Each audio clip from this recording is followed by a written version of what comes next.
Chapter 15:12. When Yo Whaley heard this, he waved his hand and asked the Yaman to block him. He slowly unfolded the piece of paper. The piece of paper was not big and seemed to have been torn off. It was only 2 fingers wide, and there were 2 words written on it with charcoal. Leave. Leave? What does that mean? Yo Whaley was a little confused. Who on earth is this? But come to think of it, there are only a few people.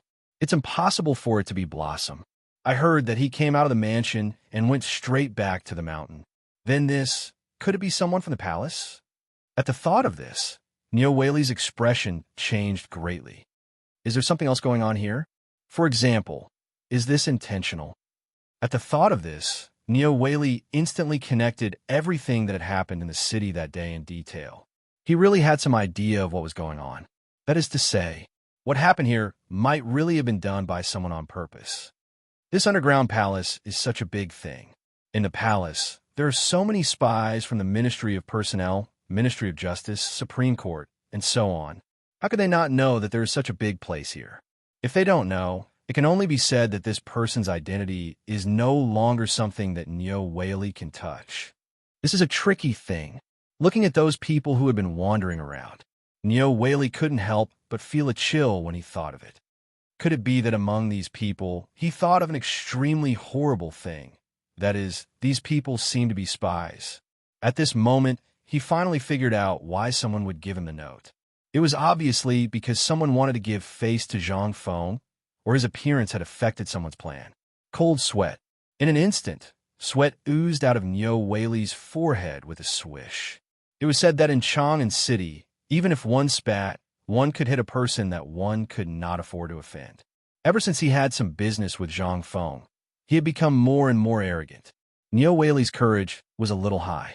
Basically, he didn't think too much about some things. After all, Zhang Feng had a powerful backer behind him. However, today's note instantly made Yo Whaley see the gap between them.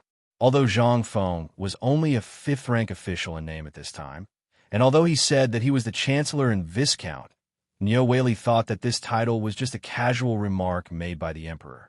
But now it seemed that, it was his own wishful thinking. That was a real identity. What was he? He was just a small county magistrate of Chang'an City. Putting everything else aside, any one of Zhang Feng's identities could easily kill him, and he wouldn't even need to pay with his life. At this moment, Yo Whaley panicked. However, he didn't dare to show it. He didn't know that since this person dared to give him a note like this, it meant that this person wanted to use this method to warn him not to get involved. He tried to slip away. I really want to. He narrowed his eyes slightly, thinking hard about the reason to leave. However, after looking around, he couldn't find a reasonable explanation. However, at this moment, he suddenly found that not far away, an old man was sitting on a piece of rotten wood not far away. He seemed to be resting his feet, but also seemed to be digging for something. In an instant, Yo Whaley's eyes lit up. He hurriedly shouted angrily, "How dare you, old man? Lao Tzu has said that no one is allowed to touch a blade of grass or a tree here. How dare you steal under my nose?" Guards! Everyone was scared silly by Yo Whaley's sudden outburst. What was going on? What was he doing? Was he crazy? Or did something really big happen? The old man was scared out of his wits. He trembled in fear and held up a broken straw shoe high, shouting that he was wronged. But what was this? This was a chance for Yo Whaley to escape. How could he give up? He waved his hand and shouted angrily again, "Guards! Here!" All the Yaman runners didn't know what was going on. However, seeing Yo Whaley so angry at this moment, they thought that this old man had really done something outrageous. They hurriedly surrounded him. The old man was so scared that his whole body was shaking. He shouted that he was wronged. However, Yo Whaley wouldn't listen. His nonsense? He waved his hand and said, "Quickly arrest this thief and bring him back to the Yaman. I want to investigate thoroughly." All the Yaman runners were dumbfounded. At this moment, they couldn't stand it anymore. Wasn't he just sitting there and getting a shoehorn? What was wrong with him? Did he drink the wrong medicine? However, he only dared to criticize in his heart. Nevertheless, he still ran over eagerly. More than 100 burly bailiffs surrounding an old man who had lost all his teeth. This scene was simply too beautiful.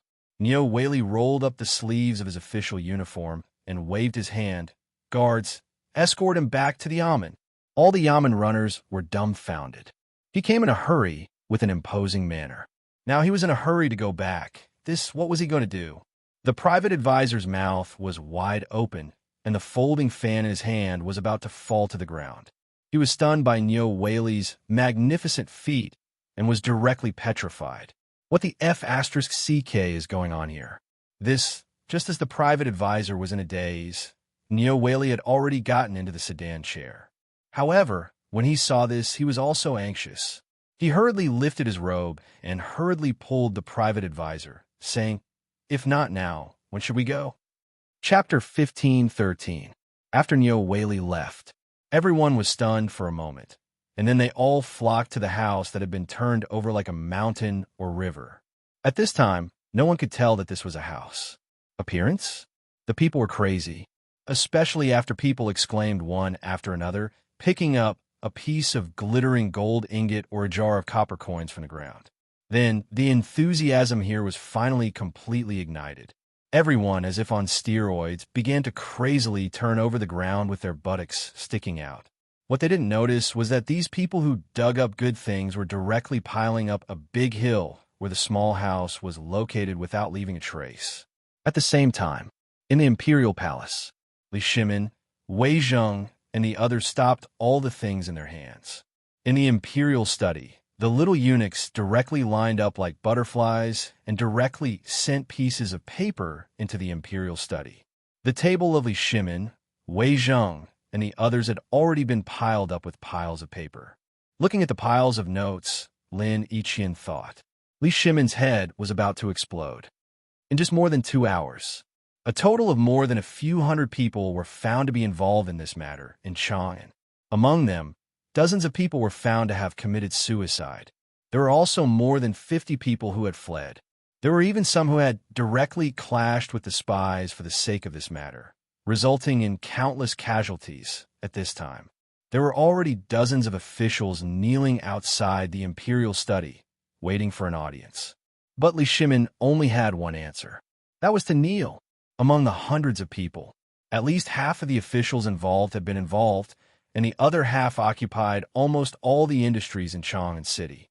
Li Shimin really didn't know before he checked, but now that he checked, Li Shimin had the impulse to ride on the warhorse and directly kill these people directly. This was simply a slap in his face. At this time, without waiting for the eunuch to report, Li Chengxian hurriedly barged into the Imperial study. Without waiting for Li Shimin to speak, Li Chengxian hurriedly said, "Imperial Father, this son has an important matter to report." Li Shimin's eyes lit up when he heard this. He hurriedly waved his sleeves and said, "Tell me." Wei Zheng and the others also abruptly stopped what they were doing and looked at Li Chengxian.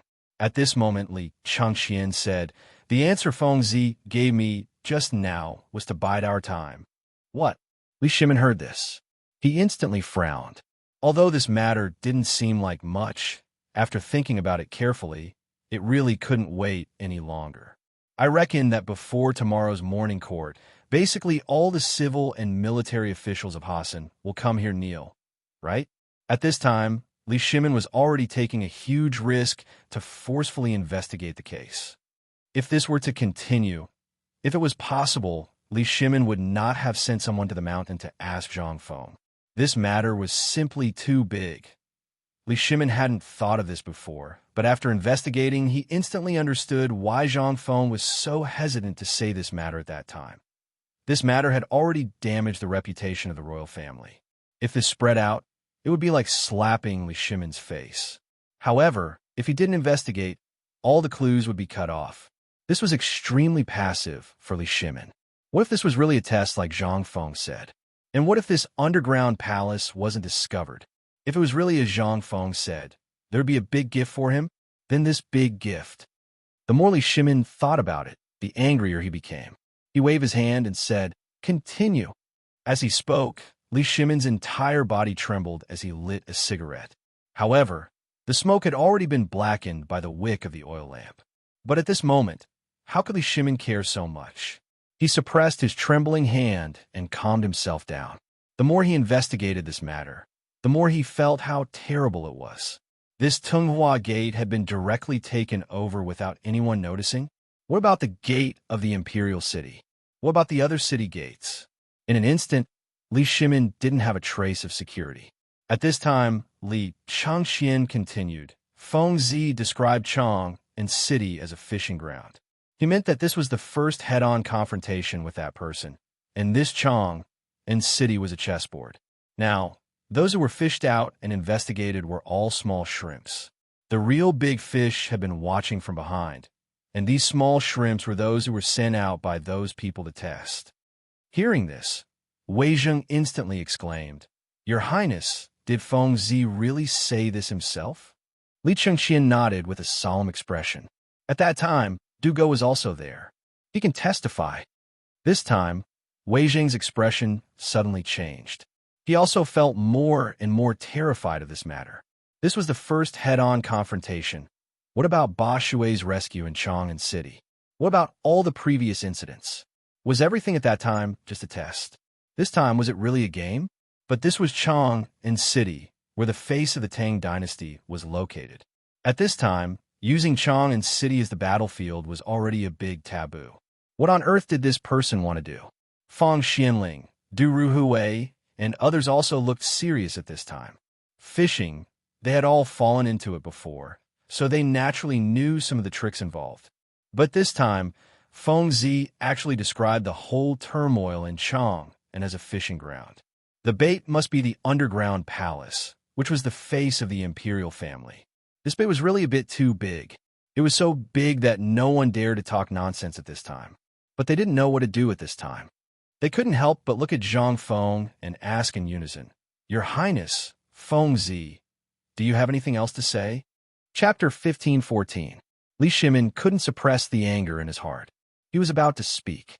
But after hearing the words of Fang Xianling and Du Ruhui, Li Shimin suppressed the anger in his heart and looked at Li Chengxian. Li Chengxian saw this and hurriedly said, "Feng Zi also said that we only need to wait until tomorrow morning. Before the morning court, there will be a big fish taking the bait." What? Li Shimin got up in surprise and stared at Li Chengxian. "Qian, what does Feng Zi mean?" At this time, these people had set up such a big plan. Even if all the spies of the three departments were sent out, they could only find some clues and no useful clues. How could he allow these people to expose themselves tonight? This was simply impossible. Or else, why did they have to make such a big scene? Why don't they just send their troops over? Could it be, tonight, they were going to make a big move? Li Shimin thought of this and instantly changed his expression. If this was true, then, past the imperial edict, Qi Gong and Qin Xiong quickly lead troops to station at all gates of Chang and city and prepare for war. Order Qing Yaojin to quickly send out elites to patrol around Chang and city and strictly investigate the people in and out, as well as the rivers and secret passages connected to Chang and city. Li Shimin's sudden imperial edict made Wei Zheng and others turn pale with fright. He hurriedly said, "Your Majesty, we can't be too hasty at this time. If we issue an imperial edict now, I'm afraid there will be a rebellion. Your Majesty, I also think that we can't do it now." "I second that." The three hurriedly got up. Li Chengxian also hurriedly persuaded, "Father, please calm down. I also asked Feng Zi about this matter. Feng Zi means that we only need to guard the underground palace." Huh? In an instant, Fang Xianling thought of the exit of the underground palace. Could it be that Feng Zi wanted to use this bait and the chaos caused by the chaos in Chang and city to make this person unable to sit still and then send people in to investigate? But at this moment, as long as that person wasn't an idiot, who would do that? This was clearly a trap. Could it be that there was someone who was this stupid? "Your Highness, this is a little ridiculous. It's not that I don't trust Feng Zi, but this is a matter of great importance. If there's even the slightest mistake, it will destroy the imperial court." Wei Zheng hurriedly bowed to Li Shimin and continued, "Moreover, I feel that Feng Zi's consideration of this matter is somewhat inappropriate. He has always thought that we are all ordinary businessmen, so he basically schemes over these political matters. Moreover, these matters are too important. I can't trust him." Not to mention Wei Zheng. Li Shimin himself couldn't figure out what Zhang Feng was thinking. If this matter was so simple, then how could it be so troublesome? They would have found the culprit long ago. And from this matter, this person's wisdom could be said to be unparalleled in the world. He also knew Li Shimin's identity and everything that had happened between him and Zhang Feng. Although every time they went out of the palace, they hid their identities and even asked the palace maids to personally put on makeup and put on beards for them. In this way, even if they walked in the palace, it was extremely difficult for people to discover their true identities. But this matter was still known by outsiders, and now it became the most important thing for others to use against them. At this moment, Li Shimin thought about it and felt a little regretful. If only he had directly revealed his identity earlier, perhaps it would have been much better. But now is not the time to talk about this. Li Shimin knew the consequences of this matter, but at that time, because he was angry, he wanted to catch them all in one net. However, what he didn't expect was that the people involved in this matter were really unprecedented. Basically, half of the officials in the imperial court were involved. What did this mean?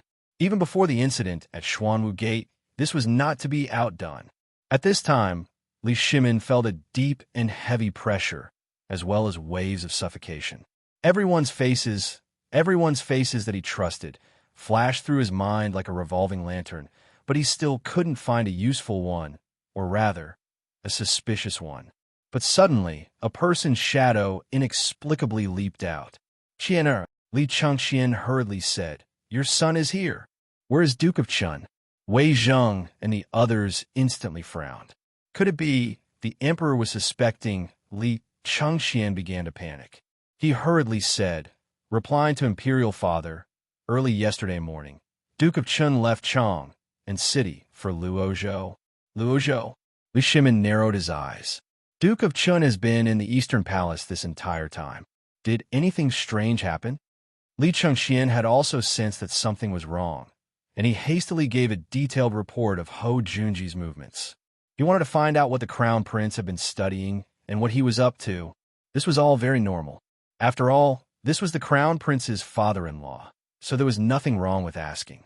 But with this answer, there didn't seem to be anything strange. Li Shimin couldn't help but be even more confused. Why did Zhang Feng say that it was Ho Junji? Could it be Zhang Feng had suspected him from the start? Chapter 15:15. The first impression that Ho Junji gave off was that he was kind and amiable. He had also met Zhang Feng a few times. The first time was at Zhang Feng's residence, where he had personally witnessed Zhang Feng's mystical leg-linking technique.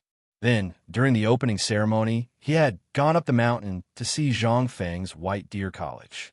And early on, during the famine in Chang, and Ho Junji had taken out 10,000 dan of grain to support Zhang Feng. After that, Li Shimin's memories seemed to have nothing to do with him. Why would Zhang Feng bring up this person? Whether it was Li Shimin, Wei Zheng, or the others, they were all baffled. Ever since the Xuanwu Gate incident, Ho Junji, this meritorious subject, had bravely retreated at the top of the tide. He basically did not participate in the politics of the imperial court, leaving behind only an empty title and a salary. Such a kind and low-key person. It was hard for them to connect him to the person behind this matter who was so meticulous in planning Weibo.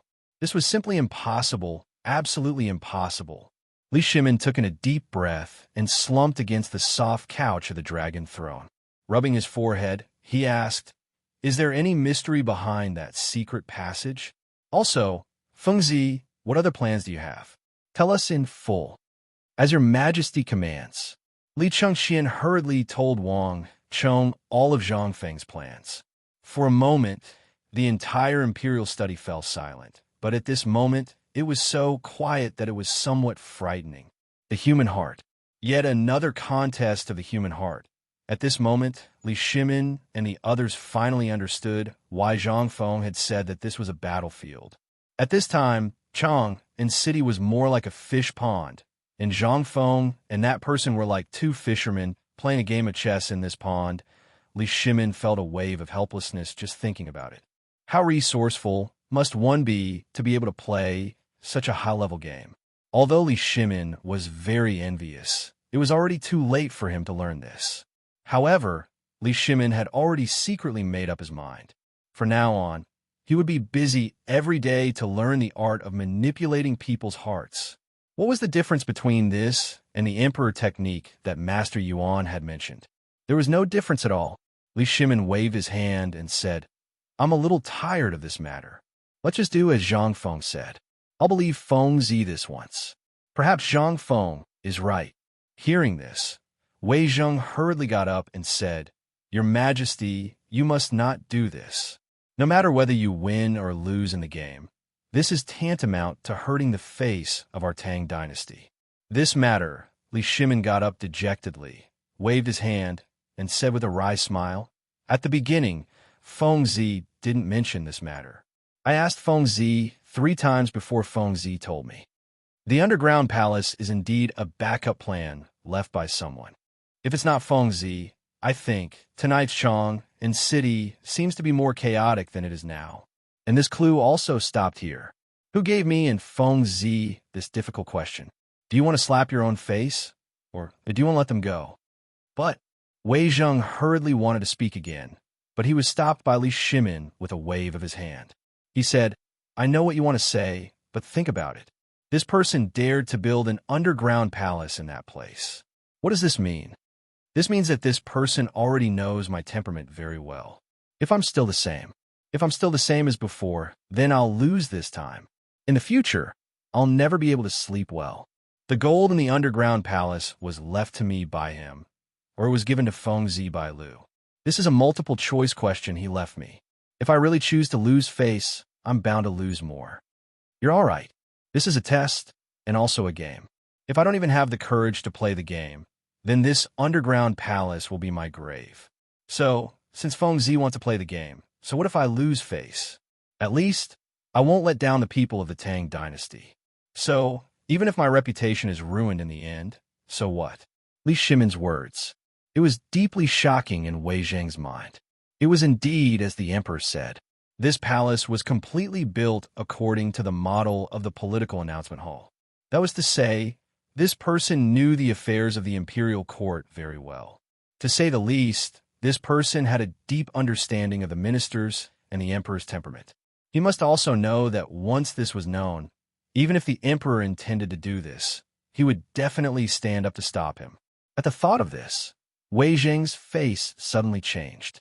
Just who was this person? Could it really be Ho Junji? Or perhaps King Li? At this thought, Wei Zheng was constantly sifting through these suspicious people in his mind, but the more he sifted through them, the more horrified he felt.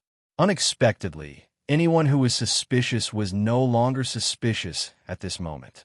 This Li Shimin scanned the crowd, pausing on each person's face for a moment. When he was done looking at the last person, his eyes suddenly paused on Little Gizi. Little Gizi also sensed Li Shimin's gaze, paled, and hastily got down on his knees.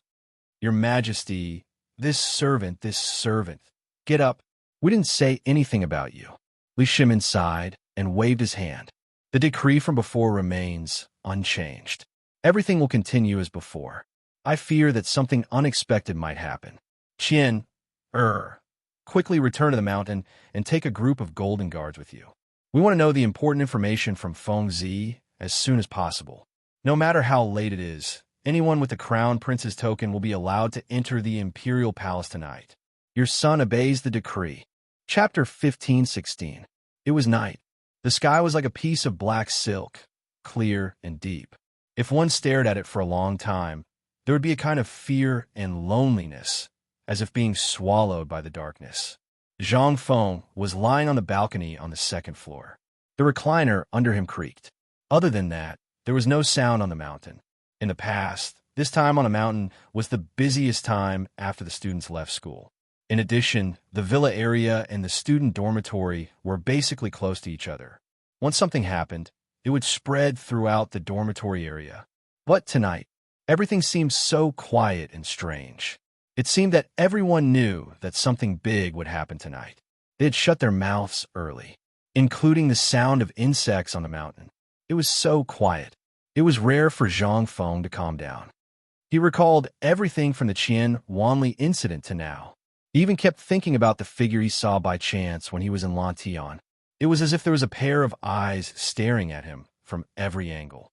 At this time, Zhang Feng even had a feeling that a colorful tiger was staring at him with a pair of bloodthirsty eyes in the dark, ready to give him a fatal blow at any time. This feeling was very unpleasant. But in the chaos earlier, Zhang Feng did not think of this. Now that things had quieted down, Zhang Feng began to reorganize the events of the day. From the incident at Zhang Shan's house to Zhang Fuxing's arrival, everything seemed to have happened naturally, but there seemed to be a deeper meaning behind it. That was a test.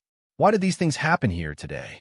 And he must have known that if something happened to Zhang Shan's family, he would definitely go down the mountain. But even so, this person still did this. Was it diversion? Or was it luring the snake out of its hole? Zhang Feng did not understand what this person was thinking. However, Zhang Feng already understood very well. This time, there was someone who really wanted to talk to him. And the way to speak was through the underground palace and the things left behind in the underground palace. Of course, what Lao Li said today about the people who were found in Chang and City by the spies of the Ministry of Justice and the Ministry of Appointments must have something to do with this. However, Zhang Feng's intuition told him that this person was willing to take such a huge risk and expose his original team. What was his purpose? Zhang Feng looked at the distant Chang and City in confusion. Zhang Feng could not help narrowing his eyes slightly. What had happened in Chang and City that day flashed through Zhang Feng's mind. Zhang Feng's residence was in the East City.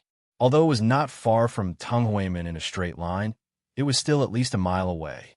Once something happened here, even if there was a huge commotion on the other side, no one would notice.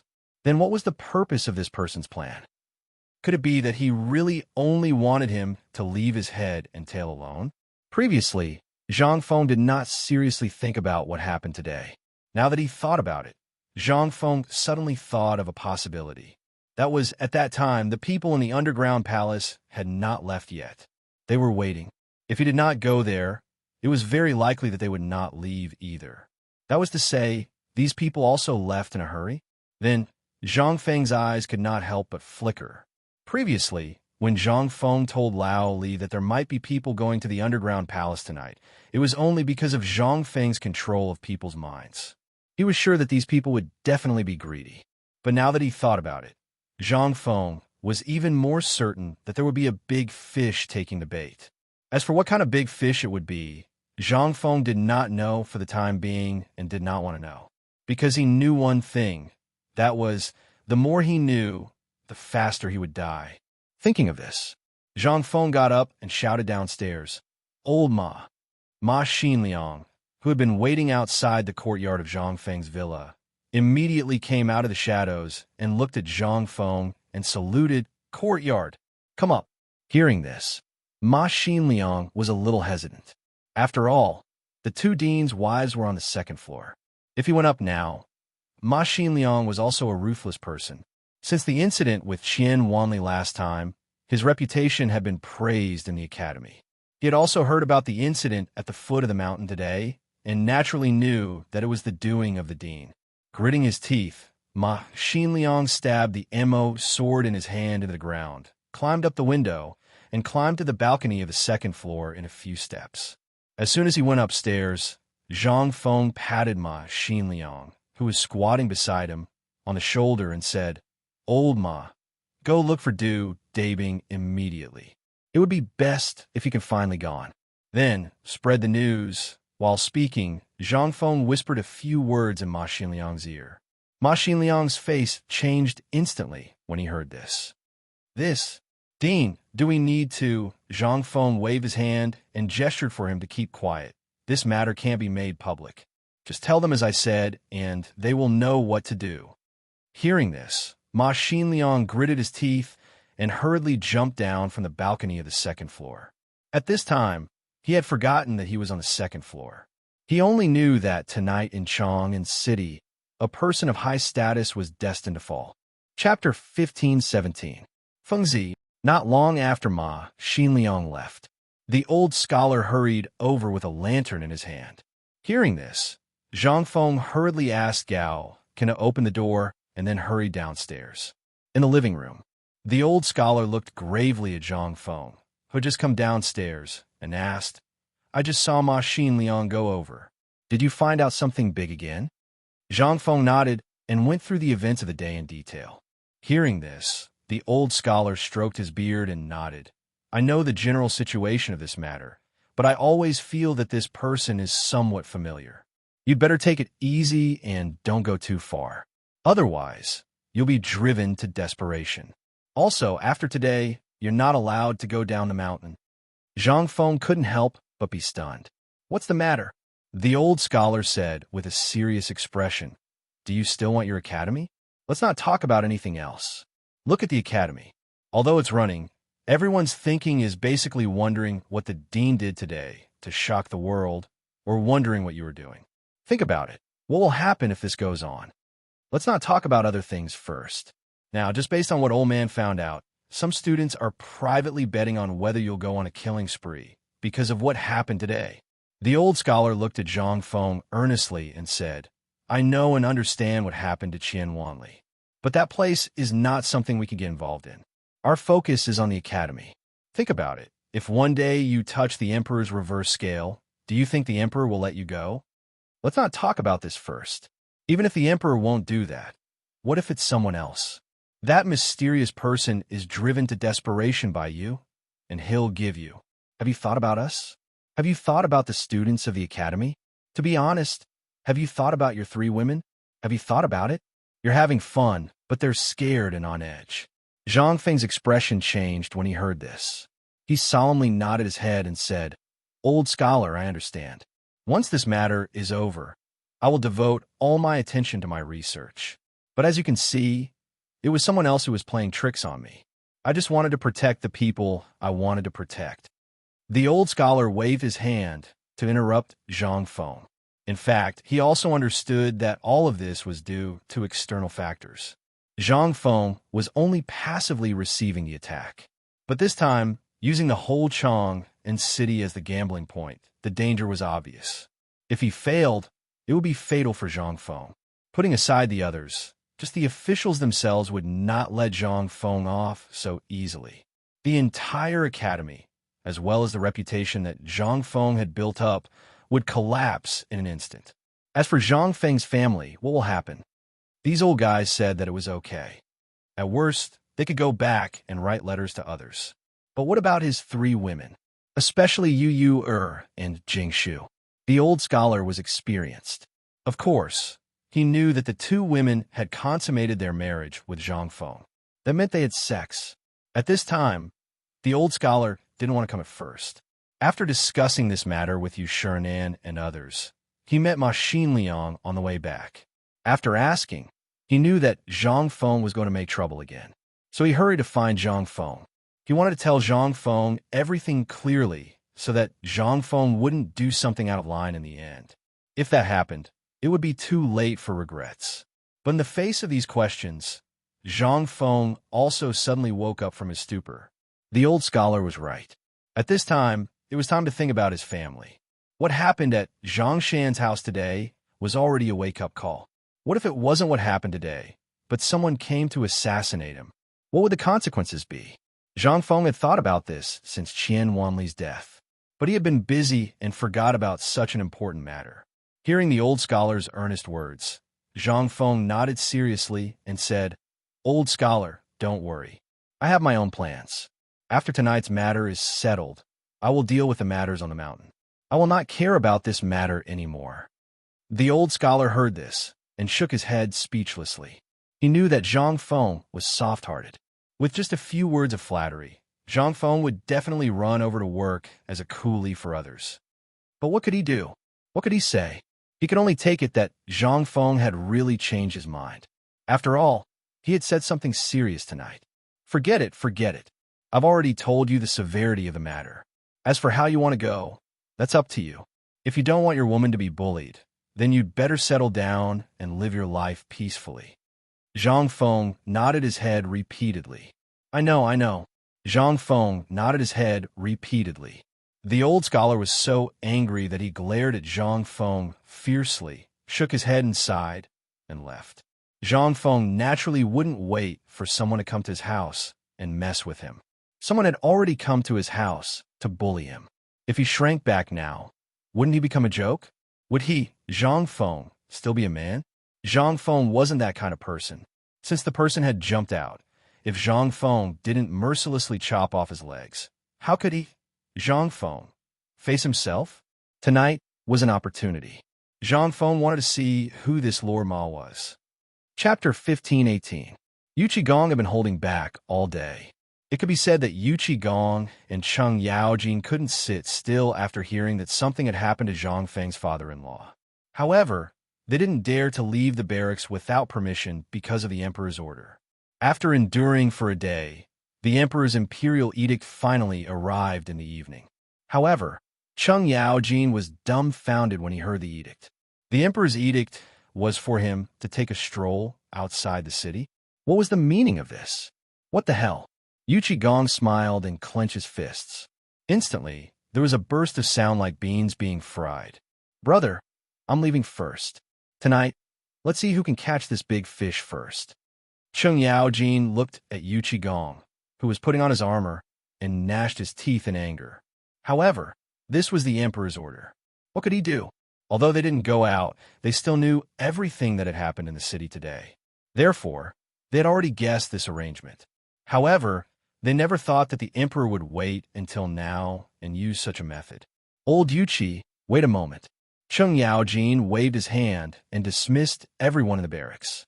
He said with a serious expression, I suspect that something big is going to happen this time. Yu Qigong's hand paused. He tightened his breastplate and said faintly, in fact, this matter could be predicted long ago. From the incident with Qian Wanli until now, haven't you noticed that Fengzi has been looking for an opportunity to find this person? Today's matter is actually a bit strange. Think about it. This person should want to warn Fengzi not to interfere in this matter, but he forgot why Fengzi is called Fengzi.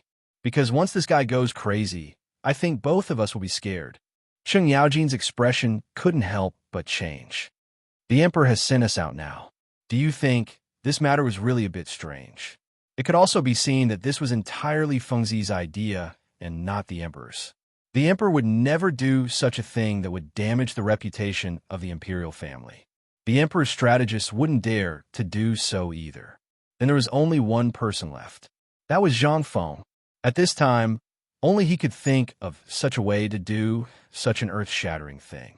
This was simply crazy to the extreme. It could also be seen that this time, Zhang Feng was prepared to have a good contest with this person. But who was this person? Yu Qigong and Cheng Yaojin suddenly felt uneasy. The existence of the Chong and military camp was to deter and protect the safety of Chong and city. It should not be used unless it was absolutely necessary. The emperor was born in the army, so he naturally knew this. But at this time, he still chose to use it. What did it mean? Something big was going to happen tonight. The two of them looked at Chong and City on the sand table in the barracks. His eyelids twitched uncontrollably. Go. Let's go. Yu Qigong didn't waste any more time. After hurriedly putting on his armor, he rushed out of the barracks. Cheng Yaojin stared at the sand table for a long time. Then he took a deep breath and put on his armor. He picked up the broad axe that he hadn't used for a long time and shouted angrily, Eru! Outside the barracks, Eru hurried in and knelt on one knee. I'm here. Send out the order. Secretly transfer 1,000 elites. Light clothes and simple travel. And follow me to battle. Yes. Clatter, clatter, clatter. After a while, in the darkness of the Shishan military camp, a series of dull hoofbeats sounded in an orderly manner. After a while, as the gate of the camp was opened, a team of horses rushed out. After a while, the camp was still as usual. In each barracks, there were still flickering candles. But after this group of people left, in the darkness, a little fluorescent light slowly appeared in the flickering light. People with discerning eyes would definitely find that it was a cigarette. In this little fluorescent light, a pair of eyes stared at the direction where the team of horses went. Then he took a deep puff and turned to disappear into the night. After a while, in the Shirley slope outside Chong and City, no one knew when several continuous tents appeared. In the dark night, they were particularly protruding. If it weren't for the valley, they would have been discovered by the patrolling soldiers. And these tents were very strange. There was no trace of candlelight or bonfire. No one knew whether it was because they had been here for a long time or because they were businessmen who had just set up camp here. At this moment, after the faint sounds of horse hooves faded into the distance, a candlelight slowly lit up in one of the tents. After a while, a black shadow slowly rushed out from the direction where the hoofbeats came from. In an instant, everyone was on high alert. Someone directly whispered, "Who is it?" "It's me."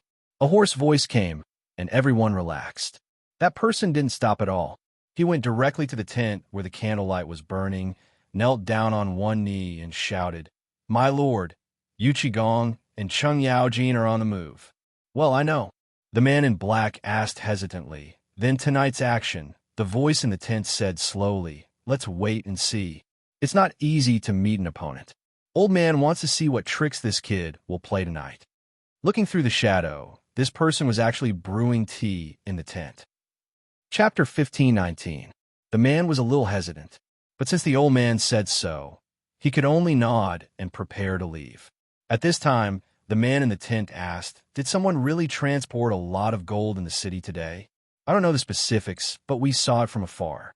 There were at least 30 carriages parked at the entrance of the underground palace. When the carriages left, some of the ropes were broken, so this subordinate guessed that they must be carrying gold." "Well," the old man nodded. In an instant, the man was so scared that he trembled all over. He hurriedly knelt down and said, "I'm sorry. I didn't protect the underground palace well. Please punish me, my lord." The teapot in the old man's hand paused. He said lightly, "Forget it. This old man did it on purpose." "Huh?" The man in black was stunned, but he couldn't ask more, so he had to leave in a hurry. Everything that had happened that day had been arranged very well. They had prepared at least 1,000 good men outside the city, and the man in black was the person in charge of watching the Chong and military camp. Once something happened in the city, he would bring his men of sacrifice to burn down the Chong and military camp, and then take advantage of the chaos to kill Yu Qigong and Cheng Yaojin. The other group of people was ready to attack the people on the mountain. The rest of the people were ready to give Li Shimin a big gift tonight. But when everything was ready, who would have thought that this damn Zhang Feng would actually mess up this originally flawless plan? Who would have thought that this brat would actually be able to find such a secretive underground palace? The man in black was a little angry, but when he saw the figure in the tent, he instinctively felt a little scared. He didn't know why the Lord didn't care about such a big thing in the underground palace at all. They worked hard for more than a year to collect the materials from all the industries abroad and in the Tang dynasty. But they just gave it away, not to mention others. The man in black's heart was bleeding at this time. The man in black glanced at the tent, then lit a cigarette and looked in the direction of Chong and City. No one knew what he was thinking. After a while, the man in black seemed to have made up his mind. He crushed the cigarette in his hand and then rushed into the boundless darkness. After the man in black left, the old man seemed to have sensed something and sighed faintly. Someone immediately asked, "My lord, should we chase the general back?" The old man in the tent was silent for a long time. Then he said faintly, "Let him go. The few of you follow him. If there is any news, report immediately." "Yes." After seeing that everyone had left, the old man in the tent said faintly, "Pass down the message. Everyone retreat 5 miles." Everyone in the dark was stunned. However, they did as they were told. No one knew what the Lord was thinking. Meanwhile, the black-clothed man followed Cheng Yaojin's men closely all the way until they gradually approached the secret passage. Only then did the black-clothed man use the darkness of the night to slowly hide in the grass. After waiting for Cheng Yaojin's men to leave for a full meal's worth of time, the black-clothed man flashed and entered the secret passage. The black-robed man was in no hurry. Leaning against the cold wall of the secret passage, he rested for a moment. Then, he carefully took out a bamboo cage the size of a fist from his arms. There were a few squeaking sounds of mice in the bamboo cage. The black-clothed man poured the mice in the bamboo cage onto the ground. The mice seemed to be very human. They sniffed the black-clothed man's feet and then carefully entered the secret passage. After a while, the sound of mice squeaking leisurely sounded one after another in the secret passage. At first, there were only 1 or 2 mice. Not long after, the squeaking sounds of the mice became one. At this time, the black-clothed man slowly lay on the ground. His hands and feet tiptoed like an ape as he slowly crawled into the secret passage on the ground. Squeak, squeak, squeak. Ding dong, ding dong. Following the sound that only belonged to the darkness, there was no trace of abnormality. The black-clothed man gathered his courage and slowly stood up. In this underground palace, there were treasures that could rival the imperial treasury. Today, seeing so many people looting there, it would be a lie to say that he was not moved. How many brothers have lost their lives for this thing? The man in black saw everything that happened in the city today. He watched helplessly as his bodyguard and his brother's home were sealed by the imperial guards. He saw with his own eyes that his former subordinates had to commit suicide in order to keep the secret. It was all for this thing. Isn't it just an emptied underground palace? When night fell, he had secretly sneaked in and found that there was a lot of gold left after a hurried excavation. His lord didn't care, the emperor didn't care, but he cared. He wasn't a greedy person, but he had to think of his dead brothers. He wanted to use this money to make their lives better. He also knew that this was a serious crime that could be beheaded. This was treason. Since he followed his lord to do this, he knew it. But he didn't know why he set foot on this path. Perhaps it was because he believed in it, or because he was attracted by the Lord's reward of being a general. In his opinion, a man should go to the battlefield. The way River Alliance was a humiliation. This was not something a man should do. Moreover, it was the emperor, the battle at Tong Pass. Because he failed to stop Shelly Khan, as a Qianhu, he could only watch as his brothers fell one by one. In the end, what could he do? He could only watch. In the end, he was even punished for not being able to pass on the military intelligence in time and was removed from his post. So he was ruthless. In the end, his lord found him. Only then did he decide to join his lord. Only then did everything happen today. Looking at the door close at hand, the black-clothed man's heart surged even more. He had come to this place more than once. He had come here today and saw with his own eyes that there was nothing here other than the dozens of imperial guards above them. Li Shimin was really muddle-headed. He said that he was a soldier, but he couldn't find this place, this secret passage. He only cared about the money in front of him. This was the real Li Shimin? Otherwise, how could he do such a stupid thing as the Wei River Alliance? The black-clothed man's face showed a trace of mockery as he gently pushed open the heavy stone door. But in the next moment, something cold suddenly appeared on his neck. The black-clothed man's soul almost left his body, without waiting for him to make any movements. More swords were already on his body. At this time, a cold voice slowly sounded, "Don't move." Chapter 15:20. The man in black instantly had goosebumps all over his body. At this moment, wasn't there no one else in this underground palace? How could there be so many people? Gulp! The man in black swallowed his saliva with difficulty. He looked at the torches in the underground palace in shock. In an instant, at least 100 imperial guards with strong crossbows were aiming at him. As long as he showed the slightest bit of abnormality, the arrows would instantly shoot him into a sieve. At this moment, a person he was extremely familiar with slowly walked out from behind the imperial guards. The person who came was Qin Xiong in a white robe. It seems that Feng Zi's plan is really good. He really caught a big fish. Qin Xiong called out. In an instant, a group of imperial guards dragged the black-robed man in and tied him up. They even found a hemp rope that was flowing with black water and tied it tightly around his mouth. At this moment, only then did someone remove his black robe. When he saw his face, Qin Xiong could not help but frown and instantly fly into a rage. "Wang Junkie, so it's you." The black-robed man chuckled and looked at Qin Xiong. "Shubao, long time no see." Wang Junkie was not a small figure. Wagong 5 Tiger General, a green dragon crescent blade, a date red horse, the Wang Junkie who had once terrified the enemy on the battlefield. Qin Xiong grabbed Wang Junkie's collar angrily and said, "Tell me, we're all old acquaintances. Who exactly is it that can make you do such a rebellious thing? Hee hee. Wang Junqi sneered and struggled for a while. Qin Xiong was furious, but he still let go of Wang Junqi and said, "Now, are you still going to be stubborn? If you turn back now, even if I lose my official position, I can still protect your sex." "Forget it." Wang Junqi struggled to move his limbs. Although his entire body was wrapped in ropes, he spat out the smelly thing in his mouth and sat on the steps. He looked at Qin Xiong and said, "Do you have a cigarette?" Qin Xiong was furious. However, he still personally lit a cigarette for him. After thinking for a while, he waved his hand and asked his men to go out through the secret passage to see if there was an ambush. Although Qin Xiong knew that Yu Qigong and Cheng Yaojin were outside, if he could barge in alone, it meant that there must be someone outside.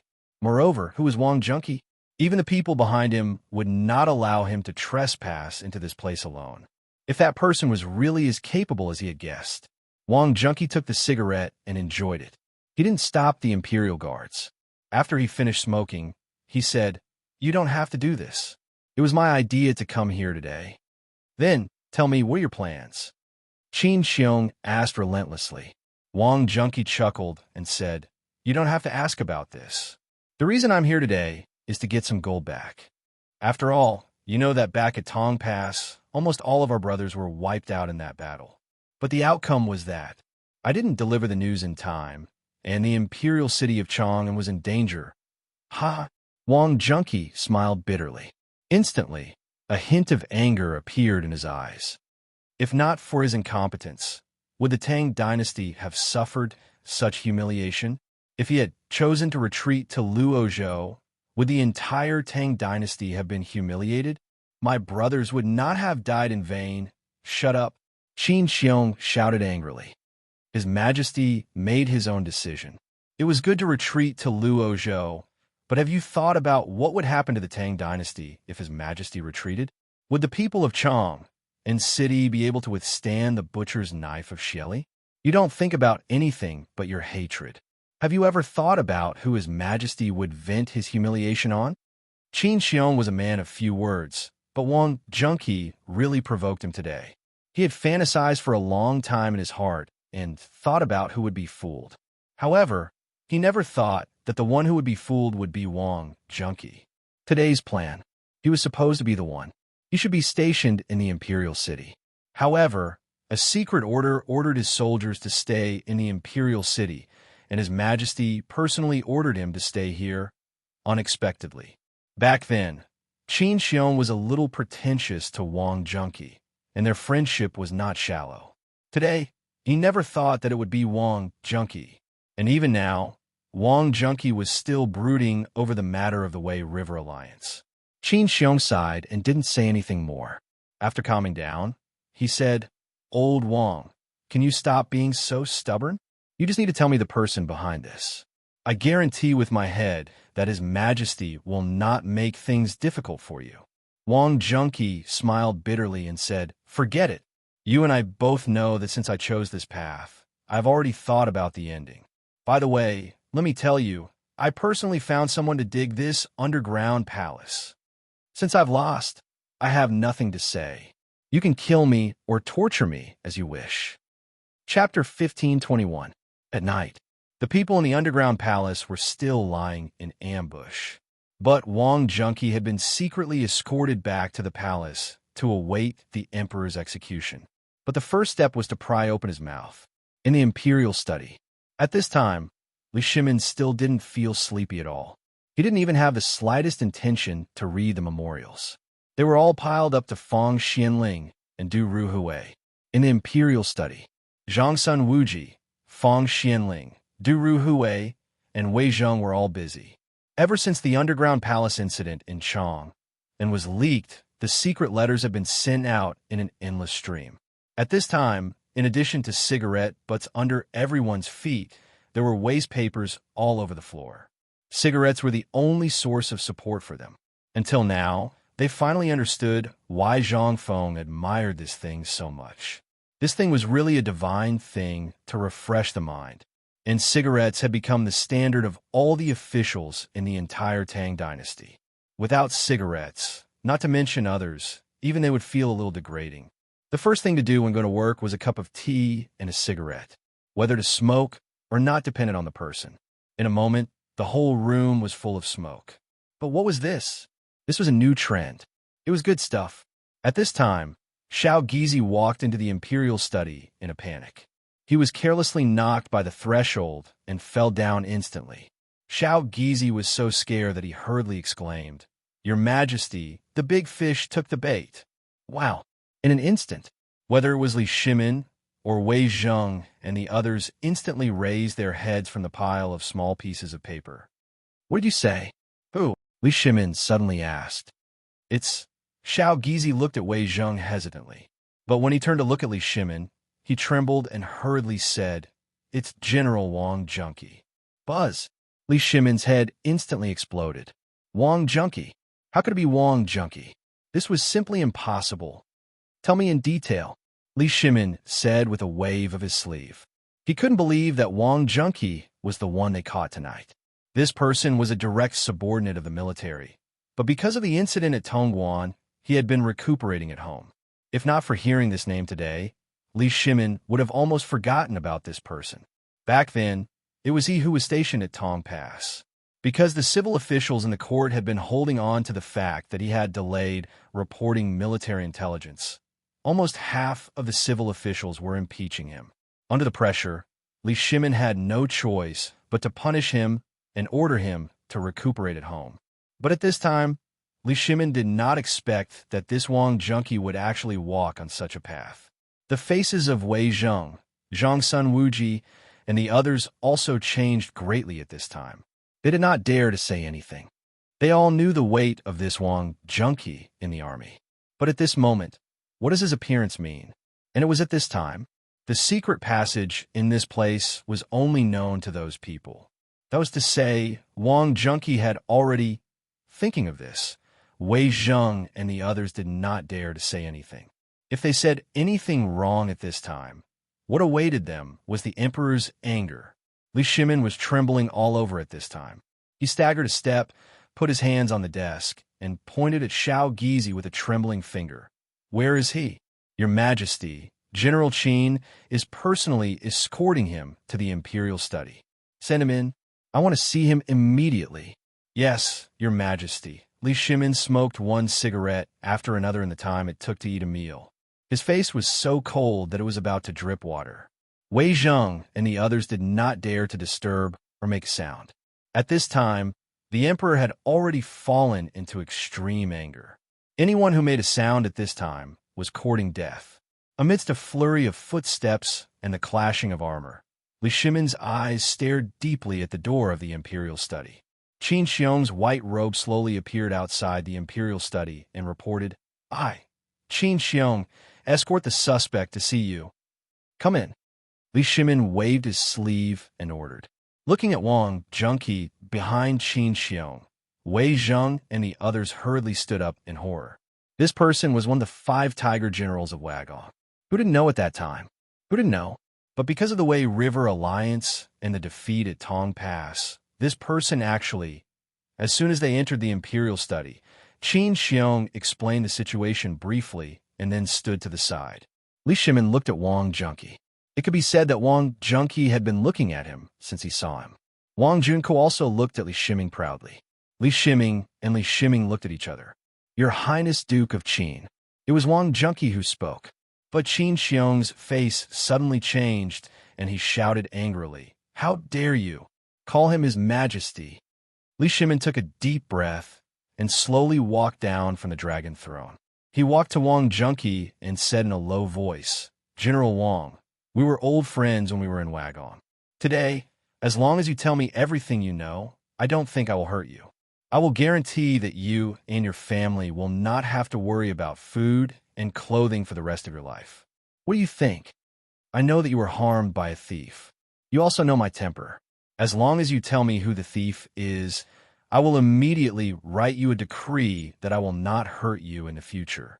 What do you think?" Chapter 1522. Your Majesty, since we've been friends for so long, you naturally know my temperament. Let's not waste words. If you want to kill me, Do as you please. I won't say a word. How many brothers did you have at Tong Pass? But what about you? You know that there were less than 20,000 soldiers stationed at Tong Pass. But what do we face? Tens of thousands of Turkic elites. Back then, Brother Shan's son personally sent a letter, but he was cut up right in front of me. Also, all of Waging's brothers died one by one. Back then, you promised your brothers that you didn't ask for great wealth, but to live a carefree life. But after the Way River Alliance, what did you do? You didn't say a word about the deaths of our brothers, and you even issued an edict to question 50,000 soldiers against less than 20,000, and Tong Pass was completely surrounded. Even if we had wings, we couldn't fly out. How many brothers died in vain to deliver the letter? Do you know? That's enough. Qin Xiong's eyes were bloodshot as he roared. Wang Junqi, do you know what His Majesty faced back then? It was the impeachment of all the civil and military officials. More than 50 officials demanded your execution, but what did His Majesty say? His Majesty used his head as a guarantee to suppress the protests of the court officials. You say that His Majesty doesn't care about old ties, but have you seen Wagong? His Majesty has already ordered those brothers who died tragically to be sent back to Wagong for a grand funeral. What else do you want? Is this the reason for your disobedience and rebellion? Qin Xiong was furious. He couldn't wait to kill him. He even had the urge to do so. Even now, you're still so stubborn, and you still want to infuriate His Majesty. How can I save you? My brothers? Li Shimin sighed deeply. He slumped down on the steps and leaned against the cold table. He said, I haven't forgotten any of my brothers from back then, and I don't dare to forget. You may not know, but I'm most afraid of nighttime. I'm afraid that as soon as I close my eyes, my brothers from back then will come looking for me. So, I've been desperately trying to build the Tang dynasty that my brothers imagined when they drank and chatted merrily, but I'm tired too. Forget it. Let's not talk about it anymore. We only need one sentence. Who is the person behind you? Wang Junqi's eyes trembled slightly, but he quickly covered it up. He took a deep breath and said, I admit that I did something wrong, but I, Wang Jun, am not a person who goes back on his words. So, Your Highness, please don't ask anymore. Wang Junqi, this is your last chance. His Majesty has said that he will ensure your safety. Why are you so obsessed? Qin Xiong was so anxious that he wanted to beat Wang Junqi up. It was just a name. Moreover, this place was filled with their own people. No one would leak this information out. Why are you still holding on here? Don't you know how serious the crime of treason is? Fang Xianling couldn't sit still at this time. He hurriedly advised, Junqi, you know the outcome of this matter. What are you holding on to? Do you think that person really wants to give you an explanation? That person is just using you. His purpose is to usurp the throne. Do you understand? Wang Junqi smiled bitterly and said, I didn't understand at the beginning, but when he asked me to build this underground palace and design it according to the layout of the political announcement palace, I understood. I hesitated at the beginning, but he said that a man, a warrior, is born to be suitable. But the place is only the battlefield. A soldier who doesn't go to the battlefield is like an old horse. He has nothing but revenge, but I'm not suitable for such a comfortable environment. As Qin Xiong just said, I'm afraid that when I'm free, those brothers will come to me in my dreams. So, if you want to kill me, do whatever you want. I won't tell you what you want. Fang Xianling heard this and couldn't help but sigh with regret. No more words. The entire imperial study was filled with sighs at this time. Li Shimin's chest was violently heaving and his face was unnaturally red. Xiao Gizi was so frightened that he hurriedly went forward to wipe Li Shimin's chest. Li Shimin slapped Xiao Gizi's hand away and stared at Xiao Gizi. He stared into Wang Junqi's eyes with the same blood-red eyes. The distance between the two of them was only 7 inches. After a while, Li Shimin angrily waved his hand and said, Guards! Here! Qin Xiong's eyes flashed with despair, but he still knelt on one knee. Li Shimin said slowly, Take Wang Junqi away. Before the morning court tomorrow, ask for that person's name. Yes, sir. Without waiting for Qin Xiong to finish, Li Shimin closed his eyes and said lightly, At all costs. Qin Xiong's heart trembled. Wang Junqi didn't hand it over to the Ministry of Justice or the Supreme Court. Instead, he handed it over to him. This meant that the emperor didn't trust others. What would he ask? Perhaps the emperor was giving Wang Junqi one last chance. Thinking of this, Qin Xiong hurriedly said, "Yes, sir." Chapter 1523. Giddy up, giddy up. In the night, one man and one horse rushed out of Chang and city and disappeared into the night. In the darkness of the night, Cheng Yaojin and the people who were waiting and lying in ambush all saw this scene. No one knew what this meant. Cheng Yaojin looked at the direction where the horse disappeared and frowned slightly. After a moment of contemplation, he waved his battle axe and said, "Pass down the order. Everyone is to spread out and tie a strip of white cloth to Lao Tzu's sleeves. If you encounter anyone, let Lao Tzu break their legs first, especially in Chang and city and along the way to Shao Mountain. Pay attention to the layout." Yes, this horse. It was obvious that something big had happened to the emperor, and he had gone to Shao Mountain to report to Fengzi. What exactly was this major event? But what was certain was that there had been a huge change, and in another direction, in a tent with flickering candlelight in the woods of Shirley Slope. One of the figures was stunned for a moment after hearing this report. Then, he sighed and didn't say anything else. After a while, the voice of the old man in the tent slowly sounded. "Send the message. Have someone send a message into the city. Tell the people in the city to attack. Also, the people outside the city withdraw." Hearing this, everyone was in an uproar. He hurriedly asked, "My lord, there's only one step left. All the arrangements. If we retreat now, the consequences will be unimaginable." There were at least 1,000 people here, and behind them, countless people could be seen standing motionless not far away. At this moment, everyone was silent, as if they were waiting for the person in the tent to give the order. They had been planning for today's operation for a long time. If he gave up now, that would be... They really couldn't understand why his lord didn't gather all his men today, but chose to launch a surprise attack. Even if he took down the imperial palace, what was the point? In the blink of an eye, they would be surrounded by tens of thousands of soldiers outside the city. Moreover, this did not include the 5,000 well-equipped Golden Guards and the 8,000 Imperial Guards. These were all elites among elites. Even if there were 10,000 people gathered here, even if the great general could break through the Imperial city, how could they face the Imperial Guards and Golden Guards in the city? This was something that everyone was confused about.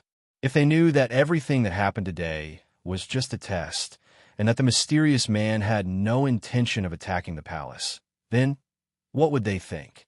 Outside the tent, everyone was looking at the shadow in the candlelight. However, the person inside the tent still had his eyes closed. No one knew what he was thinking. A moment later, the teapot on the stove gurgled as steam rose from it. The person in the tent slowly said, "Pass down the order. The people outside the city can disperse and return to their positions.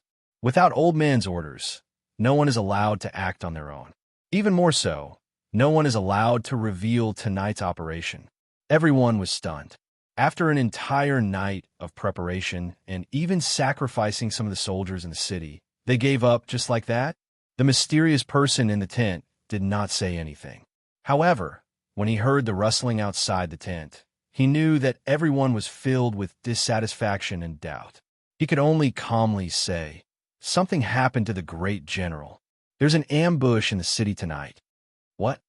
On the other side, the scout hurriedly arrived at the foot of the desolate mountain. He did not go up the mountain. Instead, he passed a bamboo tube to a person who had been waiting there for a long time. Then, the two of them instantly went in opposite directions. One went up the mountain, while the other returned to the city.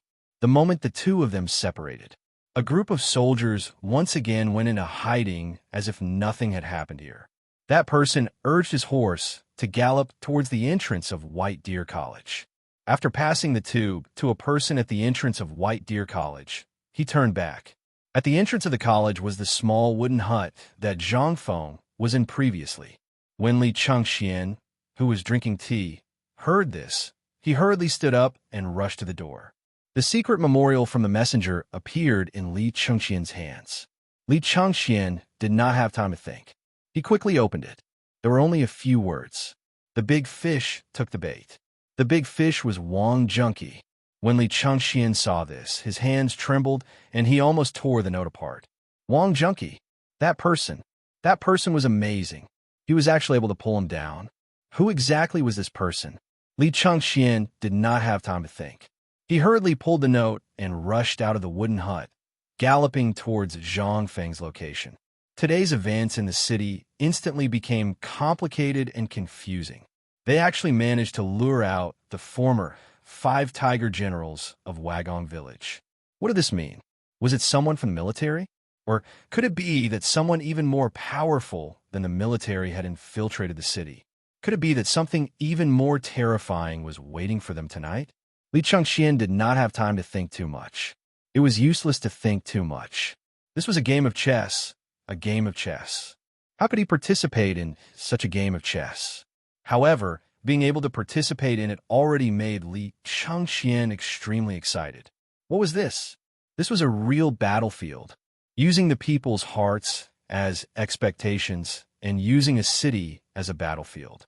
This was simply more exciting than personally leading hundreds of thousands of soldiers on the battlefield or guiding hundreds of thousands of soldiers in battle. Chapter 1524. Tonight was destined to be a sleepless night. Yu Shirenan and the others on the mountain didn't sleep. They were all watching every move in Chang'an City. And the person who tipped them off was naturally Du Go.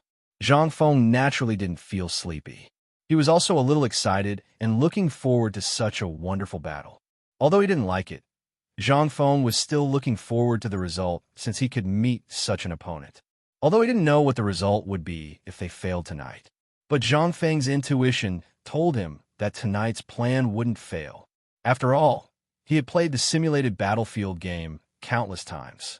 He often read countless novels, movies, and military stories. Although it was the first time for Zhang Feng to participate in such a scene in person, that kind of heroic feeling made Zhang Feng a little eager to know what kind of organization would be involved in tonight's big fish. In Zhang Feng's memory, he had never seen any record of this matter in the old and new books of the Tang Dynasty, as well as various versions of the Tang Dynasty novels, movies, and TV shows. At this time, Zhang Feng was a little confused. Did this world really return to the Tang Dynasty more than 1,000 years ago, or did it time travel to a parallel world similar to the Tang Dynasty? Fengzi. At this time, Li Changxian's voice instantly refreshed Zhang Feng. He got up from the recliner quickly, glanced in the direction of Chang and city, and then looked at the moon in the night sky. He hurriedly asked Gao Qin to open the door. Li Changxian hurriedly went to the balcony on the second floor and hurriedly said, Fengzi, something happened. What happened? The big fish took the bait. Oh, hearing that, Zhang Feng instantly reached out his hand excitedly and said, Where is the thing? Li Changxian hurriedly handed the thing in his hand to Zhang Feng and said, I was wondering who it would be before, but I never thought it would be this person. Zhang Feng also couldn't wait, but when he saw the content of the note, he couldn't help but be dumbfounded.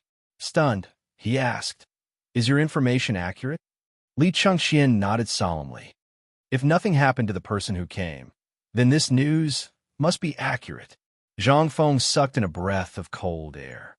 Oh my God, how could it be him? Wang Junqi. Zhang Feng was very familiar with this person. Anyone who had read the romance of the Sui and Tang dynasties would be familiar with this person. Wang Junqi, one of the 5 tiger generals of Wagong. After Li Shimin ascended the throne, this person rarely appeared in public. For some reason, the Book of Tang and the historical records were vague about the ending of the Wagong people. There was even a blank period where no one knew what happened. However, if not for this name appearing before Zhang Feng's eyes, Zhang Feng would have almost forgotten about this place. Wagong. Zhang Feng asked again with some hesitation, Is this person Wang Junqi, one of the 5 tiger generals of Wagong? Li Changxian nodded. If the news is correct, it is this person. And if it were someone else, they wouldn't pass the news like this. This time, Zhang Feng was even more certain. Was this blank period in this period of history because of this? But it shouldn't be. The Shan brothers had already died in battle. Almost all the brothers of Wagong had gone to live a carefree life. At this time, if they rebelled, who could stop them? What was there to do tonight? If he really met Wagong, Zhang Feng would turn around and leave without saying a word. The key was that today's matter was strange. Wagong people were almost all dead, and a marvelous mathematician was dead. At this time, no one in Wagong had such wisdom. The key was that this person was familiar with him and the affairs of the imperial court. This person was definitely not from Wagong. Wagong, Wang Junqi. Zhang Feng couldn't help but look solemn. He thought a lot about the ending of Wagong. According to the historical records, Wagong was basically at the last stop at this time. Most of them were dead or injured. In addition, when Li Shimin was the crown prince, he and Li Yuan had been targeting Wagong and Wagang's forces. Therefore, when Li Shimin ascended the throne, there were not many people left in Wagong. At this time, Wagong people appeared again. What did it mean? Was someone instigating it? Or, Zhang Feng was also a little uncertain. He couldn't help thinking about what happened tonight again. He asked, "Go and ask what on earth is going on. Did Wang Junqi destroy this place? Or did he personally lead people there? Or did he act alone?" Li Chengxian asked in surprise, "Is this very important?" Zhang Feng nodded. "I'm just curious. The 5 tiger generals of Wagong can be reduced to this. I really don't know what to say." Li Chengxian's face froze. He briefly told Zhang Feng about Wagong and the battle at Tong Pass. Hearing this, Zhang Feng suddenly understood. But Zhang Feng was looking in the direction of Chong and city at this time. After a while, he sighed and said, "Go back and tell them to sleep." Li Chengxian was shocked when he heard this. He hurriedly asked why. Chapter 1525. Zhang Feng stretched and said, "It's over. Why don't you sleep?" "Over?" Li Chengxian heard this and said with a confused face, "It's over. Didn't it just start?" Zhang Feng lit a cigarette and lay on the recliner, saying, "Think about it. Who is Wang Junqi?" He was one of the 5 tigers of Wagong back then. This person was lucky to be able to rope him in. If I'm not wrong, this Wang Junqi is also a trump card in that person's hands. I just don't know why Wang Junqi would make such a big mistake. He knew that there was a trap, but still jumped into it. Or is he really arrogant enough to think that nothing will happen here? But what I can be sure of is that if we can get the news at this time, that person is destined to get the news too. So even if he prepared something tonight, he has to withdraw. Li Chengxian still didn't understand the meaning of this. He hurriedly bowed and said with some excitement, "Fengzi, you have to explain this matter clearly. At this time, we still don't know why this matter happened, and we don't know why this person did this. We also don't know how many people were caught and how many were not caught. If this Wang Junqi is just a bait, what should we do? If we let our guard down, wouldn't we fall into their trap if someone else comes?" Li Chengxian's thinking about this matter was not a problem. This made Zhang Feng a little surprised. "Not bad. You can even think of this?" Zhang Feng threw a cigarette to Li Chengxian and covered himself with a blanket. He said, "It seems that you didn't learn for nothing. I think that if you have the heart, you should be able to learn something from today's matter. Do you know why I only asked you to stay today and not let the others come?" Of course, Li Chengxian didn't know. He hurriedly bowed and said, "Please enlighten me, teacher." Zhang Feng said lightly, "First, tell me about today's matter. If you were here, what would you do?" Hearing this, Li Chengxian's forehead was instantly covered with sweat. He hurriedly said, "First, all the garrison in Chong, and as well as the city defense force and so on, are on full alert, and then purge from the inside to the outside." Zhang Feng nodded and said, "Also, the matter of the underground palace. What do you think? How would you deal with it?" This, in an instant, the cold sweat on Li Chengxian's forehead flowed down his cheeks. He said, "According to my understanding, I would destroy the underground palace. First, I would block the entrance of the underground palace to ensure the safety of Chong and city. Other things." Zhang Feng nodded. "In fact, your idea is correct. It's a conventional way of doing things. Most people will think that once such a place is abandoned, no one will come here again. After all, this place has been exposed. No one will come here again. Moreover, it's also possible to dispatch a large number of soldiers to purge the city. According to common sense, this is feasible. It seems that you have read a lot of military books. But you have to know that these people are not ordinary people. Think about what these people did today. You should understand that they have a plan long ago. As for what you said, they have been prepared for a long time. Otherwise, they wouldn't have exposed these things. So, if you follow common sense in this matter, you will fall into someone else's trap. Things that are understood with common sense are not things. For example, if a war is commanded with common sense, then there won't be so many famous battles in history, such as the Battle of Guandu, and so on. These are all points. You have to remember them clearly. Hearing this, Li Chengxian hurriedly bowed. Zhang Feng said, "It's reasonable, but unexpected. This matter has to be resolved. For example, if there is a war and the enemy is already at our gates, this war is inevitable and reasonable. How can we do something unexpected? You have to think of something that the enemy didn't expect. For example, the story of burning the camps. Do you know?" Li Chengxian was shocked at this time. His head nodded like a rattle drum. Zhang Feng saw this and said, "This is what I said. What is reasonable but unexpected? Who could have thought of burning the camps? You said that no one in the Shu army could have thought of it? Do you think that the villager Zhuge has an undeserved reputation? But there are also capable people in the Chao army. So sometimes we have to think from the other side's point of view. For example, today, if you think about this battle from the perspective of an unknown person, you may win. If you think according to common sense," Zhang Feng smiled and pointed to Chang and city in the distance, which was still dotted with candlelight, and said, "Tonight, the candlelight in Chang and city can probably light up half of the sky." Li Chengxian's mind was full of what Zhang Feng had just said. How could he pay attention to so many things? At this time, Zhang Feng looked in the direction of Chang and city, while Li Chengxian was deep in thought. The whole night sky was restored to its former tranquility. Dead silence. But at this time, there were occasionally one or two sounds of insects in the night sky, which made the night sky no longer lonely. Chapter 1526. Li Chengxian pondered for a moment. Seeing Zhang Feng staring at Chang and city in the distance in a daze, he wanted to call him, but after opening his mouth, he could only respectfully bow to him. In the past, when he met Zhang Feng, he almost called him by his name. Although in the academy, Zhang Feng did not have many rules and treated them as brothers. Only Li Chengxian himself knew. This was not Zhang Feng's casual nature. Zhang Feng did not care about the red tape, and even somewhat rejected it.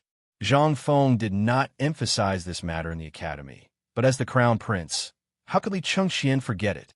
The previous mischief was mischief, but today's event, Li Chengxian believed that he had really learned a lot, such as a brand new way of thinking about things, and a never-before-seen war that used people's hearts as the battlefield. Although it seemed that nothing had happened today, and even few people could find out what had happened tonight, once there was a slight deviation, the result would be, for Li Chengxian, and even for many people who knew what had happened today, this was simply a fatal attraction. For example, Wei Shuyu, Cheng Chumo, and the others had long been eager to participate. However, Zhang Feng did not call them, but let them continue to build the water wheel. Li Chengxian knew that, in fact, Zhang Feng was giving him special treatment. Therefore, at this time, he was so respectful. This was the kind of respect that came from the bottom of his heart. Although Zhang Feng did not say it, Li Chengxian could see that Zhang Feng was letting him learn everything from the beginning. At first, he was a little resistant, thinking that it was too much.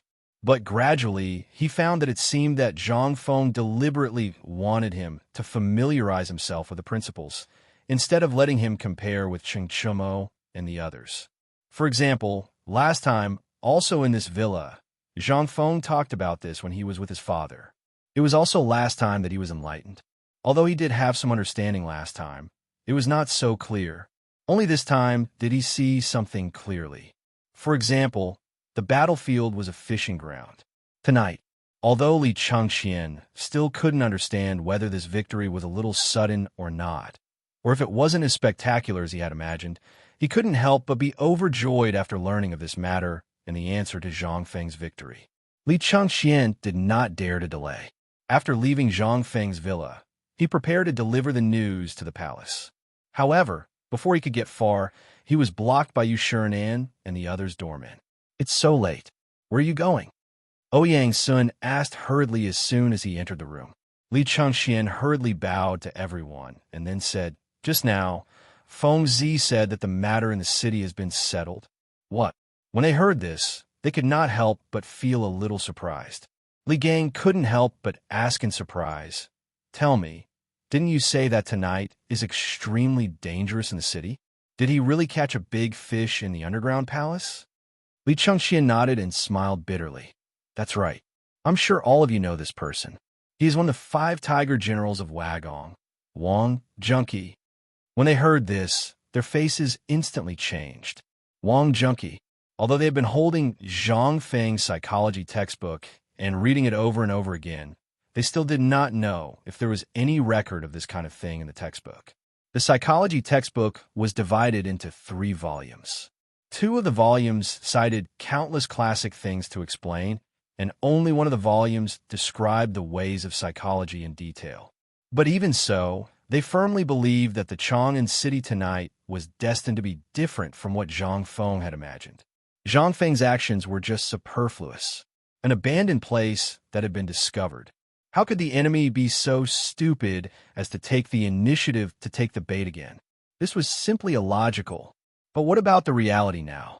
Ouyang Sun wandered a few steps in the living room and asked, "Who told you this? Is the information accurate?" "It's a letter written by my father." Hearing this, Ouyang Sun completely shut his mouth. This was a secret letter written by the emperor himself, which meant that this matter might have been a foregone conclusion. But what they couldn't figure out was this Wang Junqi. Why him? This person's wisdom was comparable to that of Guan Yu in the 3 kingdoms. How could he be so reckless? Then what did Feng Zi say? After knowing this matter, Ouyang Sun continued to ask. Li Chengxian smiled bitterly and said, "He said that tonight's matter has passed, and he also told the students that it is reasonable and unexpected. Everything must be considered in this way in order to achieve unexpected results. Tonight, if we follow the previous habitual thinking, we will fall into the enemy's trap or be passive. This time, Wang Junqi has been captured. No matter what the reason is, this matter is already in the past. Therefore, Feng Zi's meaning is that at least there won't be any mistakes tonight." Ouyang Sun and the others heard this. They could not help but suddenly change their expressions. It was within reason, but beyond his expectations. Mother of asterisk Kerr, he's really a genius. Chapter 1527. Report. At the same time, a hurried voice sounded outside the imperial study. Li Shimin, who was worrying about what to do, was startled. He hurriedly said, "Speak." The imperial guard at the door hurriedly said, "Your Majesty, someone with the identity card of the Chancellor of White Deer College just sent a message." Li Shimin's face suddenly lit up. He hurriedly said, "Speak quickly." President Zhang said that this time the enemy seemed to have left in a hurry. Maybe they didn't plan to move in advance. So the accident in Zhongshan's mansion in East City today was just for the child. The purpose was to prepare for the evacuation. Hearing this, Li Shimin and the others' faces instantly changed. Wei Zheng directly exclaimed, "What? When did this message come? And what else did he say?" Hearing this, the Imperial Guard looked at Li Shimin and then at Wei Zheng. Li Shimin waved his hand and said, "Dian, it's fine." Hearing this, the Imperial Guard continued, "This happened 2 hours ago. I heard that when he was in Chang'an City, the guards of Chang'an City did not allow him to enter. It was only when General Cheng showed up that he was allowed to enter. It seems that he was delayed for more than 4 hours." Hearing this, Li Shimin was speechless. He was so angry that he slapped the table and shouted, "Damn it! Give the order that all the guards guarding the city gate of Chang and will be suspended for a year. Tomorrow morning, no one will receive 30 beatings." At such a critical moment, if this matter wasn't important, why would Zhang Feng personally send someone to deliver the message? This was simply preposterous. Li Shimin was so angry that he wanted to kill someone. Seeing this, Wei Zheng hurriedly advised, "Your Majesty, the situation inside and outside the city tonight is unknown. It is understandable for the city guard to do this. If the person who was let in is an enemy spy, it is also unknown. Let's listen to what he has to say first. What do you think?" Li Shimin nodded. Continue. At this time, that Imperial Guard said, while trembling with fear, that person said, Principal Zhang said, this underground palace definitely still has some secrets that haven't been taken away. So, tonight, there will definitely be people who will come to take some things back. Moreover, these things are definitely things that can expose that person. Report. At this moment, another chamberlain of imperial insignia rushed over and interrupted Li Shimin. Li Shimin waved his hand. What is it? Your Majesty, Chang'an's Chunming Gate, Yinxing Gate, and Yinping Gate are on fire. The shops along the streets of the eastern and western markets are all on fire. The Guang residence next to the Eastern Palace and Yongchang Second Market Square are also on fire. What? Li Shimin was shocked when he heard this. So many places were on fire at once. This was definitely not a normal occurrence. It was definitely a backup plan prepared by someone. Li Shimin hastily ordered, Order all the soldiers and city guards to put out the fire as soon as possible. Yes, Your Majesty. The fire at the city gate was a matter of losing face. More importantly, they did not know if there were other hidden reasons behind it. More importantly, the person just now said that there was something important in the underground palace. These 3 city gates were almost all unimportant city gates.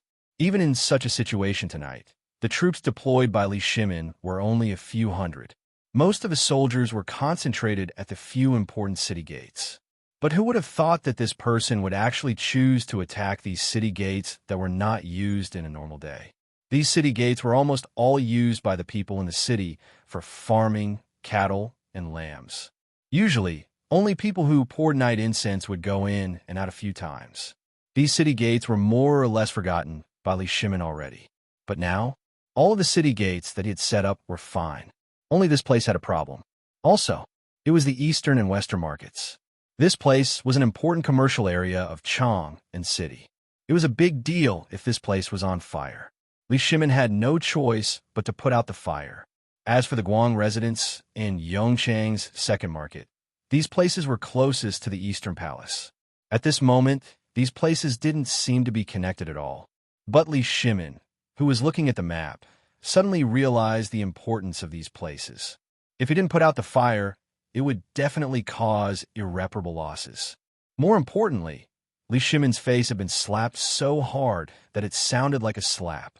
This was the most fatal, and once the fire was put out, it would definitely disperse all the soldiers in the city, which also meant that all his plans would be ruined.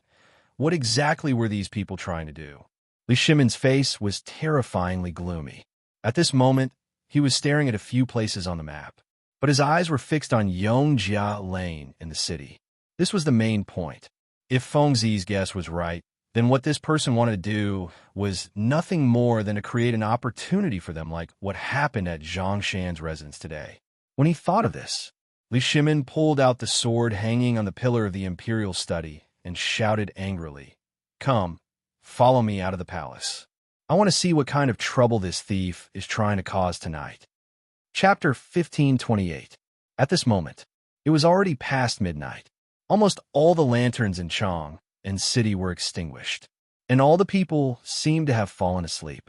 But at this moment, a little bit of fire slowly lit up the entire Chang and city.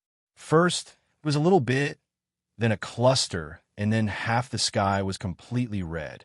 It was also very cold. It was already very cold.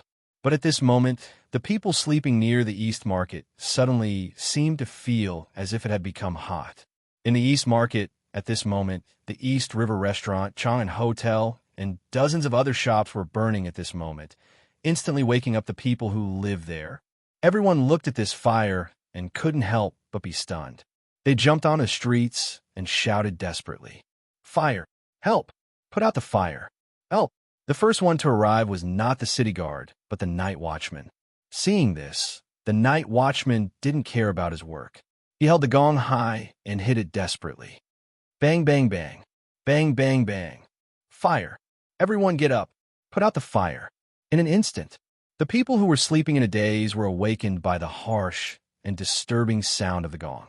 Before they were ready to rush out angrily and tear the night watchman apart, they suddenly found that the outside of the window had become red. Instantly, everyone's head and heart became cold. They hurriedly kicked their sleeping and drooling families to wake up. They hurriedly went out of the door. In a moment, the people of the East Market, the city defense army patrolling the streets, and the people of the county government rushed over. Everyone looked at the few buildings that were almost burned down and were dumbfounded. Who the hell was this? This place was a rare and important place in Chang'an. Anyone with a discerning eye could see that the fire here was definitely not a natural fire, because there was still hay at the door that was not burned out. What did this mean? This meant that someone did it on purpose, setting a fire here in the middle of the night. What are you waiting for? Go home quickly and get your food to put out the fire. At this moment, a man riding a big horse hurriedly galloped over, and before he got close, he hurriedly shouted angrily in a hurry. In an instant, everyone came to their senses and hurriedly went home. Then, he picked up his weapon and ran out. There was no other way. The houses here were all connected to each other. Once the fire spread, no one would be able to escape. The person who had come was Yu Qigong. Yu Qigong had not brought many people with him to begin with, so it would be impossible for them to split up now. Furthermore, with such an anomaly, anyone with a discerning eye could tell that someone had deliberately stopped them. Furthermore, there were fires at 3 city gates, as well as near the Eastern Palace. This was definitely done to disperse their forces. At this time, he didn't know what the emperor would do. He could only come and take a look first, and then organize the people in the city to save themselves. The common people were still able to handle it. As soon as Yu Qigong gave the order, everyone began to move. Coupled with the people from the Chang and local government led by Niu Weili, Yu Qigong dared not delay for a moment and directly rushed to the next fire spot. The sound of horse hooves, dry wood, roof beams, and tiles emitted bursts of explosive sounds amidst the night wind. Every sound made one's heart sink. Quick, put the fire out. Everyone put out the fire, beat the drums, and inform the other city gate guards who are not on fire to come and help. Yinqing Gate and Yinping Gate were the third direct passageway apart from Tunghua, Kaiyuan, and Jingguang Chunming at the Imperial City Gate. There were also direct passageways that only the common people could eat. At this time on the street, pairs of defensive positions, coupled with the addition of the Navy soldiers from the Chang and Navy Mansion, instantly woke up all the common people in Chang'an City. Everyone stood at the windows of the houses, looking at the chaotic noise outside and the fire that was getting stronger and stronger. They were shocked. This was the first time such a big fire had happened in Chang, and since they could remember. Everyone was scared out of their wits. They didn't know what was going on, and they didn't know who was doing it. However, at this time, everyone knew that there must be a big problem at this time, and they seemed to faintly feel that tonight was not an ordinary night. They were all common people who had lived here for a long time, so they naturally knew the situation here. However, they had never seen so many soldiers at the same time, and in the middle of the night. And this fire, could it be Shili Khan is attacking again? Everyone couldn't sit still when they thought of this. They all stared at the door with even more horror. At this time, Yu Qigong and his men came to the door one after another. The city gate had been doused with palm oil and pine oil. At this time, the originally thick and dry city gate instantly turned into a wall of fire. What was more terrifying was that the gate building on the city gate was also burning at this time.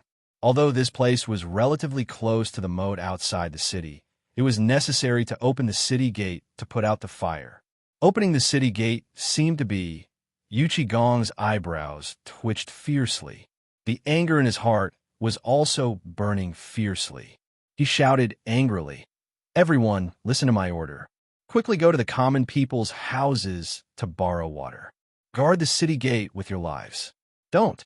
As he spoke, Yu Qigong turned his horse's head and saluted the people in the dark. He said, "Everyone, tonight there are bold thieves who want to destroy the peace in our city. I, Yu Qigong, ask you again to quickly come out to help put out the fire and protect Chang'an together." Chapter 1529. Silence. It was still as silent as before. Yu Qigong looked at the residential area in the darkness and could not help but feel a little disappointed and anxious. Once upon a time, Yu Qigong had never been so disappointed. Once upon a time, he always thought that the people would live and die with the city. He had conquered many cities, and it was pretty much the same. But now, he could not help but feel a little disappointed. The city gates could not be opened. The mysterious person outside was waiting for him to do so. His goal was clear. It was either the underground palace or the palace. At this moment, the guards' army Jinwu guards and Qin Xiong's men were there and could not move at all. Qin Xiong was personally leading the formation there. He did not dare to move. The only thing he could use was the 1,000 men in his hands. Outside the city, Qing Yaojin's men could not be moved. He could not even enter the city. At this moment, General, are you really General Yuqi? Yuqi Jingda? Just at this moment, a weak and crisp voice rang out in the darkness. Hearing that, Yuqi Gong hurriedly looked over. He instantly saw a small face in the darkness. The moment he looked over, it shrank back into the darkness. When Yuqi Gong saw that, he hurriedly got off his horse. That's right, I am Yuqi Gong. Hearing that, the little kid gathered his courage and looked behind him before tentatively walking out of the darkness. The little boy was around 7 or 8 years old. His clothes were in tatters, and his nose was dripping with mucus. His big, black eyes were glaring at Yuqi Gong's armor, and they were sparkling. When Yuqi Gong saw that, although he was anxious, he controlled his temper and squatted down. Little kid, it's so late. Why aren't you sleeping? There was a fire, so I couldn't sleep well. Yuqi Gong sighed, not knowing what to say. Seeing Yuqi Gong like that, the little kid's courage grew. He walked up and touched Yuqi Gong's armor. Instantly, he retracted his hand like it was scalding him. Just at this moment, the little kid asked excitedly, "Are you really the general?" Yuqi Gong nodded his head. The little kid was so excited that he danced. "Then I'll go put out the fire. If I put out the fire, can I follow you?" Yuqi Gong was stunned. "What do you mean by that?" "Being a soldier, I heard that you can eat your fill. My family has a lot of people, but I can't eat every day. This is all because of those damn Turkic Tatars. My father said that when I grow up, I have to kill Turkic Tatars. Killing Turkic Tatars will give me meat to eat. Also, I heard from father that the Turks are attacking us, right?" Yuqi Gong's eyes reddened as he took a deep breath and said, "I, Yuqi Gong, promise you that as long as you reach the age of 15, you will personally take this thing to the military camp and look for me. I will definitely take you in." As he spoke, Yuqi Gong pulled out a modeo and instantly removed a jade pendant from the modeo and threw it to the boy. When the boy saw this, his eyes instantly widened. As if he had picked up a treasure, he let out a roar and rushed into the darkness. Then, he led a few kids who were as big as him and carried wooden buckets that were not much shorter than them, and rushed towards the city gate in high spirits. Seeing this, Yuqi Gong took a deep breath. He looked into the darkness. At that moment, groups of commoners began to slowly walk out. Yuqi Gong cupped his fists and said, "I will definitely report your kindness to His Majesty. I'll leave this place to you." As he spoke, Yuqi Gong mounted his horse and hurriedly disappeared into the darkness. After Yuqi Gong left, only then did the crowd become bolder. Someone looked at the group of children jumping around in the fire and couldn't help but roar, "Stop hiding and come out. Are you all worse than child?" That shout was like a heavy hammer. It struck the crowd's hearts. "What's there to hide? Didn't you hear the general say that there are criminals trying to enter the city? If we let them in, we'll be the ones to suffer. Everyone, take your weapons and attack. That's right, don't just watch. If this thing really burns, we won't be able to live in peace either. Our houses might even burn down. Everyone, go put out the fire." Motherf asterisk her, which bastard dared to do such a thing to give birth to a son that has no asshole? Motherf asterisk her, he really lacks virtue. Let's go. There's a well in my backyard. Come and get some water with me. As the people here started to move, the situation at Yinqing Gate was slightly under control. With the help of the people, the fire at Yinping Gate was gradually being suppressed. Although there were still 5 places in Chong and city that were ablaze, the place outside the East Palace was the only place that was more serious. The East Palace was already in chaos. A large number of imperial guards, palace maids, and eunuchs scrambled to climb up the palace walls. They used bamboo poles or basins of water to water the burning trees outside. Inside the palace walls, a large number of people were also hurriedly chopping down the trees that had been set on fire. For a moment, the entire Chang and city was in complete chaos.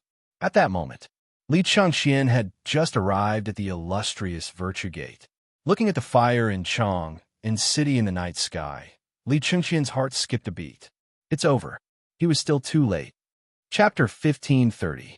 Li Changxian's arrival did not attract the attention of the people on the city gate tower.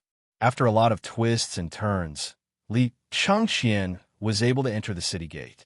As soon as he entered the city, Li Changxian was shocked by what he saw in the city. On the streets of the city, there were more people than usual during the day. Men and women of all ages were hurriedly carrying buckets and basins filled to the brim with water, walking back and forth. The ground was a mess. There were also countless pieces of rotten wood that had not been completely extinguished. The smoke made people unable to open their eyes. "Your Highness, please go back quickly. There is a fire in the mansion."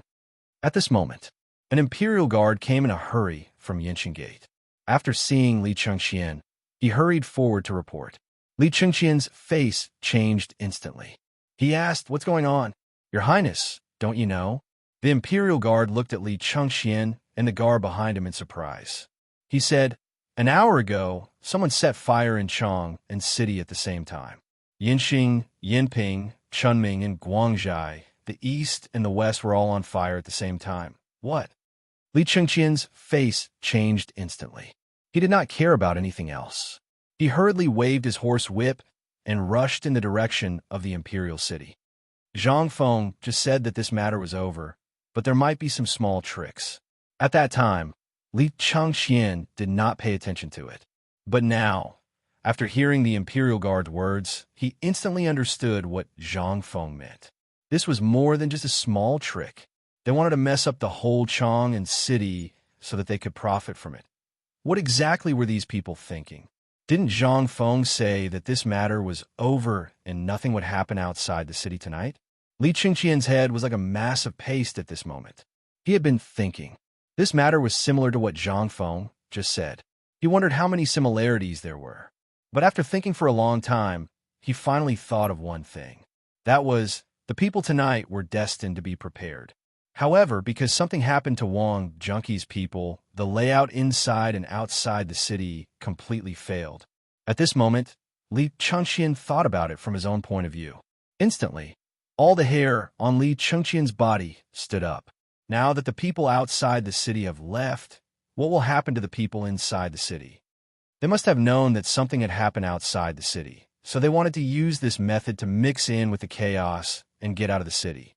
Thinking of this, Li Changxian hurriedly pulled on the reins and said to the leader of the imperial bodyguards behind him, "Quickly go and report to General Yuqi. Tell him that no matter what, he must not open the gates tonight. The rebels in the city must be prepared to take advantage of the chaos to escape." When the guard leader heard this, his expression changed slightly as he replied, "Yes." Li Changxian hurriedly returned to the Eastern Palace. After confirming that everything was fine, he went straight to the Imperial Palace. Tonight's events were too unimaginable. Danger lurked everywhere. If the mysterious man did something else tonight, they would be in big trouble. After all, this Guang house was the closest place to the Eastern Palace and belonged to the residence of the 16th Prince. Basically, this place belonged to the royal family, and so on. The imperial edict, princes, and ministers all lived here. Usually, this place was the most guarded place in Chang, and except for the imperial palace. However, at this moment there was a fire here. What did that mean? It meant that there were probably spies of the mysterious man in this place, or subordinates. At this moment, Li Changxian followed the way that Zhang Feng said to think from the enemy's point of view. After carefully sorting out the situation, he was shocked to find that Chang and city was really in a precarious situation at this time. First, he used the disturbance in Chang and city to attract everyone's attention and lead Feng Zi down the mountain. Then, he used the fire in this house to make Zhang Feng jump over there. At the same time, he also created an absolutely safe opportunity for them to evacuate and deploy to Chang and city. Then, As long as Zhang Feng didn't find this underground palace, then the ending, it was destined that tonight's matter would not be so simple. If Zhang Feng found out, it would be a complete disgrace to the royal family. Someone dared to build an underground political announcement hall under his nose. It would be a disgrace if word got out. Would the emperor allow this to happen? Even if the emperor was willing, the officials would not agree. This person took advantage of this and the relationship between the emperor and Zhang Feng to come up with such a vicious plan. Now, seeing that the plan had failed, what would the mysterious man do at this time? After thinking hard for a moment, Li Chengxian suddenly thought of a terrible thing. He was wrong. Everything was wrong. This mysterious man didn't want people in the city to go out. Instead, he wanted to use other people to kill these people in the chaos. Was he trying to silence them? Destroy the corpses? At this thought, Li Chengxian was instantly horrified. At this moment, Li Chengxian looked up and saw a cold Mo Dao blocking his way. He found that he had already arrived at the door of the imperial study. Li Chengxian didn't dare to delay and hurriedly reported, "Greetings, father." Chapter 1531. In the imperial study, Li Shimin had already put on the armor he hadn't worn for a long time. He was gesturing with Wei Zheng and the people from the military around the sand table. It seemed that the emperor was about to go to war. Li Chengxian panicked at the thought of this. Hearing Li Chengxian's voice, Li Shimin abruptly turned around and waved his hand, ordering the officials to withdraw for the time being. He hurriedly called Li Chengxian into the imperial study. Li Shimin was also shocked by Li Chengxian's expression.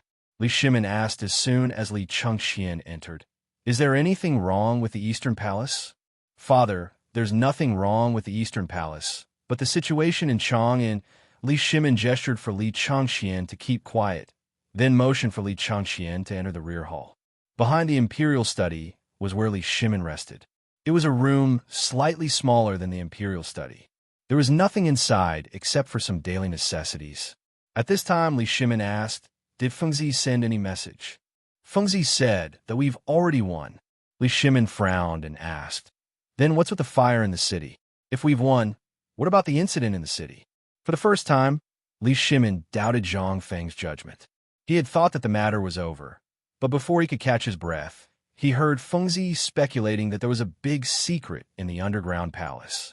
And before he could react, he heard about the fire in Chang'an. If this matter was over, then what was it? It was nothing more than Li Shimin getting angry. If Li Chengxian didn't know what Zhang Feng meant, he wouldn't have understood either. Right now, seeing Li Shimin's anger, he hastily said, "Father Emperor, please calm down first. Listen to Urchin's detailed explanation." Li Shimin lit a cigarette and looked at the candlelight with his hands behind his back, indicating for Li Chengxian to speak. Seeing this, Li Chengxian said, "Father, Feng Zi told me everything that happened today. I only completely understood today's battle afterwards." Feng Zi said that today's battle was even more ferocious and dangerous than personally leading hundreds of thousands of troops.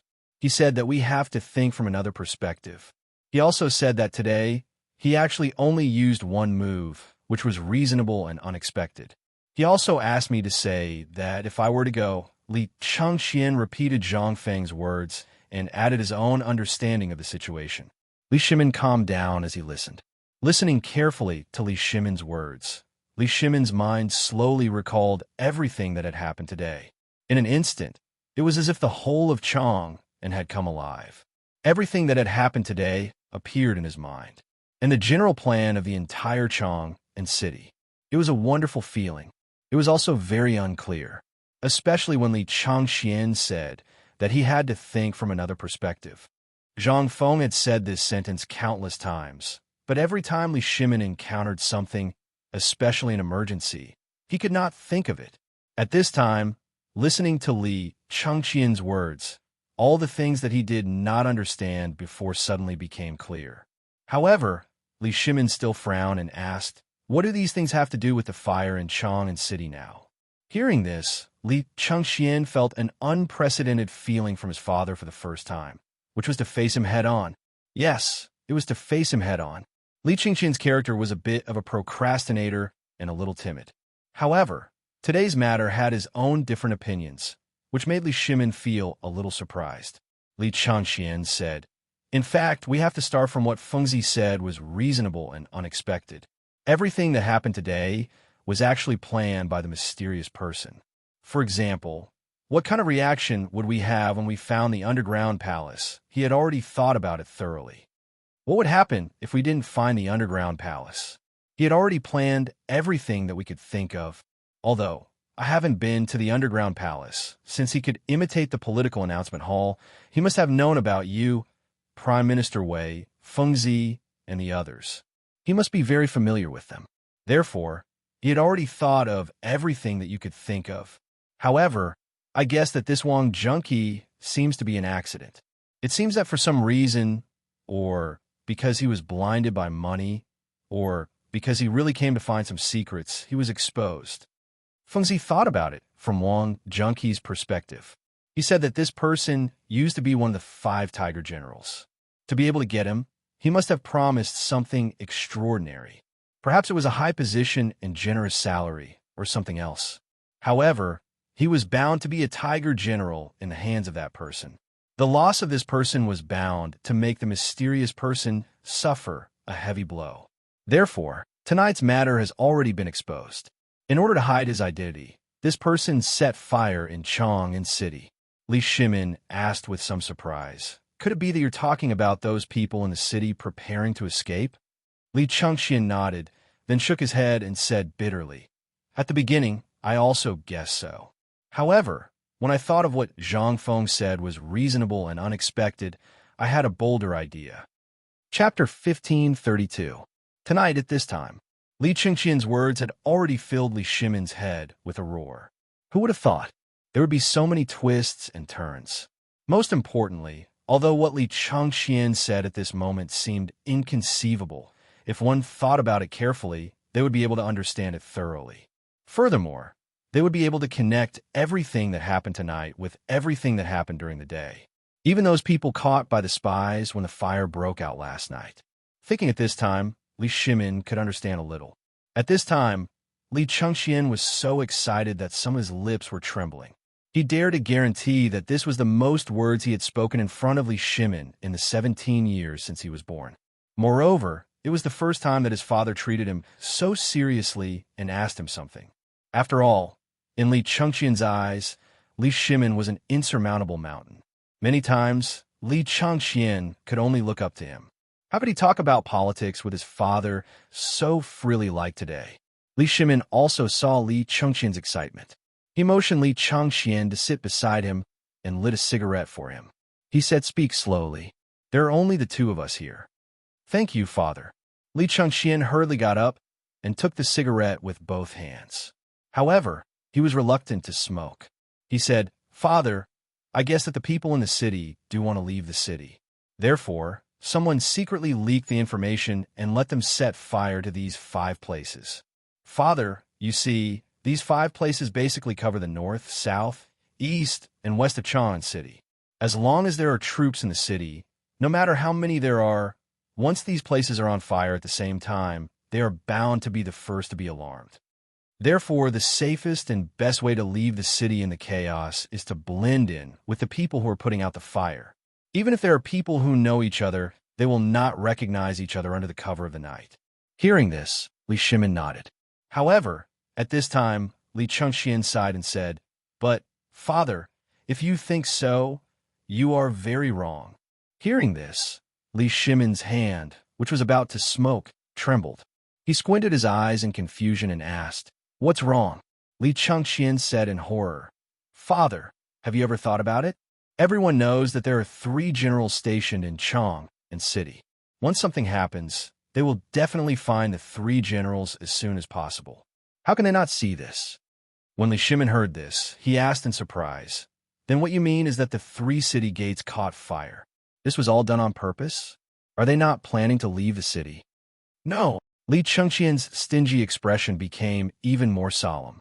He took a few deep puffs of his cigarette and said, "This is what the mysterious man planned according to his usual plan. He created chaos and then let his people, who were discovered by our spies during the day, escape. He created such an illusion. Then the people hidden in the dark would immediately kill them. What? Hearing this, Li Shimin stood up in shock, to silence the witness. He had thought about this before, but he didn't expect these people to be so bold and have a backup plan. At the thought of the people hidden in the dark, Li Shimin's forehead instantly broke out in a cold sweat. He hurriedly asked, "Qian, do you mean there are hidden killers in the city?" Although it seemed a little strange, this killer. Could it be that the mysterious man really planned to? If Fengzi couldn't find the underground palace tonight, or if the underground palace was really not taken seriously, it would. Chunming Gate was on fire. The Yinqing Gate and the Yinping Gate were on fire. What's more, the Tunghua Gate was unimpeded. If they didn't set up any defenses, wouldn't the entire Chang'an fall tonight? And the city gates were on fire. Obviously, someone had already infiltrated the city defense army. With Yu Qigong's ability, it was impossible for him not to know these things. Then if that person knew Yu Qigong, he would definitely know tonight that Yu Qigong wouldn't let these people out of the city. Then what on earth was he thinking? Li Shimin looked at the dancing candlelight, but he didn't have any clue. But in a flash, Li Shimin thought of an extremely terrible thing. That was the secret passage. If he didn't send Qin Xiong to the underground palace tonight, wouldn't it mean that these people were preparing to? At the thought of this, Li Shimin instantly thought of all the problems. That is, if these people really wanted to eliminate the root of the problem and erase all traces of the mysterious lord. Li Shimin's face suddenly changed, and he asked, "Qian, what you said, did you think of it yourself, or Fengzi?" Li Changxian said with a serious face, "Fengzi just said that there might be a small episode in Chang'an City tonight, but he didn't say it clearly. It seems that he told me so much just to let me judge for myself. I'm sure that tonight will be the day of the death of these people we found today." Hearing this, Li Shimin suddenly stood up and hurriedly shouted, "If your guess is right, then tonight, someone is going to assassinate Wang Jun." Chapter 1533. Li Shimin's voice fell. Li Changxian suddenly figured everything out. If they wanted to clean up their mess, then Wang Junqi was really the biggest loophole. As long as he was killed, wouldn't everything be fine? Who was Wang Junqi? No matter where he was a top figure. In the hands of that mysterious master, he must have been put in an important position. Once such a talent was captured, the outcome was already determined. That was death. Only death was the best way to seal their mouths. Otherwise, no one would be at ease. And killing those informants in the city was just to confuse the public. The most important goal was Wang Junqi in the prison of the Ministry of Justice. At this thought, Li Chengqian's expression changed. He hurriedly stopped Li Shimin, who was about to give the order, and said, "Father, I have a plan." Li Shimin heard this and ignored it. Wang Junqi's matter could be big or small. Once there was the slightest mishap, the hearts of the people in the army would certainly be somewhat lax. And if he did not deal with it and allowed that mysterious master to snipe and kill, regardless of sentiment, reason, or face, he, Li Shimin, would not agree. What was this? This was Li Shimin's face. If someone really killed Wang Junqi in the prison, where would he put his face? At this moment, he was finally able to understand Zhang Feng's thoughts, as well as Li Chengqian's unexpected and reasonable explanation.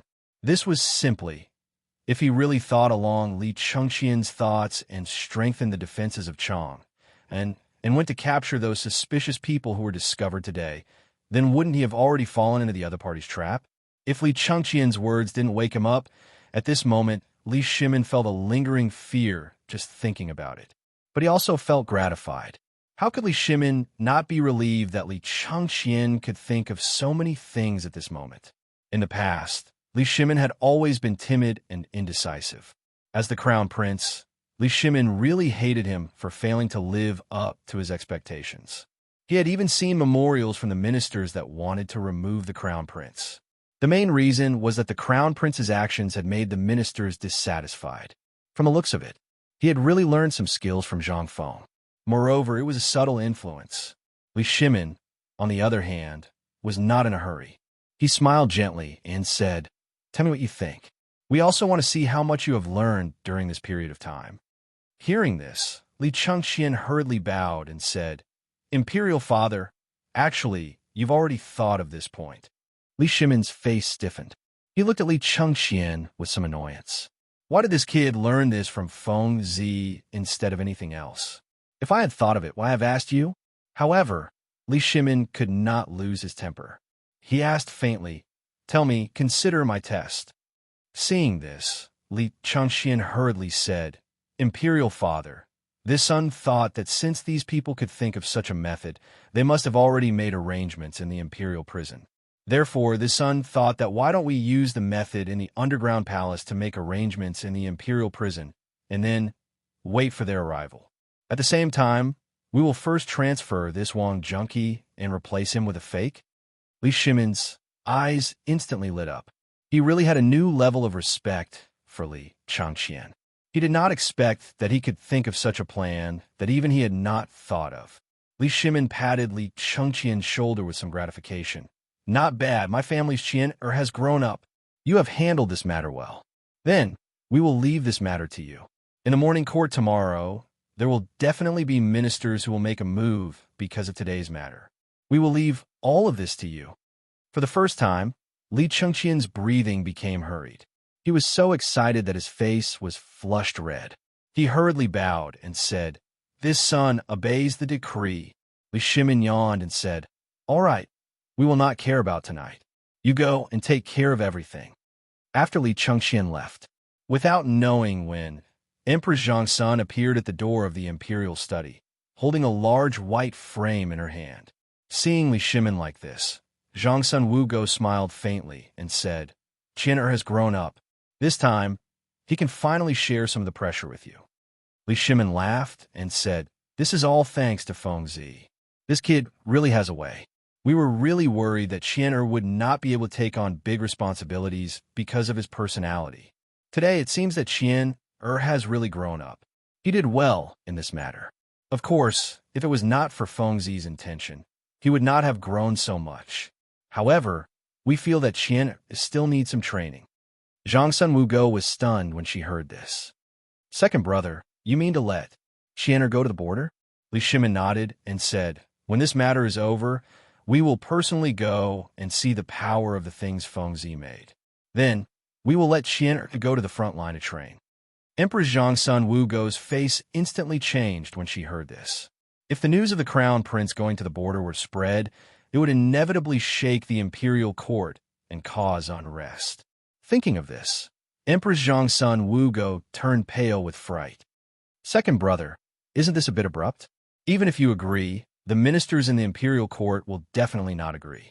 Moreover, although the crown prince guarding the border can increase the morale, if there is any mistake, then what should we do?" Li Shimin was also somewhat hesitant at this time. After thinking for a while, he said, "Let's wait until this matter is over." Chapter 1534. Swish, swish. Night birds tore through the night sky of Chong and barked in the air. The crowing of roosters and the barking of dogs, coupled with the incessant crackling of flames, shouts, curses, and cries, could be heard. In an instant, the whole of Chong was plunged into endless complexity. Amidst the chaos, a group of people in night-traveling clothes had unknowingly infiltrated the people who were trying to put out the fire. Immediately after, at this moment, countless people fell in the darkness in front of these men in black. Then, without anyone noticing, they were thrown into the fire. "Quick, men, come over here and tear down this house. Men, there are still people inside. You mother asterisk her, come out. Why are you hiding in there?" At this moment, the fire in the East Market had been saved. A large number of soldiers, constables from the county government, and commoners all rushed to Shi City. The fires at the three city gates of Yinxing, Yinping, and Chunming had mostly subsided. Near the Guang residence, because it was near the Eastern Palace, the fire was almost fully extinguished. Only in Shi City, as most of the people here were merchants, the buildings here were relatively old. Although there were many people in the city, the fire had already spread to at least 50 houses. It was as if the entire Shi City had been burned down. At this moment, everyone was stunned by the scene before them. Niu Weili was panting as he rushed over with his tattered official robes. Looking at the burnt Shi City, he was dumbfounded. Everything in front of him looked so unbelievable. There was still no need to save this place. That was because this place had been completely burned to ashes. No one dared to approach it in the slightest. How could they save it? At this moment, when Nyo Whaley arrived, everyone seemed to have found their backbone and looked at Nyo Whaley. Lord Nyo, the fire is too big. There's nothing we can do. At this moment, the West City Deacon hurried over to Nyo Whaley to report the situation. Nyo Whaley's frown deepened when he heard this. He waved his hand and said, "Pass down the order first. Tear down the shops around here. Organize people to only put out the fire on the two sides of the main seat." That person was taken aback. He looked at the raging fire with some fear and asked, "Sir, this?" Nyo Whaley was annoyed. He rolled up his sleeves and shouted angrily, "Don't King talk about this and that. Hurry up and save people." Then, Nyo Whaley personally picked up a wooden stick and rushed into the sea of fire. There was no need to save the fire now. Right now, the most important thing was to cut off the momentum of the fire. Otherwise, if the fire spread to the Hidden Light Gate, they would be doomed. That was the Imperial City. If he didn't control the fire well, regardless of whether the fire was saved or not, he would die without a burial ground today. Oh my God, someone died. Murder. Just as Nyo Whaley and a group of Yamen runners were hurriedly shuttling through the fire, suddenly, a burst of exclamations came from the side of a house that was burning particularly vigorously. There were also sounds of vomiting. Nyo Whaley's heart sank. This could be a big or small matter. If it was a big matter and someone died, although a punishment would be unavoidable if it was a normal death, it would be pardonable. However, if someone didn't die from the fire, it would be a big joke. Where is it? Nyo Whaley's eyes were red. He couldn't care less about the scorching heat and rushed in. At this time, the people seemed to be frightened by the situation here. All the people who were attracted to the scene rushed in to take a look and immediately vomited. Although the roof of the house had been overturned, and there were drops of water mixed with traces of soil dripping down, they could still see clearly in the light of the fire. Nyo Whaley saw this and couldn't help but narrow his eyes. He waved his hand. The Yamen runners behind him plucked up their courage and carefully went in. But as soon as they entered the door, everyone's expression changed. "Wah, wretch! Sir, murder!" Nyo Whaley's expression changed when he saw the Yamen runners who went in. He hurried forward. Before he entered the door, he could smell the smell of burnt flesh. It was the smell of burnt corpses. Accompanied by the smell of meat, Nyo Whaley's expression changed. He resisted the urge to vomit and took the torch from the Yamen runner to shine it. In an instant, the piles of corpses in the house and the traces of blood that had not dried up, as well as the pots of tung oil and weeds that covered the corpses, were all revealed. He took a quick look. Nyo Whaley saw at least 30 people. The one in the middle had been burned to ashes. Although the people poured water on the outermost people, the tung oil still couldn't be extinguished. At this time, it was still burning sporadically. Nyo Whaley couldn't help but feel a surge of emotions. But he didn't dare to be rash. There were dozens of people. Damn it, is this a meeting? F***CK your mother. This was simply coroner. Where the F***CK did you go? Get over here. Chapter 1535. At Nyo Whaley's command, a group of Yamen runners stammered forward and hurriedly carried the corpses out of the severely burned house. In the end, only pieces of the corpses were left. After all, they had all been burned to ashes. The coroner was directly carried on the back of a horse all the way from the magistrate's office. At this moment, the coroner was still wearing his pajamas. When he saw the ground full of corpses, the coroner's entire body felt unwell. Nyo Whaley covered his nose and pointed at the corpses.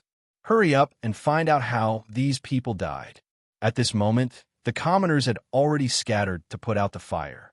After all, such a horrifying scene would only give them nightmares. However, every commoner was puzzled. Who would be so crazy as to kill people here? This was the warehouse of one of the more famous pharmacies in Shi City. Normally, people rarely came here, but now, even though such a big incident had happened, no one from the pharmacy had come. Could it be that the black-hearted shopkeeper had taken advantage of the chaos to make money from the dead? For a moment, The sounds of discussion, arguments, and curses were louder than the sound of the explosion. Moments later, the coroner covered his nose and began to rummage through the corpses with relish.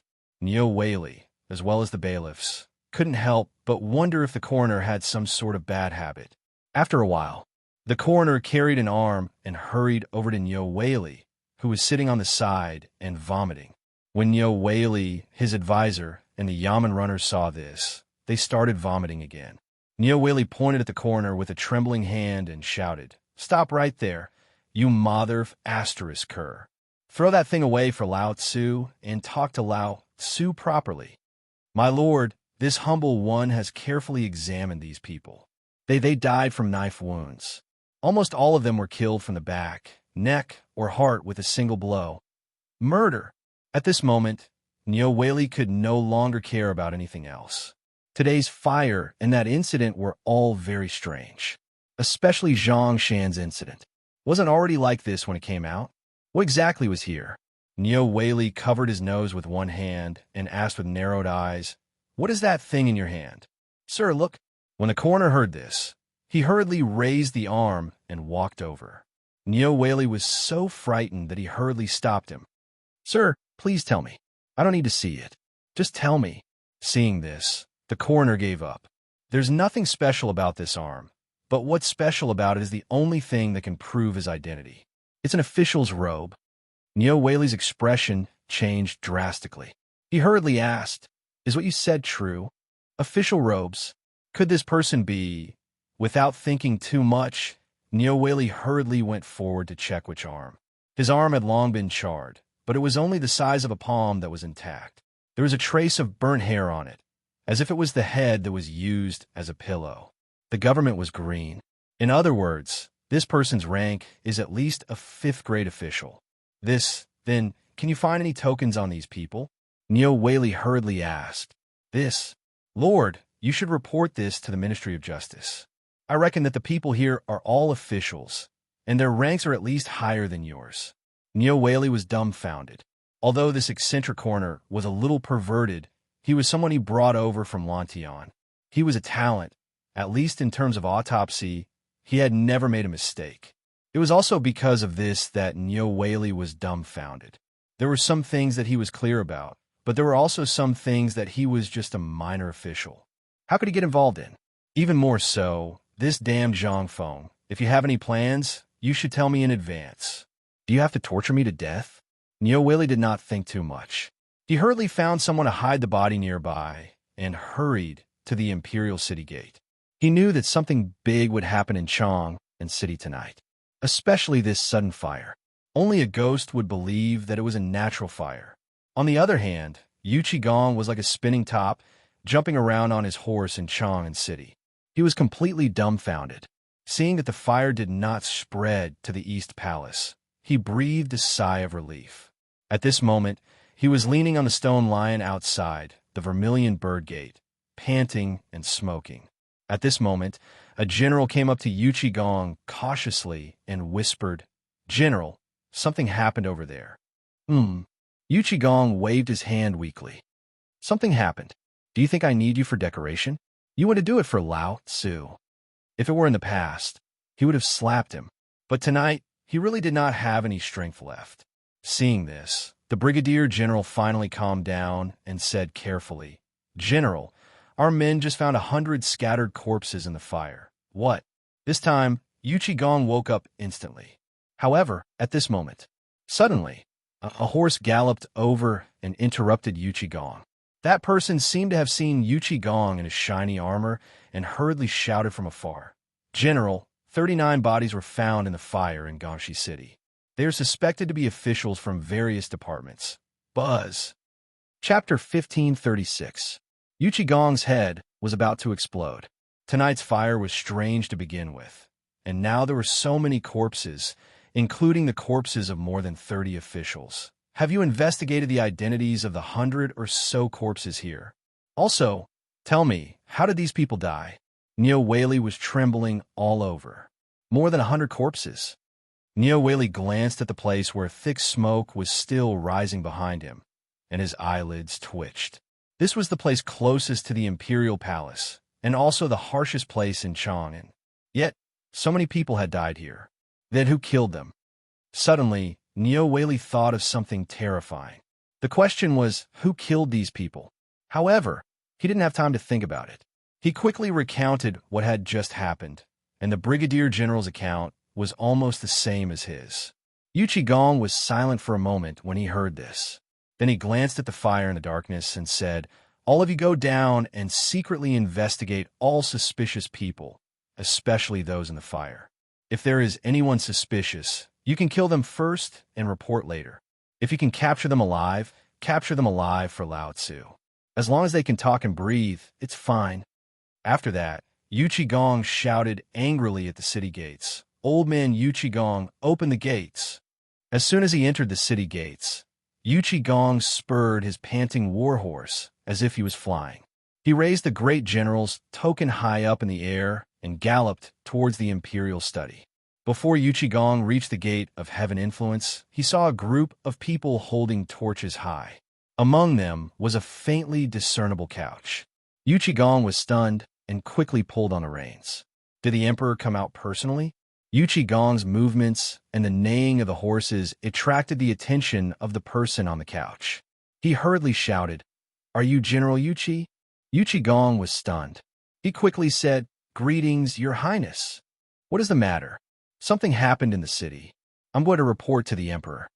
When Li Chengxian heard this, he waved his hand to have the group stop. He simply flipped over and asked for a horse from one of the guards.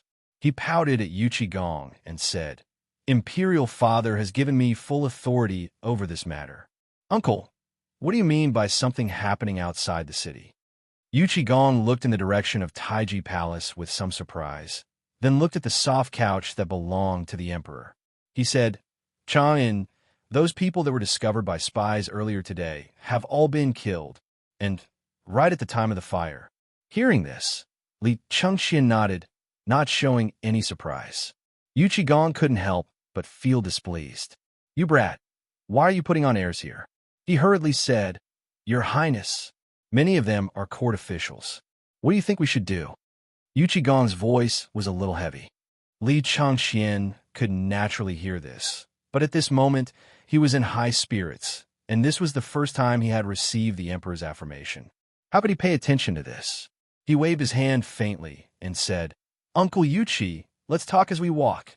As he spoke, Li Chengxian waved his hand and said, "Have the Chamberlain of Imperial Insignia scatter around the dungeon where Wang Junqi is being interrogated. Without my permission, no one is to make a sound." Yu Qigong was a little confused. Chang'an City is already in chaos. Why are you going to the dungeon instead of guarding Chang'an City? Is this how you command people? Haha, Uncle Yu Qi, don't be angry. Let me explain it to you in detail. Li Chengxian slowly recounted the countermeasures that he had discussed with Li Shimin, as well as everything that had occurred to him. At this point, Yu Qigong was also a little confused. The crown prince already knew about the assassination in the city. Why didn't he stop it? If he had stopped it, they would have been able to dig up some information. This was simply too rash. "Your Highness, although these people deserve to die, they must be punished accordingly, and they must know something." Without waiting for him to finish, Li Chengxian said faintly, "Just listen to me on this matter. Do you know why these people died? In fact, they're just small fries. How much can they know that is useful? They were just abandoned pawns. They did this just to clean up after themselves, which means they want to get rid of all clues related to that mysterious person. How much do you think a small fry like him would know? So, saving them will cost us more. This is also a chess piece of that mysterious person. They are waiting for us to save them. Once we do that, they will have a plan for the next step. This Wang Junqi is different. He knows more than anyone else. Do you think these people will let him stay safely in the dungeon and tell us everything?" So, the target of those assassins is actually Wang Junqi. We only need to sit in the dungeon and wait for their arrival. Isn't that more interesting than catching small fries? When Yu Qigong heard this, he immediately got on his horse and said, "Then this old general will go to the dungeon personally. We must catch these bastards today." Li Chengxian hurriedly waved his hand and said, "Uncle Yu Qi, I will have to trouble you to go to Chong and City personally and put on a show with me. Chapter 1537. Inside Chong and City. It was almost time for Immerse. The fire in Chong and City was also slowly extinguishing. However, the smoke that was so thick that it couldn't be dispersed was instantly torn into countless pieces by the mighty war horses, surging wildly in the night wind. Giddy up! Giddy up!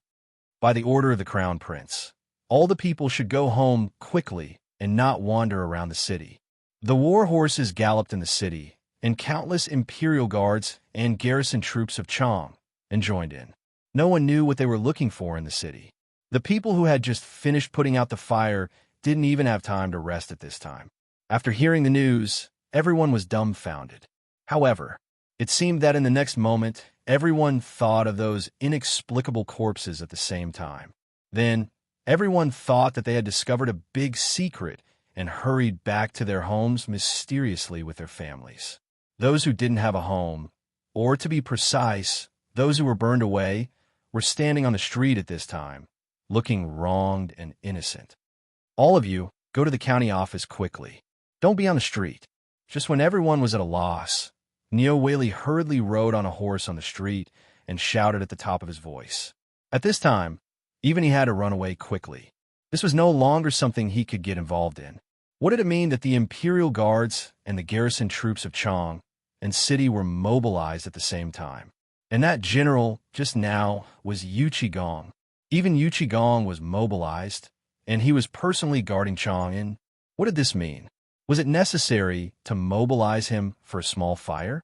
At this time, with the appearance of the Crown Prince's order, he would be a real fool if he didn't think of it. But this was also good. He could just raise his arm and call for his people to go back and sleep. Wouldn't it be better? It was better to stay away from these things if he could. Otherwise, there would be a lot of trouble when the time came. At this time, the operation to clear the streets was carried out. Almost in an instant, the people on the streets disappeared. After the people disappeared, a large number of city guards and garrison troops of Chong and City were standing directly on every street. Everyone was on full alert, looking for something in every house. In the darkness, there were also countless people who walked out of the corners at this time and disappeared into the night. On the other side, the prison of the Ministry of Justice, located near the Shuni Gate in the Imperial City, was also known as the Celestial Prison. It was the harshest place in the entire Tang dynasty. Those who were able to enter this place had almost no hope of leaving this place. At this moment, the surroundings of the Imperial Prison were as silent as usual. It was as if the prison itself was a synonym for fear and death. Tonight, there was such a huge commotion outside the city, but it still didn't cause the slightest ripple. It was as if what happened outside the city had nothing to do with this place. At this moment, translator, Transin editor, Transin as the fire in Chong and City was gradually extinguished. The chirping of insects near the prison stopped abruptly, as if someone had grabbed their throats. A moment later, in the dark, one by one, the figures slowly approached the heavenly prison. Then they killed all the guards in an instant and entered the heavenly prison in a hurry. In an instant, more than 100 people had entered the heavenly prison. The moment these people entered the heavenly prison, a voice rang out. Li Changxian, who was in an attic not far away, looked at Wang Junqi, who was tied to a pillar with scars all over his body, with a smile and said, "Uncle Wang, your colleagues are really loyal. If I had come a little later tonight, perhaps you would have been able to go home." Woo woo woo. Wang Junqi saw what happened at the gate of the prison through the bushes. The blue veins on his forehead were exposed. He didn't know the purpose of these people, but if they came, they would definitely not return. He had always underestimated Li Changxian. He even seemed to suddenly realize that the Lord seemed to have underestimated the Crown Prince. Was this still the indecisive Crown Prince who always did things indecisively? Just a few moments ago, Li Changxian had brought several hundred chamberlains of imperial insignia along with a man who bore some resemblance to him, and whose face had been smashed into smithereens to where he was previously sitting.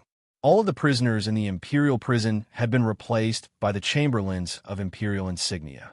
Without a doubt, something had happened. These people were no different from the people in the underground palace. At this moment, looking at the hundreds of Jinwu guards that Li Changxian prepared in this small building, he couldn't help but sigh in his heart. Li Changxian ignored him and didn't ask what these people were here for. He waved his hand and said, "Let's go down and have a look. Send a message that we can draw in the net." Following Li Changxian's order, in an instant, the leader of the personal guards beside him hurriedly whistled into the darkness. The next moment, the sound of a nightingale chirping could be heard. All the people who had arranged here in advance quickly surrounded the prison. There were even hundreds of city guards and garrison troops. It could be said that the prison at this time was the real prison.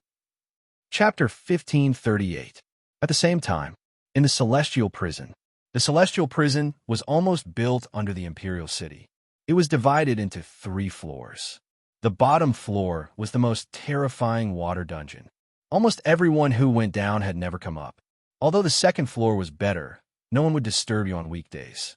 Unless it was mealtime and the jailers brought food, most people would not come here. It was so dark here that you couldn't even see your own fingers. The only source of light was the light that shone through the gaps in the wooden lids above, bringing them a trace of warmth and hope. The first floor was the largest. It held almost all the prisoners who needed to be arraigned and those who were awaiting trial. This celestial prison was also the largest and slightly drier place. Although there were beds in the cells here, the grass on the wooden planks was moldy and there were droplets of water dripping from time to time.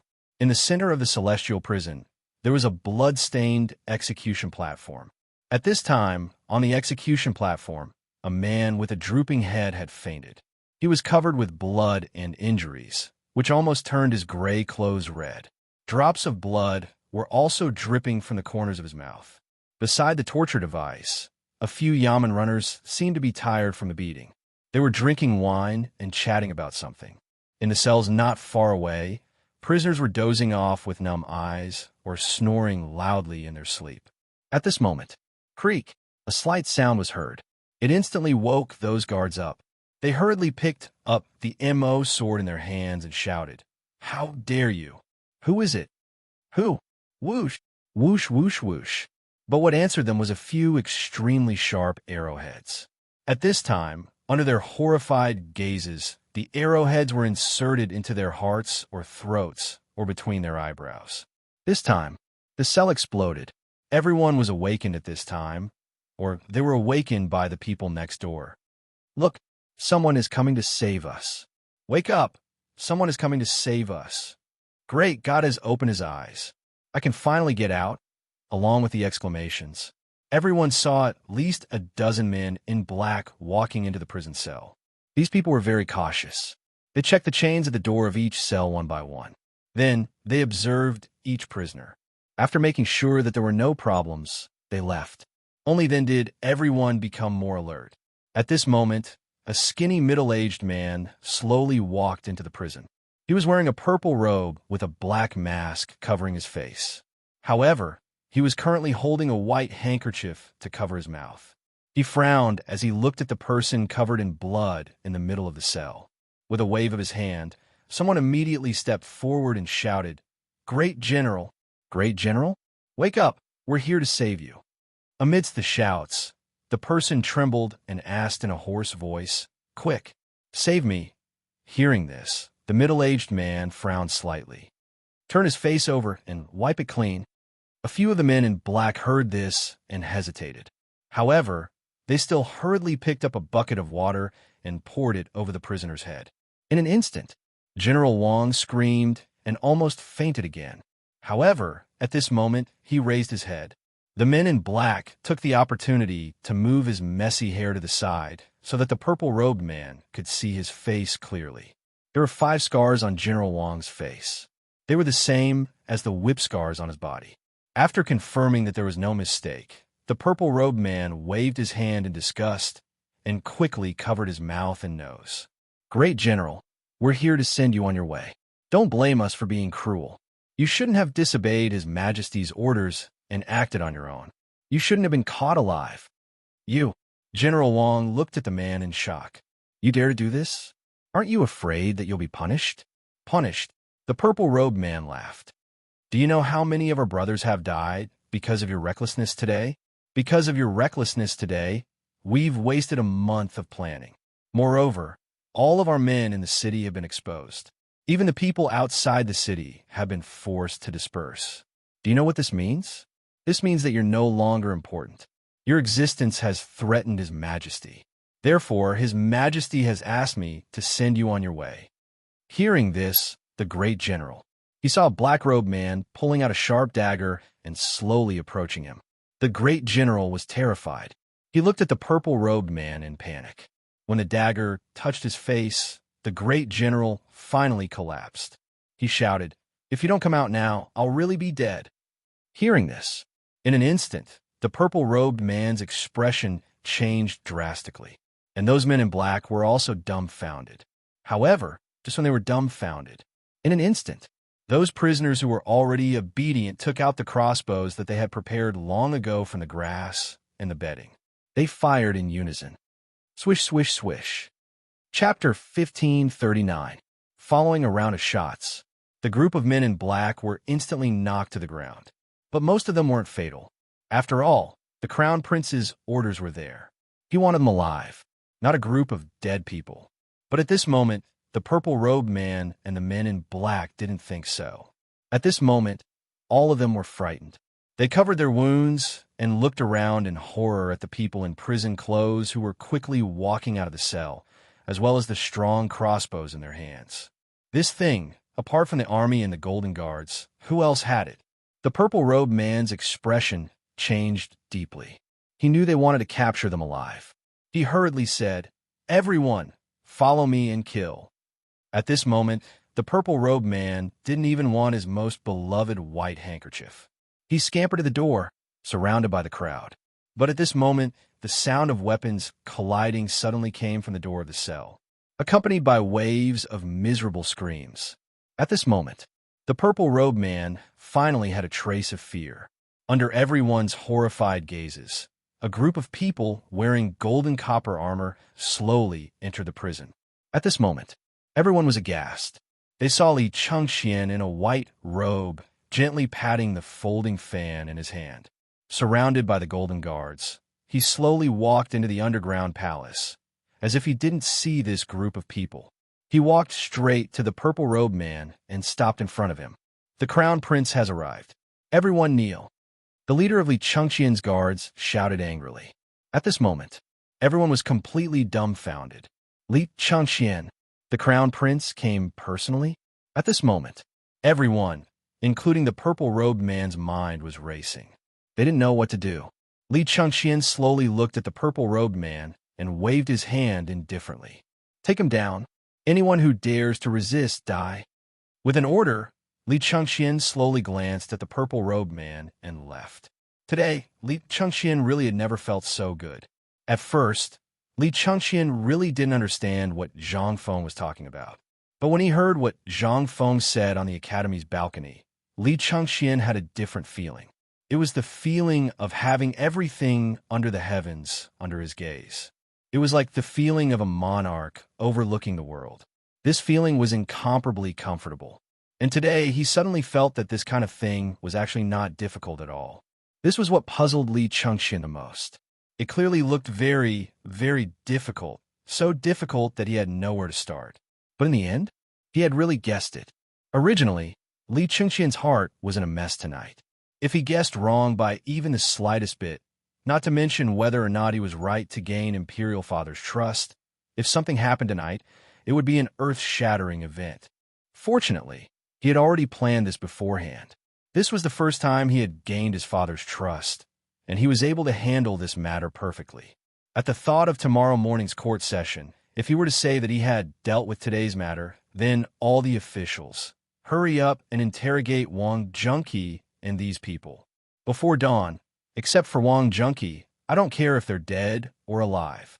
After giving the order, Li Chengxian waved his hand and Wang Junqi was brought into the Eastern Palace alone. This was the safest place. In comparison, as soon as he entered the Eastern Palace, Li Chengxian did not make things difficult for Wang Junqi. Instead, he gave him a table full of food and wine. Although the ropes were not untied, there were still 3 Imperial guards behind Wang Junqi, holding sharp blades in their hands, looking at him warily. Li Chengxian lit a cigarette and handed it to Wang Junqi. Seeing Wang Junqi's wariness, he said with a smile, "Uncle Wang, when we were in Wagong, you taught me how to ride a horse. In the blink of an eye, so many years have passed. Although today is somewhat abrupt, this little nephew still has to do his part as a host. It's almost dawn. How about we eat and drink a little?" Seeing this, although Wang Junqi was still wary, he gritted his teeth and took the cigarette in his mouth. Since he was going to die anyway, he was also very surprised as to why Li Chengxian would suddenly come up with such a big plan. When this brat was on a mountain, he was as timid as a mouse. Moreover, he was always timid in everything he did. Even in court, he was like this. But what was going on today? Could it be that Zhang Feng was the mastermind behind all this? Thinking of this, and thinking of the words of those people in prison, Wang Junqi also wanted to see what Li Chengxian could do. He simply shook his hand that was tied up with hemp rope. Li Chengxian understood and had someone loosen the rope for him. Then he said, "Uncle Wang, this is all prepared for you. Come and have a taste. This is good stuff. Thinking back to when we were in Wagong, I knew that you liked wine. This is tiger jerky that I purposely got from my master, and there's also his precious wine." Wang Junqi rubbed his sore elbow and simply let go of his stomach to eat and drink. After all, even if he wanted to die, he had to eat his fill and have the strength to do so.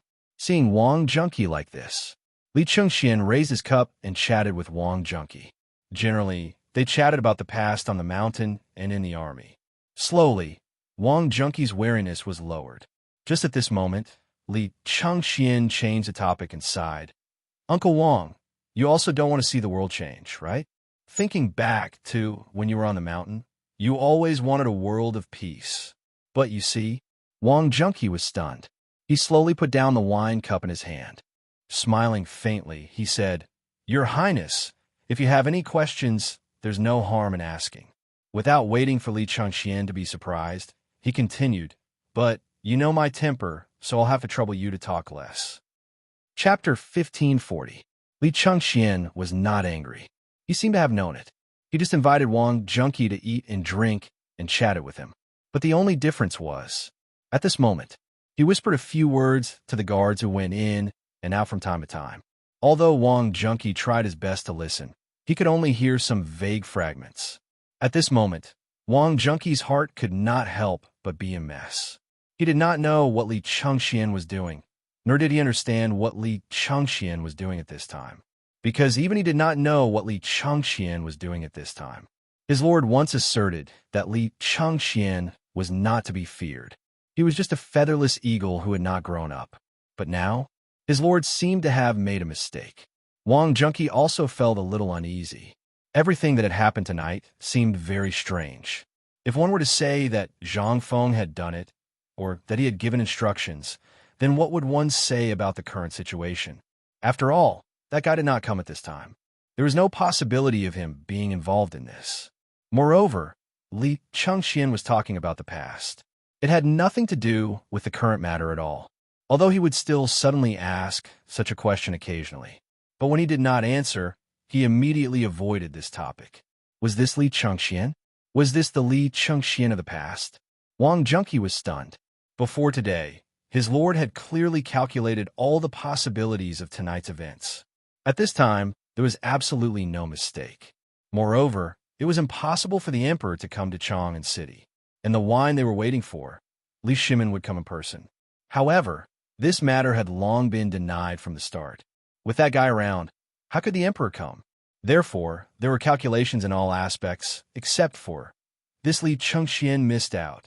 In fact, Wang Junqi actually knew what today's action meant, but he wanted to seek an explanation for Wagang's brothers. After the Wei River Alliance, he was almost ordered to rest at home because of the loss of Tong Pass and the failure to report the military intelligence in time. For a soldier, this was a humiliation, especially when he saw so many brothers die in front of him, and it was for Li Shimin. But in the end, he only got one sentence: go home and rest. What was this?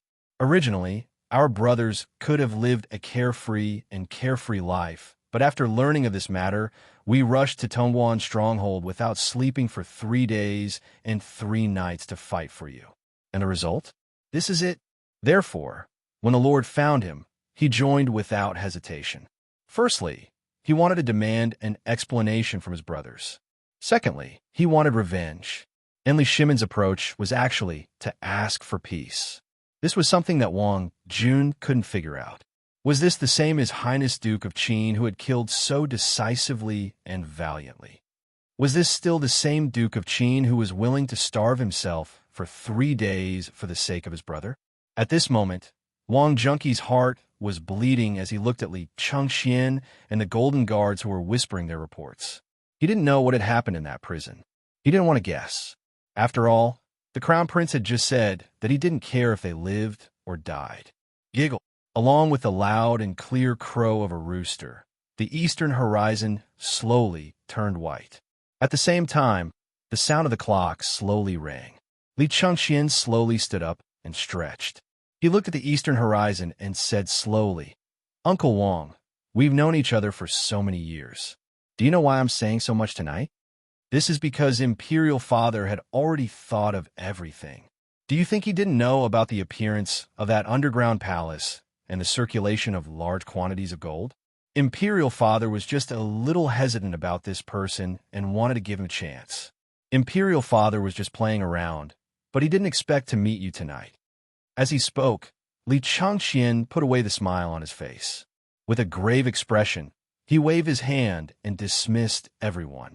He personally removed the ropes and shackles from Wang Junqi's hands and said, "Uncle Wang, after Imperial Father found out about this, he fainted and shackled you. After all, you are all brothers who went through fire and water together.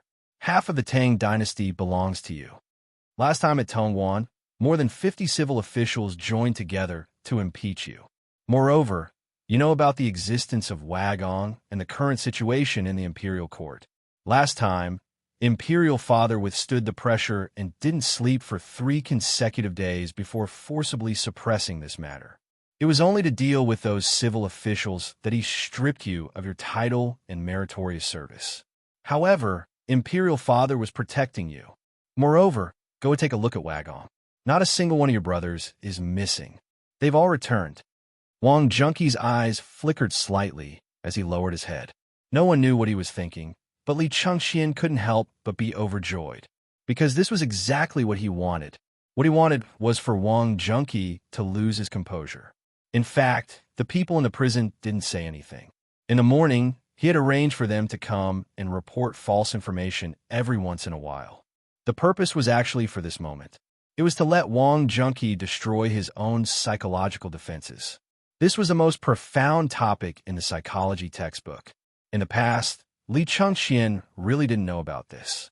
But today, after Zhang Feng explained the mysteries behind it to him, as well as the concept of a person's heart as a battlefield, Li Chengxian instantly seemed to understand the principles behind it. This seemed to be the way of an emperor. This was the way of ruling a country. Chapter 1541. At this time, the study in the Eastern Palace was very quiet. No sound could be heard.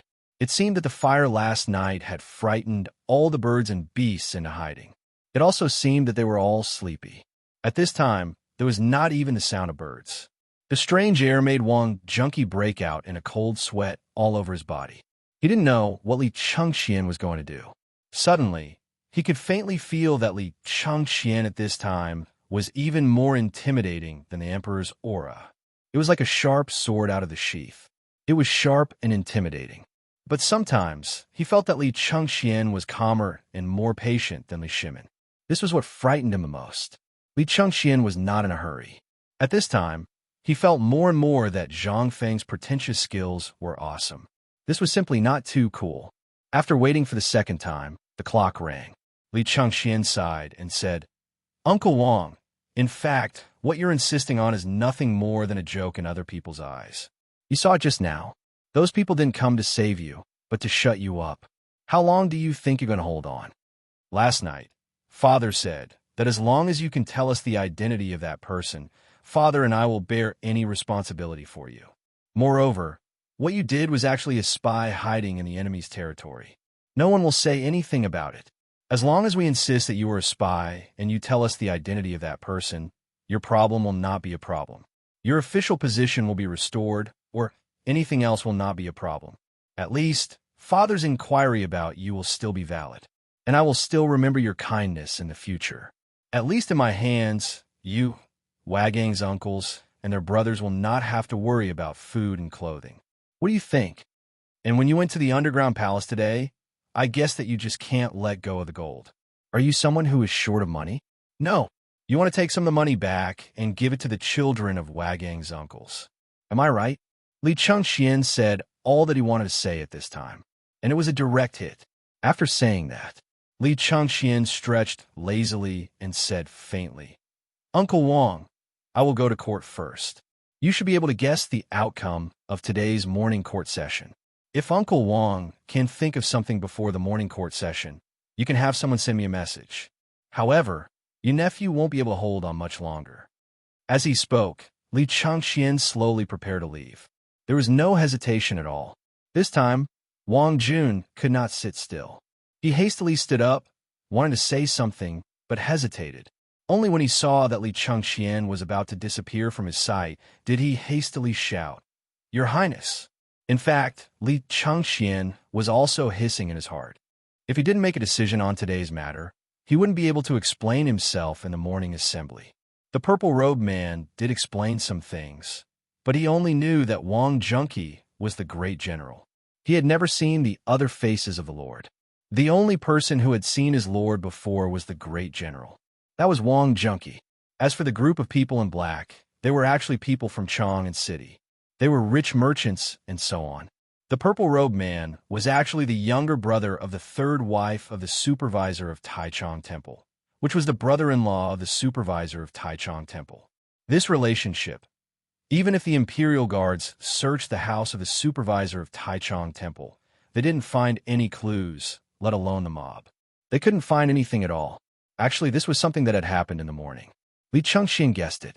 Therefore, he was not surprised at all, because this was what Fengzi said. However, it would be a lie if Li Chengxian wasn't worried. At this time, when Wang Junqi called him, Li Chengxian's heart was really relieved.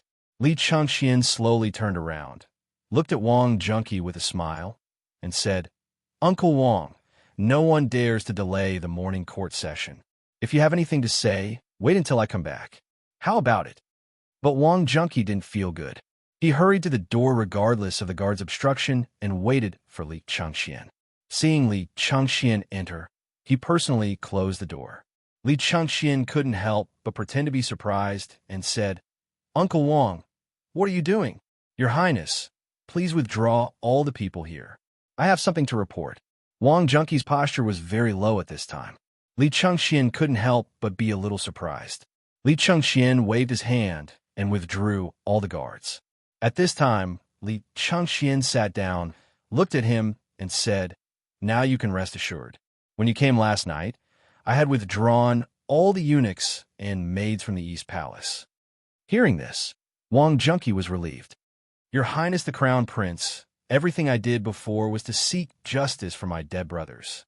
The loss of Tong Pass last time was quite a blow to me, and Shelley's little prince personally led an army of 50,000 to besiege Tong Pass. When my brothers learned of this, they hurriedly came to help. Originally, they were all prepared to roam the world freely and happily. However, this seemed to have angered the Turkic young prince. I remember that person.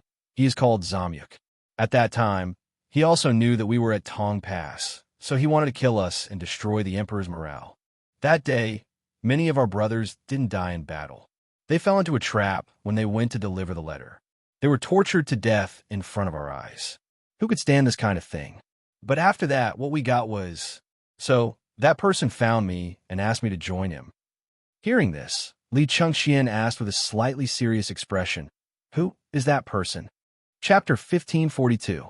Wang Junqi waved his hand and said, Listen to me first. Li Chengxian knew. Li Chengxian wanted to know, but he also felt wronged. His brothers of so many years had died tragically in front of his eyes, and they had suffered all kinds of humiliation. But in the end, He had received such an ending. No one would be able to accept this. That's why he came to me that day. First, he went to pay his respects to his brothers. He even got someone to help him bury their bodies. After that, he gave them a grand funeral. All of this was done by him.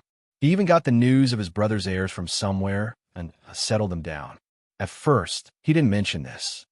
I didn't take it to heart. After all, when we were in Wagong, he was someone we were familiar with. After that, we often drank to drown our sorrows and reminisced about the bad days back then. Then, we said with righteous indignation that the Emperor shouldn't have done this time, and that the Wei River Alliance was a disgrace. Then he said that as a warrior, we should die on the battlefield and not be so humiliated. So on the one hand, I was mentally stimulated, and on the other hand, I was stimulated by the money he promised. But he only said that he wanted to seek justice for his brothers and wanted the cavalry to kill the Turks. It was only because of this that I agreed. But later, you also know about the matter of the underground palace. It was only then that I realized the seriousness of the problem. I originally wanted to withdraw. I would rather die than do such a disobedient thing. And that person also promised me that after today, he would let me leave. I only needed to get what I needed. I only needed the Emperor to come out of the city to see me, explain the matter clearly, and properly settle the families of my brothers. Then, even if I die, I will still, and on the other side, in Taiji Palace. At this time, the morning court had already begun.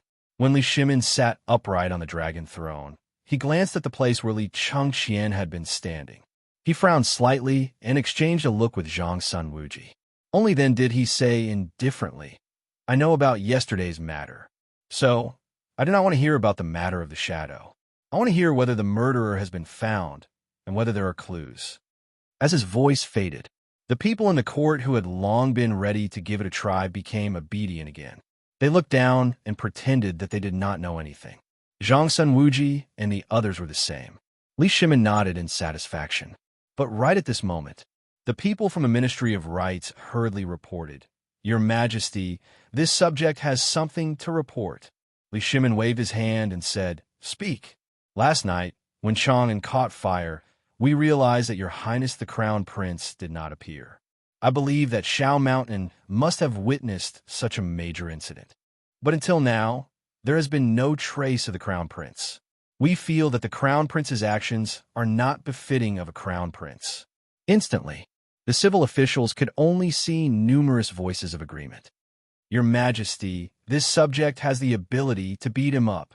At this moment, the Minister of Ancestral Temple also hurriedly stepped forward to explain the situation. Li Shimin raised his eyebrows. He was too lazy to say anything. He waved his hand, indicating for him to speak. The Minister of Zongjing Temple hurriedly bowed and said, Your Majesty, the Crown Prince has indeed gone too far. After all, this matter is too serious and will damage the reputation of the Tang dynasty. We concur. How dare you? Yu Qigong was so angry that his beard was trembling. At that moment, Yu Qigong was still wearing his armor. However, due to the roasting flames on his face, as well as the iconic beard on his face, it had been warped by the heat. Some parts of it had even been burned away. Li Shimin asked in surprise, Minister Yu Qi, what do you mean by this?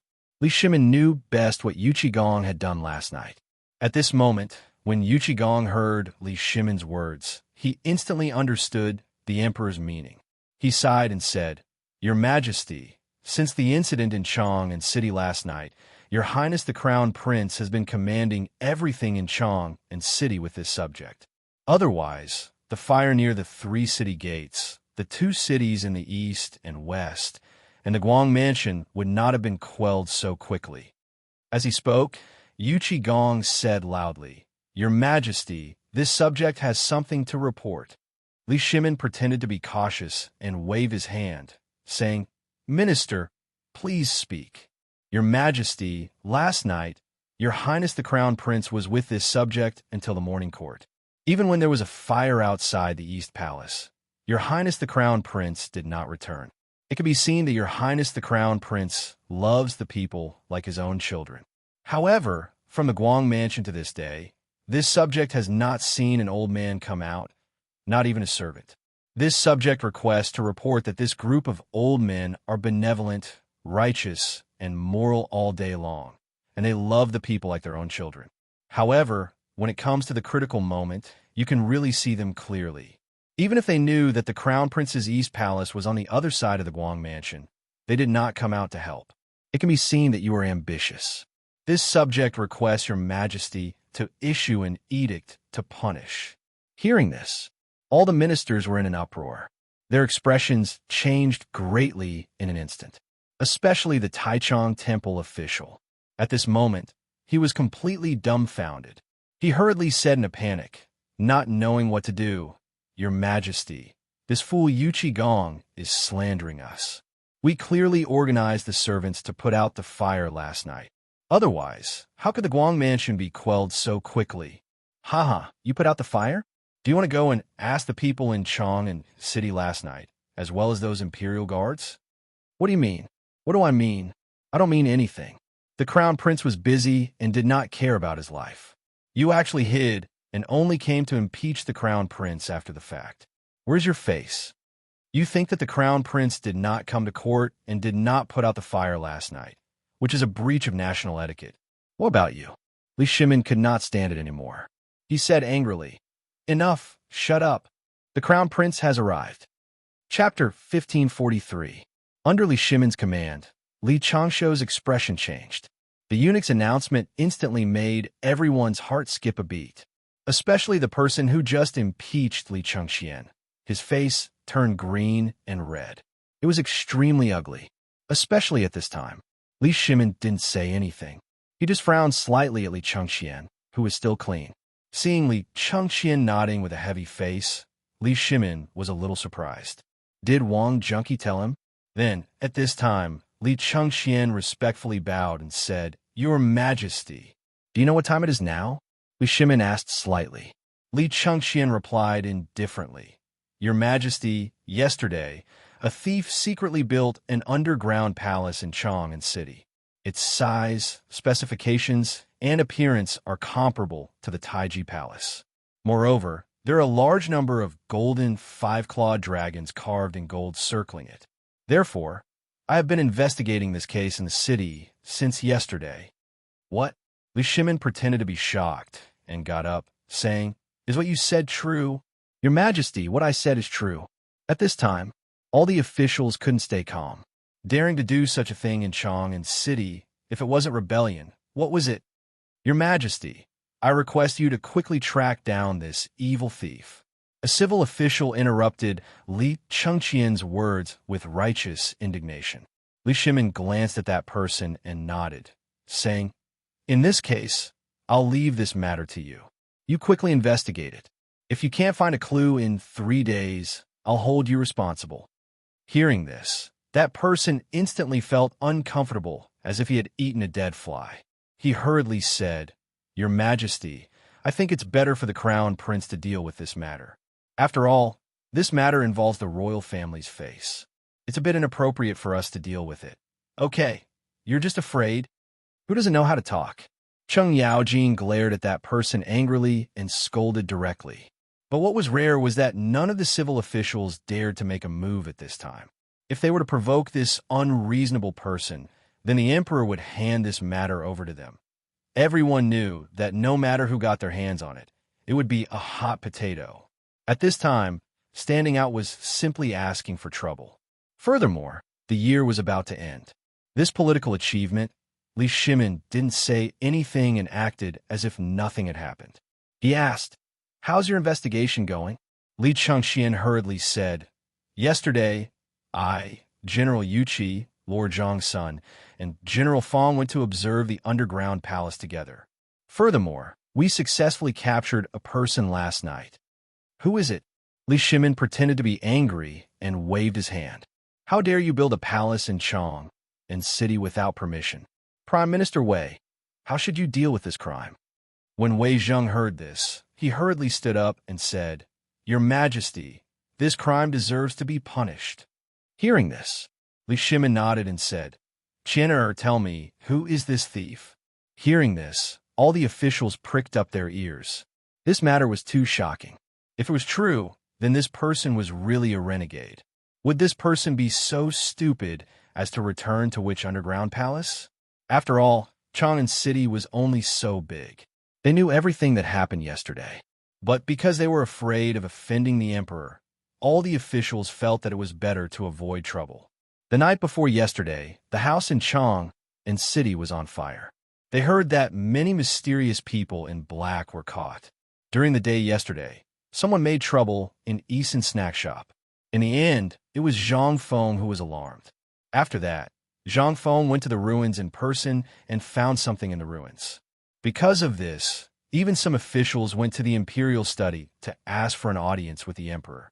They wanted to punish Zhang Feng, but the emperor didn't receive any of them. Instead, he gave each of them a beating. So after that, everyone behaved and pretended that they didn't know anything. But they were still very concerned about this matter. After all, such a bold person was simply sensational. At this time, Li Chengxian glanced at the officials and said, "I think Father and all of you know this person. He is the former guard general of Tong Pass, the junior general of the third rank, Wang Junqi." What? Before Li Shimin could react, the civil officials were all in an uproar.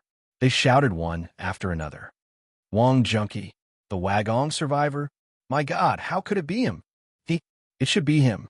When we impeached him, he should be indignant. Enough." Li Shimin's face was gloomy. He knew that Wang Junqi's matter had been spread out. This kind of thing should be known by a few officials. But this group of bastards, how could they act so well? And when they were exclaiming in surprise just now, Li Shimin deliberately looked at the military officials. Although the military officials were also very shocked, they were really shocked at that time. After all, some things were innate. The military officials wouldn't inquire about some things, but the civil officials were different. So at this time, the difference between the two was obvious. Li Shimin pondered and said, "You're saying that this Wang Junqi is the mysterious person who built the underground palace. For such a miraculous feat, tell me how you know that he will definitely go here." "I know that this underground palace was discovered around noon today. This news has already spread like wildfire in Chang'an. How can you be sure that Wang Jun will go here for this?" Chapter 1544. Li Shimin's question. All the ministers couldn't help but feel apprehensive. They all knew about what happened yesterday, but they didn't dare to go. After all, if such a big thing happened, it would definitely attract attention. They didn't dare to provoke the emperor when he was angry. Someone would die if they did. But why did the emperor mention this now? Was it really to catch that mysterious person? Since the incident with the Tang family, all the ministers didn't dare to act rashly. It was obvious that someone was manipulating everything. Previously, the iron suddenly stopped, and then after the Tang family and the other clansmen were killed, these people quietly started the iron shop again. What was this? This was admitting defeat. The people of the 5 surnames and 7 clans admitted defeat. What did this mean? The people of the 5 surnames and 7 clans had always been of the same breath and branch. If something really happened, they would definitely fight to the death. Who wouldn't be afraid? And almost every one of these ministers had some connection with the 5 surnames and 7 clans. That was why they were so concerned about this matter and avoided it deeply. If this matter really happened, none of them would be able to escape. It was the underground palace, and no matter how they looked at it, the 5 surnames and 7 clans were the biggest suspects. In addition, before the fire broke out 2 nights ago, those black-clothed men were discovered by the spies, and what happened after they were caught. No one knew what the Ministry of Justice found out after interrogating them. Everyone knew that Eason Pastry Shop was an honest shopkeeper. No one would have thought that yesterday it was because of him that Zhang Feng was angered, which led to Zhang Feng finding the underground palace. What was he trying to do? Was this something that Wang Jun would do? At this moment, when everyone's hearts were heavy, Li Chengxian said with an impassioned face, "Imperial Father." Actually, at this moment, I'm also very puzzled. Back then, this Wang Jun was one of the 5 tiger generals of Wagong. He had made great contributions to pacify the previous dynasty. How could such a person do such a thing? Back then, General Yuqi also said that no one would come to the underground palace. However, ever since I started studying at White Deer College, I've been adhering to my teacher's teachings. I have to see through everything. Therefore, I've been thinking about whether I should try to keep watch for him. So, I spread the word that there was a large amount of gold left in the underground palace. The purpose was to see if a big fish would take the bait. I didn't expect that last night. I entrusted General Qin Xiong to personally guard the underground palace and really found General Wang junky. When Li Shimin heard this, he nodded repeatedly. You did well.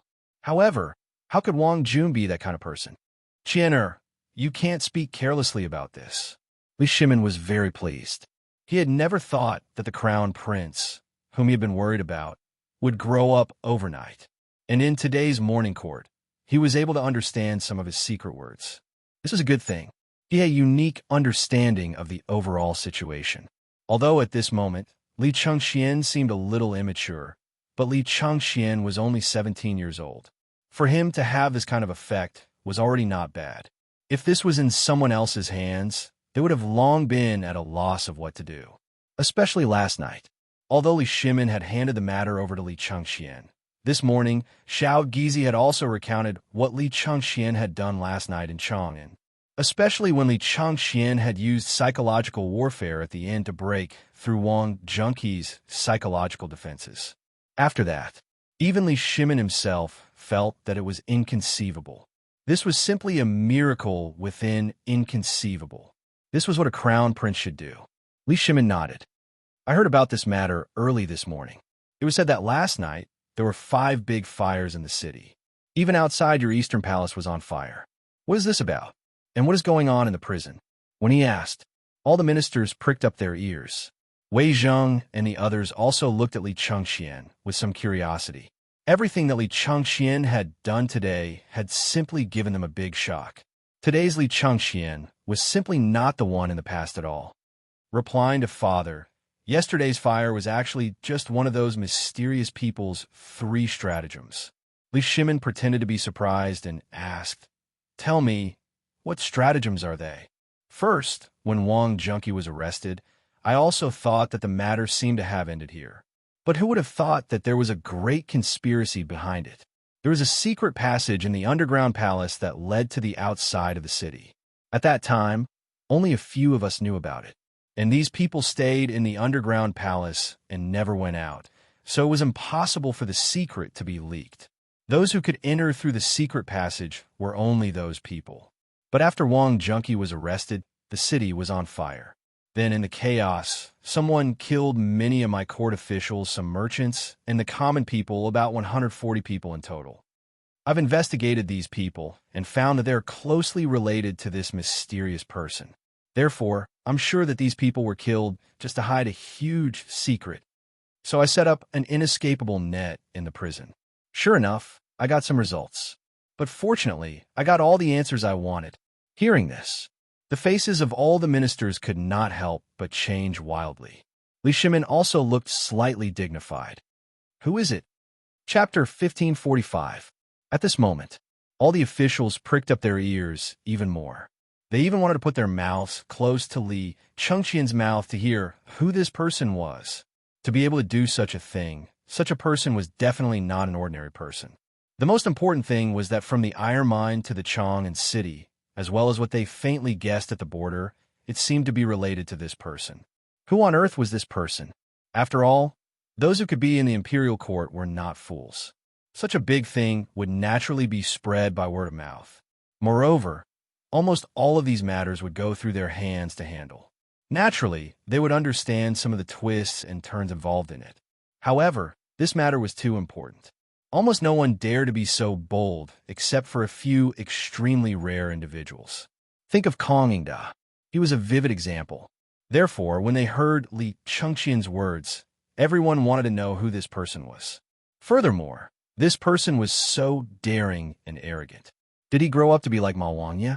He dared to do things under the emperor's nose, and even dared to instigate foreign forces to try to stir up the Tang dynasty. What was this? This was a F***king rebellion. It was a great crime to kill all 9 generations of his family. Not to mention, if this matter was done by someone they were familiar with, then they probably wouldn't be able to escape today. To be able to create an underground palace under the emperor's nose, and even copy the political announcement hall. If this matter was not done by someone familiar with the structure of the political announcement hall, how could he do it? How many people were able to go to the political announcement hall and often went there? So at this time, although they were very eager to know, they were also a little worried. So were Wei Zheng and others. At this time, Li Chengxian was a little hesitant. After hesitating for a moment, he said, "Father, this matter is very important. I want to talk to you about it secretly." Li Shimin nodded. Then Li Chengxian slowly walked up the 18 steps of the hall and climbed the 8-step ladder to heaven. "Father, this person, speaking of which, he is also related to me." So, Li Shimin's expression changed slightly. "Speak your mind." At this moment, all the officials' expressions changed. Although they did not hear what the crown prince and the emperor were talking about, the emperor's expression told them a lot. This person must be an extremely extraordinary person. Li Chengxian gritted his teeth and said, "Duke Chun." "What?" When Li Shimin heard this, he instantly stood up in shock. Instantly, all the ministers in the hall who were paying attention and listening to this matter were shocked. Li Shimin said word by word with a cold expression, "Is this true?" Li Chengxian heard this. He hurriedly went down the steps and returned to his seat. He said, "Father, what I said is true. This was all told to me by General Wang this morning before the morning court. And General Wang also said that he knew about that person's bad intentions early in the morning. But that person was extremely cunning. In order to get hold of his weakness, he would do anything. Tonight, he said that person had already made arrangements outside the city and inside the city. If we couldn't find this secret passage, or if there was no arrangement, Chong and city would definitely. General Wang also seized the opportunity to enter the underground palace alone. General Qin and all the soldiers can testify to this. And when we were in the celestial prison, everyone could testify that after those mysterious people killed their spies in Chong and city, they directly broke into the celestial prison and prepared to kill General Wang. Fortunately, General Wang and I saw through their plan, so I replaced General Wang and got some useful information. Li Chengxian told her everything he knew, but at this time, he had already fulfilled his promise, saying that Wang Junqi was his spy. This way, he could ensure the emperor's reputation, as well as ensure Wang Junqi's safety. And this time, Wang Junqi came in through the secret passage. This was already a very puzzling reason. Although Wang Junqi also said that he wanted to get a sum of money for the children of his brothers, it was reasonable. But for others, they didn't think so. But Wang Junqi was really such a person. When he was in Wagong, he was so loyal and righteous. This time, Wang Jun already knew his ending. He was bound to die, so he had to settle these things before he died. In other words, Wang Jun already knew the ending this time, but he was bewitched and promised that person. At this time, it was naturally impossible for him to regret it, and he was also ready to die. After all, he had seen so many good brothers die in front of him. How could he be in the mood to live now? Living was the greatest torture, especially after doing such a ridiculous thing. How could he face those dead brothers? But these things were really useful for people who didn't know the truth. So many times, when Li Chengxian said so, it was destined to protect Wang Junqi. Li Shimin was well aware of this. Wei Zheng and the others also knew this. But Wang Junqi represented Wagong, so if the emperor didn't say anything, they wouldn't say a word. Li Shimin's face was extremely gloomy. Duke of Chun, Ho Junji. This was an incredible talent. He had trusted this man so much, and after the Xuanwu Gate incident, he had treated Ho Junji as his right-hand man. He had even married Ho Junji's daughter to the crown prince, and made her the crown princess, but to his surprise. Chapter 1546. On the other end, in a village on the outskirts of Chong and city. This was the best time for autumn planting, and a light rain was drizzling down. The air was still filled with the stench of burnt ash from last night's Chong and city. But this place was extremely quiet, paying no attention to the earth that was thirstily sucking on the dew bestowed by the heavens. In a rather magnificent house in the village, a black-robed elder was seated with narrowed eyes. Behind him, a large group of men in black anxiously stood, not saying or doing anything. They were all waiting for the black-robed elder's reply. They continued to sit until the teapot on the tea stove in front of the black-robed elder began to boil. Only then did the old man move slightly. He lowered his head, and the black cloak on his head slid down, revealing his white hair and a familiar face. He was Ho Junji. Ho Junji glanced at the teapot and then at the light rain outside, a hint of disappointment in his eyes. He slowly asked, "Has there been any news from Great General?" "No. Last night, none of the people we sent out found any clues.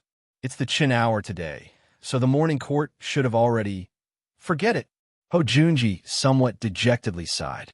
He then began to tidy up the exquisite tea set on the table. After drinking a pot of tea, Ho Junji indifferently said, "Quickly pass down the order. Everyone is dismissed." Everyone was alarmed by these words. One of them even anxiously got down on his knees and said, "My lord, we haven't lost yet. As long as we have a year to prepare, Li Shimin will definitely go to Mount Shao. Once the little ones open up a path to Mount Shao, we'll still have a chance. Moreover, we still haven't used the layout we set up on Mount Shao, so we're not sure." Ho Junji indifferently waved his hand. The winner is king, while the loser is a bandit. It was the old man who underestimated Zhang Feng, and it was the old man who underestimated him from the very start. Although this person seems to be in his late 20s and seems sloppy, he was the one who drugged the old man from the very start. Ho Junji instantly recalled the first time he had seen Zhang Feng in the separate estate, Zhang Feng's conflicted mood, and then how Zhang Feng had intentionally distanced himself from him. He was confident that he had never offended Zhang Feng, nor had he interacted with Zhang Feng. But he couldn't understand why Zhang Feng was so conflicted. At the time, he had believed that this was the arrogance of all youths. Thus, Ho Junji had been trying to probe Zhang Feng this entire time. Last night, he had never planned to do anything. He had been nurturing so many factions precisely so that he could help the crown prince ascend the throne. He had ambitions, but he also understood that there were some things that couldn't be achieved just because he wanted them. Thus, from the very start, he had intentionally found some difficult problems for Zhang Feng. After all, he was the crown prince's esteemed teacher and the person the crown prince valued the most. If he didn't recruit this person, he would have truly miscalculated. Moreover, this person had accomplished so many feats in less than half a year that he had completely upended the Tang dynasty, particularly that mystical mathematics, physics, and chemistry. Although he didn't understand these things, he could vaguely sense that they were destined to be extraordinary. Thus, Ho Junji wanted to test everything about Zhang Feng. In truth, he had prepared everything last night for Zhang Feng.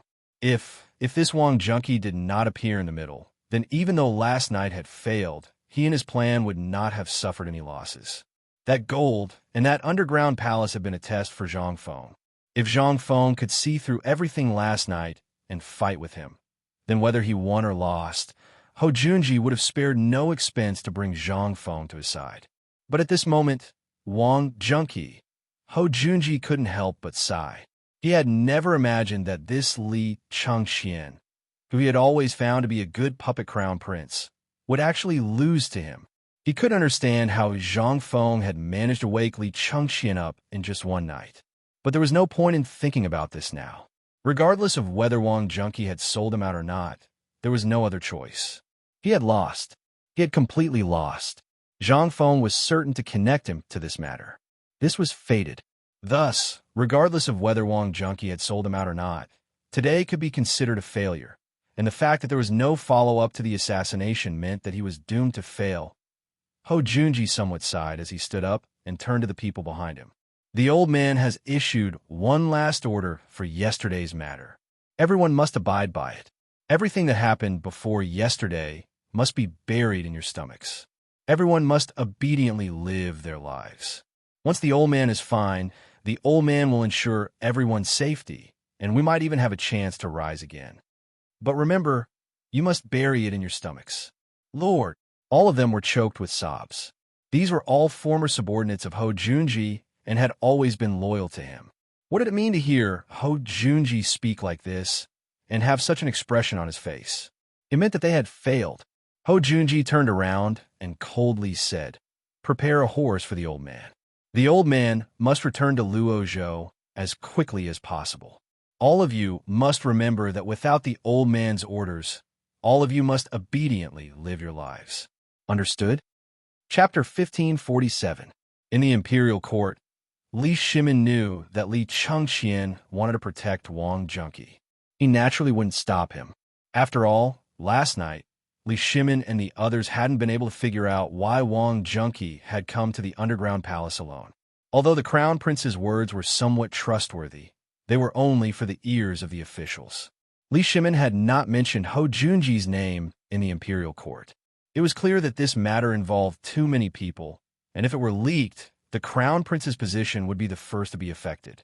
Especially now, this matter involved too many people. Although Ho Junji had retired, his prestige in the army was still there. He was able to control the border war and mobilize the people of the 5 clans and 7 clans. This sort of ability was not something an ordinary person could accomplish. Moreover, Ho Junji had only met Zhang Feng a few times. Could it be that he wanted to? Li Shimin's expression turned even grimmer at this thought. At this time, in the imperial study, Li Chengqian, Wei Zheng, Fang Xianling, Qin Xiong, and Yu Qigong respectfully stood there, all of them staring unblinkingly at Li Shimin's gloomy face. They were somewhat panting. After a long period of thought, Li Shimin finally said, "We know that all of you want to know who that person is, right?" Wei Zheng hastily stepped forward and bowed. "Your Majesty is a heartless man. Your Majesty, please speak clearly. This old subject is untalented, but he must give the world justice. Give Wan Ming justice." "So, old Wei, you want to cut him down?" Cheng Yaojin softly muttered. Wei Zheng said, "Cut him down? Old man wants nothing more than to drink his blood." Cheng Yaojin had a strange expression on his face. Fang Xianling was the same. "Your Majesty, just speak. Even if he is Heavenly King Lao Tzu, this old subject will kill him even if his bones are crushed. What's the point of keeping such a black sheep?" Li Shimin looked at everyone meaningfully. Although these people were clearly trying to ease the atmosphere, Li Shimin was still a little angry, but he still couldn't bear it. He shook his head and said, "You are all very familiar with this person, and you are all friends. Therefore, you mean, at this moment, Wei Zheng and the others felt their hair stand on end. They quietly waited for Li Shimin's next words. Yizi was silently calculating in his heart who it was. For a moment, the few of them instinctively opened up some distance between them. Li Chengqian couldn't help but look at them. When he looked at Li Shimin actually smiled. Fine. I'll tell you all today. This person is Duke Chun." Buzz. Hearing this, everyone's head buzzed. Duke Chun? Ho Junji? How could it be him? Didn't he always keep a low profile? This, everyone couldn't help but turn to Li Chengqian. Ho Junji was the crown prince's father-in-law, and every time he came, he would stay in the Eastern Palace, rarely returning to his own residence. Such a low-profile person, at this moment, there seemed to be some sort of method behind this. Li Shimin looked at Li Chengqian and slowly said, "China, what do you think of this matter?" Li Chengqian thought for a moment and said, "Imperial Father, this matter involves your son, so your son will naturally follow Imperial Father's decision." He was no fool. When he heard this name this morning, Li Chengqian knew that something major was about to happen. It was no wonder Ho Junji would ask him about his studies, the mountain, and Fengzi every time he came. These were all excuses. Using the excuse of urging him to study, they investigated everything about him. If he hadn't been truly enlightened by Fengzi last night, he, Li Chengqian, would still have been treated like a fool. This was simply an extraordinary shame and humiliation. In contrast, Li Chengqian was particularly furious. Moreover, this matter was of utmost importance. If this matter were spread through the court, he would lose his position as crown prince. This was a vicious move that Ho Junji had left behind. If you dare to strike, don't even think about having an easy time. If you don't strike, we'll all be fine. This vicious scheme was what had infuriated Li Shimin in the court today. Li Chengqian's thoughts were very clear. Rather than try and hide things, it was better to openly inform his imperial father and wait for his decision. After all, he knew how important this matter was, and it was impossible to avoid it. Li Shimin turned to Wei Zheng and the others. Wei Zheng and the others were dumbfounded. They had originally wanted to ignore this matter, as it was far too important. But now that the emperor had asked, he could only bitterly look to Feng, Xianling, and the others for help. But all he got in return was a blank expression. Wei Zheng had no choice but to hastily say, "Your Majesty, this subject feels that the first priority is to secretly capture this thief and have him explain everything in front of Your Majesty. Then, we will decide whether or not the Crown Prince has been implicated. This subject suspects that this thief must think that the Crown Prince is honest and kind." So, Li Shimin nodded. He turned to the others and asked, "What do all of you think?" How could they dare to say anything? They hastily nodded in agreement. "This subject agrees. Capture this thief first. Then, beloved official Yuqi, beloved official Qin, hear the decree." Yuqi Gong and Qin Xiong hastily stepped forward. "This subject hears the decree. Quickly get rid of your trusted aides. Find him and bring him here." Chapter 1548.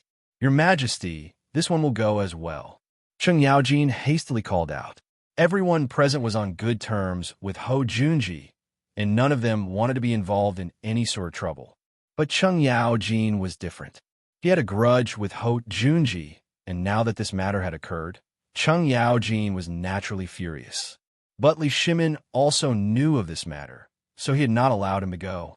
Seeing this, Li Shimin waved his hand and said, "We have made up our mind. Quickly return to the army camp and secretly work with Nyo Jinda to investigate Ho Junji's old subordinates. We have 3 days to bring these people under control." Li Shimin's expression turned grave. "This is an imperial decree." Instantly, Cheng Yaojin paled and hastily bowed. "This subject receives the decree." With Li Shimin's order, Yuqi Gong and Qin Xiong hurriedly led their men out of the city. Ho Junji had already sent word that he had returned to Luozhou, but last night's incident and Wang Junqi's orders meant that Ho Junji was naturally outside the city. So where should he go now? Naturally, back to Luozhou. Once he returned to his territory, everything would become troublesome. Thus, the two of them had to stop him in the Guanyi circuit. They did not dare to delay this matter for even a moment. Once they were gone, Li Changxian hesitantly said, "Imperial Father, Wang Junqi, go. Bring him to see us." Little Gizi hastily left to carry out the order. Wang Junqi's matter could be major or minor, but if it was too major, it would cause chaos in the army and cause the morale of the people to drop. This was not in line with the current situation. Moreover, Wang Junqi was one of Wagang's men. If he was killed over this matter, what would Li Shimin look like? Therefore, even though Li Changxian had said so, and Li Shimin hadn't said anything in the royal court, everyone was clear on this matter.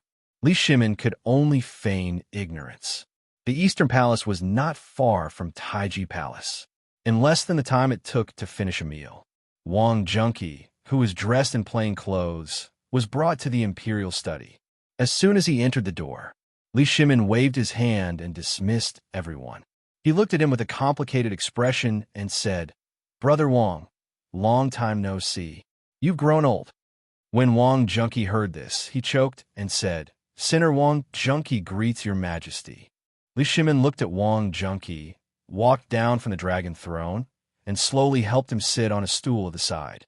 He lit a cigarette for him and said, "Just now, Chinner has told me everything about you. Actually, the matter at Tongguan was my mistake. I didn't know that my brothers would return, and I didn't know that the battle would be so fierce. If that was the case, even if I lost this country, so what? Even if it costs Zhen's life, Zhen will go and save you." "Hey, your majesty," Wang Junqi knelt on the ground sadly and said, "Your majesty, this sinner was too narrow-minded. If it weren't for the fact that I couldn't figure it out and didn't know that your majesty would be facing the most serious civil and military confrontation in the imperial court, I wouldn't have been fooled by that old bastard. Your majesty, please punish me. The country that my brothers fought so hard for was almost destroyed because of my selfishness. I feel guilty. Please punish me, your majesty. Li Shimin had told him everything this morning, and Wang Junqi was ashamed of himself because of Li Shimin's attitude just now. At this moment, he only wanted to die. Otherwise, he would be too ashamed to continue living. Moreover, this was a serious crime of treason. He had already thought it through when he came here. However, Li Shimin's face turned cold, and he scolded, "Shut up. What do you think you mean by saying this now? I and the Crown Prince spent so much effort to protect you. Now you're telling me that you want to die? Your Majesty, this sinner has committed a crime." Wang Junqi's head hit the ground, and he said in pain, "Your Majesty, this sinner no longer has the face to continue living in this world. I beg your Majesty, shut up. Want to die? I lied to you. If you want to die, then fine. We will not let you die. We will give you a decree. Get your ass back to Wagong before tomorrow, and don't leave the mountain until you die. Guard the graves of your brothers, and take good care of their children. If anything happens to them, we will hold you accountable." Scram! Li Shimin was truly enraged. He had managed to suppress this matter with great difficulty, but the greatest problem was still waiting for him. That was Ho Junji. If he didn't hide this matter well, everything would be over. The imperial court would inevitably be shaken, and the army would naturally be shaken. But he had to give an explanation for this matter. After a long period of thought, Li Shimin began to pace back and forth with a gloomy expression. "Qian, do you think that someone broke into the imperial prison last night? Did they find anything? Or perhaps, did they find the people Ho Junji gathered?" "Yes," Li Changxian hurriedly said. "According to Uncle Wang, these people rarely gather together, but when they do, they wear veils. However, Uncle Wang can confirm that Dragon King Town outside Chong and City is their temporary base. Your son feels that if," Li Shimin waved his hand, "send a message to the Chong and barracks. Have them rush to Dragon King Town and gather all their men. Tell us the truth. Tell Wan Ming the truth." "Yes." Chapter 1549. On the other side, Yu Qigong and Qin Xiong parted ways the moment they left Chong and City. One of them went to the Chong and barracks to mobilize soldiers, while Qin Xiong led his personal guards and Yu Qigong's personal guards, a force of nearly 500 light cavalry, toward Luozhou. There were 3 paths within the Guanyi Pass. The greatest shortcut was the Tunghua Gate. Beyond the Tunghua Gate was the Longzhou Canal. If one followed the Longzhou Canal west, one would arrive at Mount Zhongnan. Once one entered the forest, it would be too late. Mount Zhongnan was shrouded in fog all day long.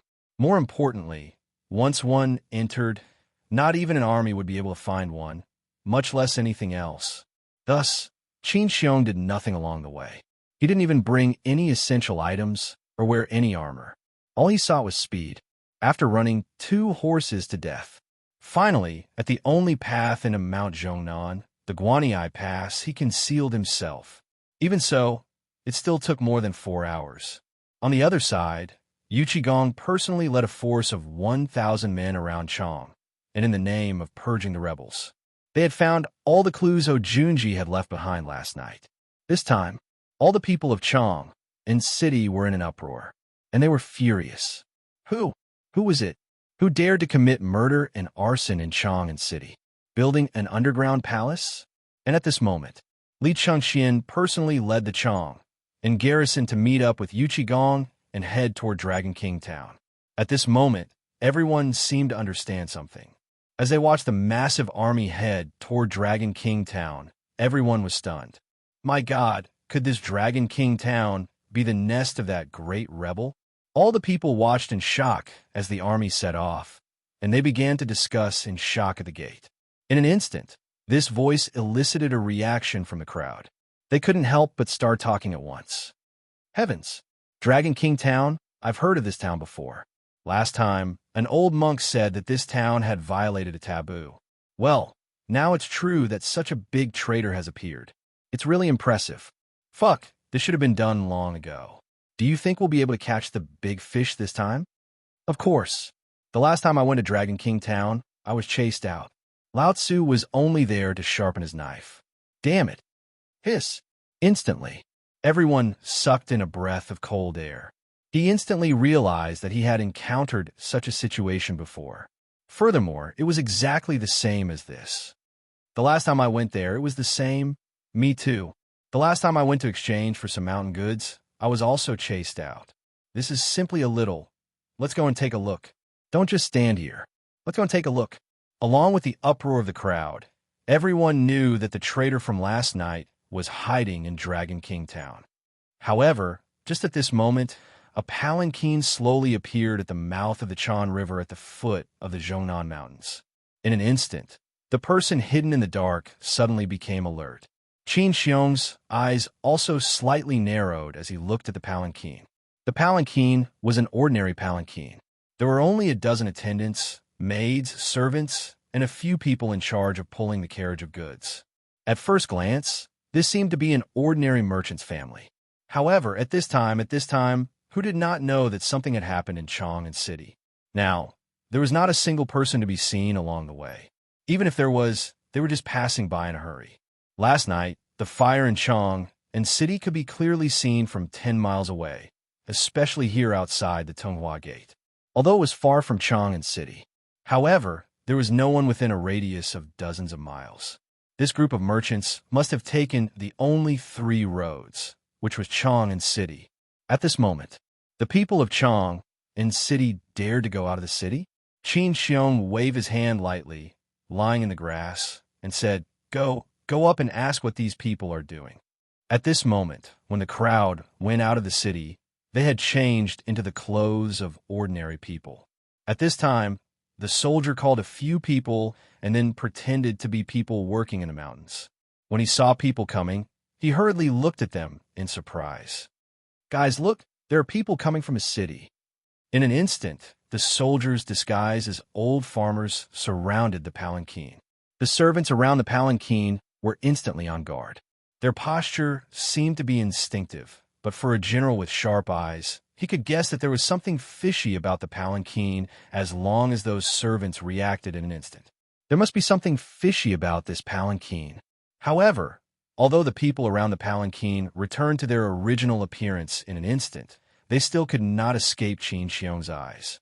Under Qin Xiong's signal, a few people pretended to be very surprised and went forward to ask, Masters, did you come from the city? When the people around the palanquin saw this, they instinctively blocked in front of the palanquin. At this time, they did not leave and slowly became alert. Who are you waiting for? A man in front of the palanquin asked. At this time, these old farmers hurriedly went forward and surrounded the man to ask about the things in the city. They pretended that they really did not know what happened in the city last night. Slowly, the person in front of the palanquin also relaxed his vigilance and said to the crowd, My master still has important matters to attend to. Please make way. Something big happened in the city last night. If you want to know, just ask the people in the city. We came for Dragon King Town, so we don't know what happened in the city. Hearing this, in an instant, the group of old farmers prepared to make way, but their posture was a little strange. They moved to the sides. At this time, it was like a signal. When the palanquin walked onto the Chan River Bridge, the group of old farmers instantly blocked the passage behind, and in front of them, Qin Xiong appeared. Qin Xiong looked at the palanquin and said indifferently, Duke Chun, long time no see. How have you been? Chapter 1550. The Chan River, one of the 8 rivers of Chang'an. It was the main branch of the river where the dragon veins of Chang'an gathered. Because of the siege and Zhang Feng's opening of trade on the water, the entire river had been reorganized. Once the water was no more than the waist and the river was overflowing. But after this dredging, the river was 10 feet deep. At its deepest, it was more than 20 feet deep. At this moment, the palanquin was stuck in the middle of the river. Looking at the surging river, everyone's expression became incomparably nervous. Qin Xiong was not just anyone. He was not someone like Cheng Yaojin, Yu Qigong, Niu Jinda, nor was he the impartial Li Jing. Qin Xiong, Qin Shubao, was known as a military genius. He was resourceful and cunning. Now that he was blocking the way, the person in the palanquin sighed with complicated emotions. Brother Shubao, long time no see. As he spoke, the curtain was lifted, revealing Ho Junji's face. He looked at Qin Xiong and said, "Brother Shu Bao, how have you been?" Qin Xiong sighed and said, "The emperor has ordered for you to quickly go and see him. Let's go." The emperor had invited him. At this moment, Ho Junji understood everything.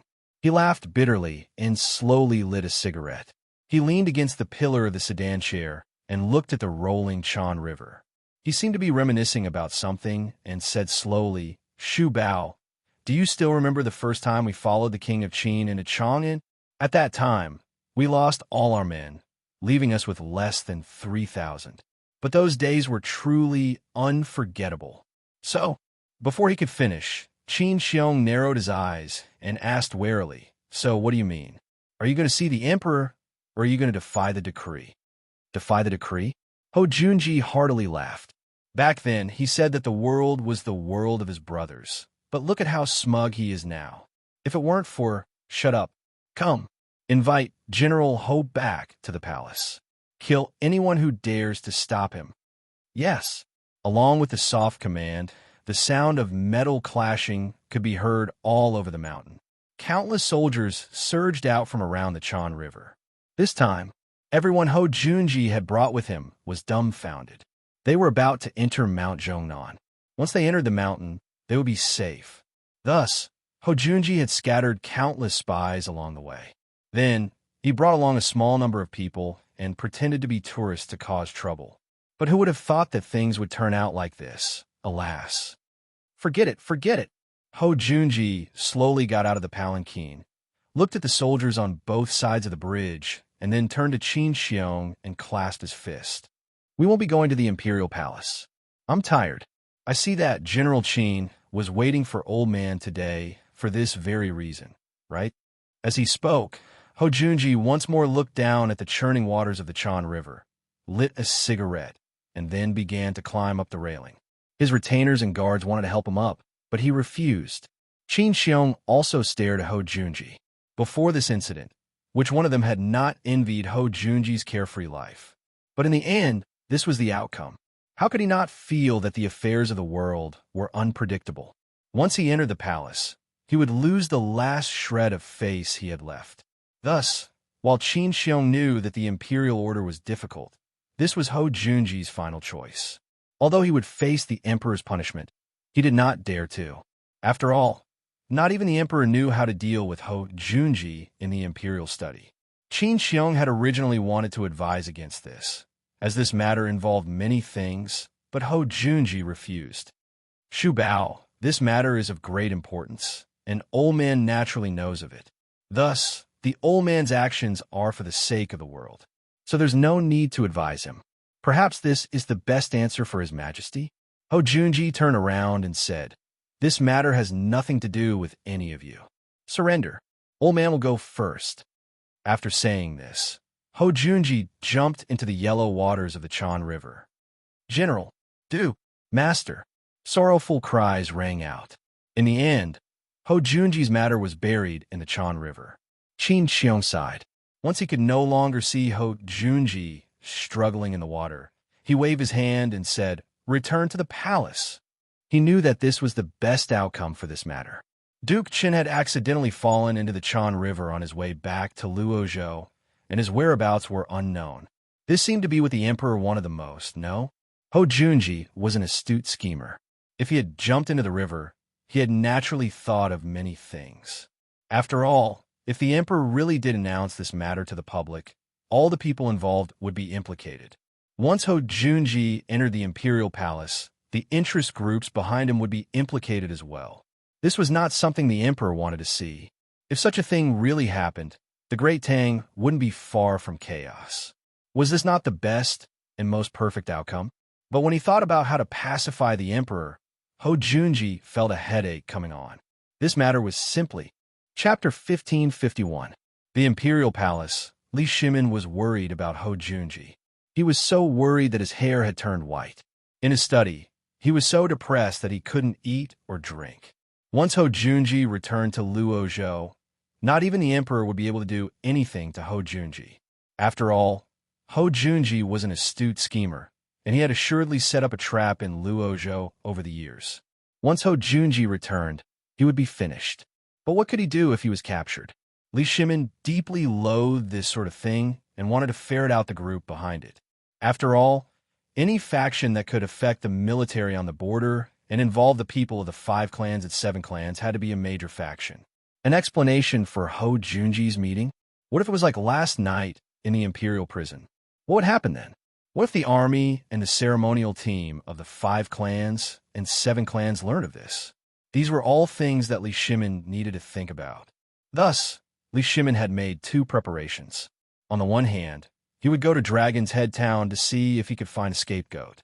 On the other hand, he would secretly bring Ho Junji to the palace and have someone personally interrogate him. From there, he could uncover the secret.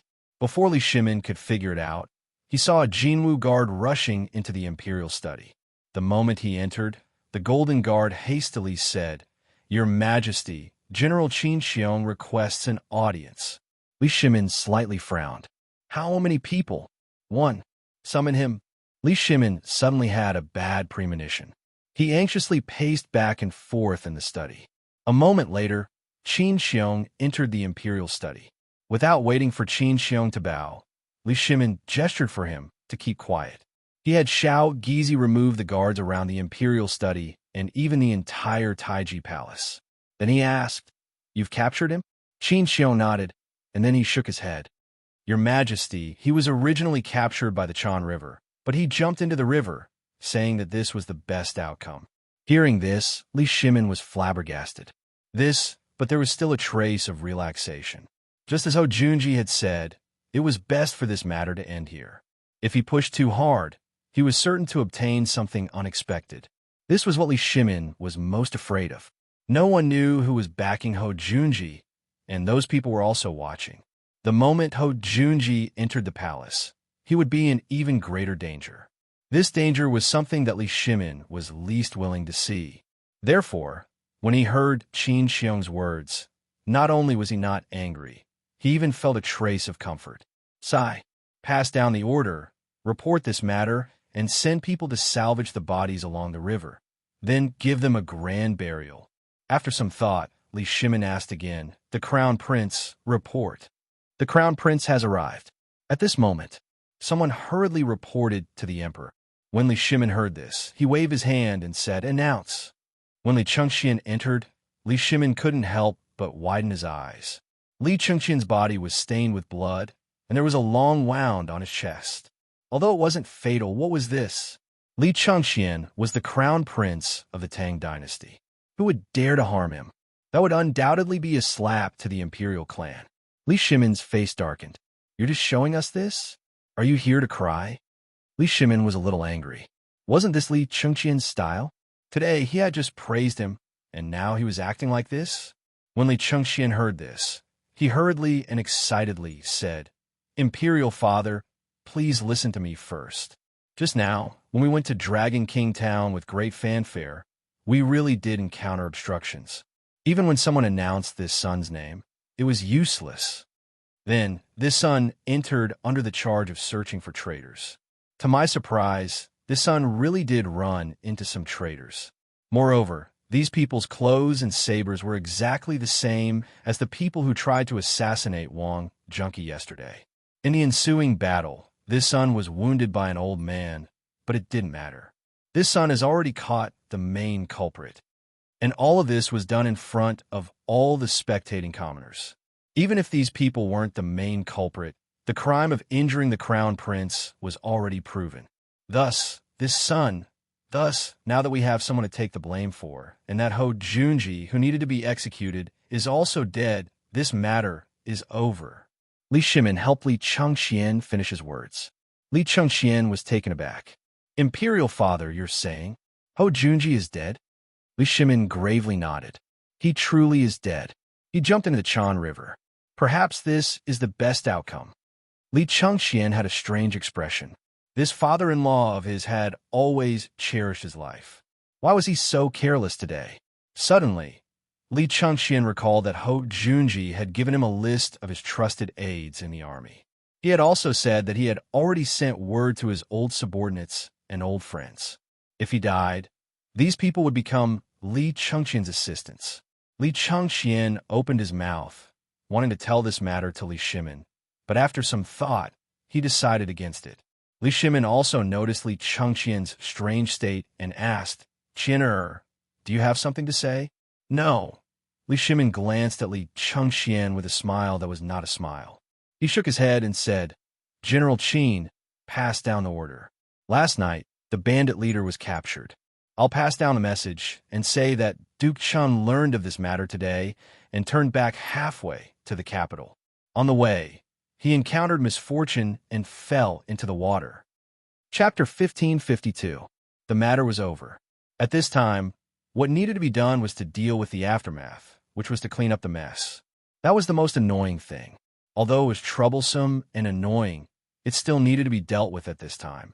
For the whole day, almost the entire palace, as well as the Ministry of Works, the Ministry of Personnel, and other larger departments, were coordinating operations to settle this matter as quickly as possible. They even spent a lot of manpower and material resources, as well as countless spies, to forcibly suppress this matter. Until the matter was completely resolved, Li Shimin sat in the soft sedan chair with Li Chengqian and slowly went up the mountain to seek comfort from Zhang Feng. After all, although this matter seemed to be resolved now, there was still a lot of trouble. He had to rely on Zhang Feng to deal with the aftermath. Although Li Chengqian had learned a lot and was enlightened, Li Shimin had to be careful because this matter was too important. Besides, the palace was too boring. Li Shimin could only feel a trace of peace when he went to Zhang Feng's place and looked at the vigorous students. When Li Shimin and Li Chengqian arrived at the mountain, they were instantly stunned by the scene in front of them. They saw that outside Zhang Feng's villa, Cheng Chumo and others were fiddling around a big water wheel, while Zhang Feng was cursing and knocking on it with his butt sticking out.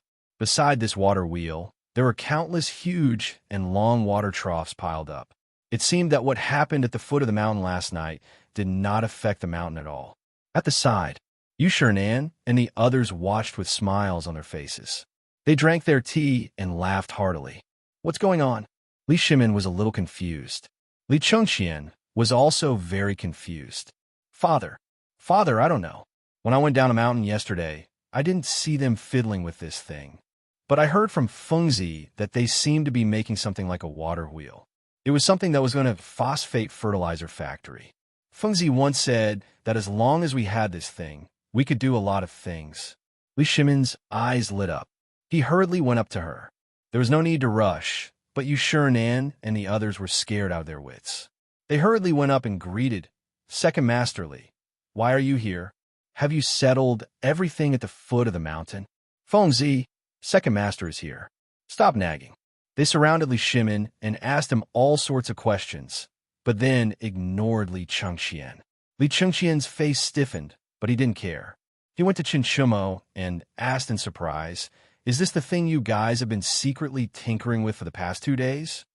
Chen Chumo straightened his back. "What's the big deal? We brothers have consulted countless craftsmen in the past 2 days before we were able to make it ourselves. What do you think?" "Hee. Brother Gon, what do you think? Awesome, right?" The corner of Li Chengqian's mouth twitched.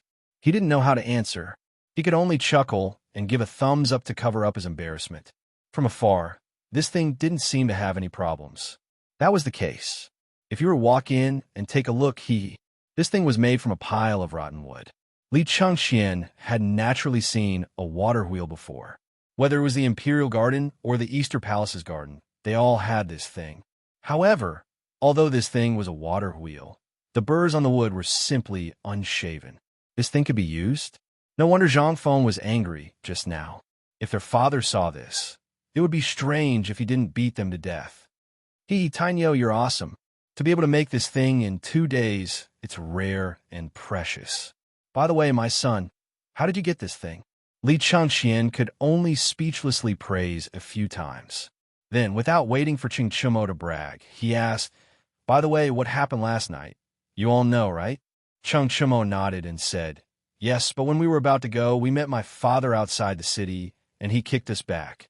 And this morning, I heard that you've already dealt with it. So which bastard was it?"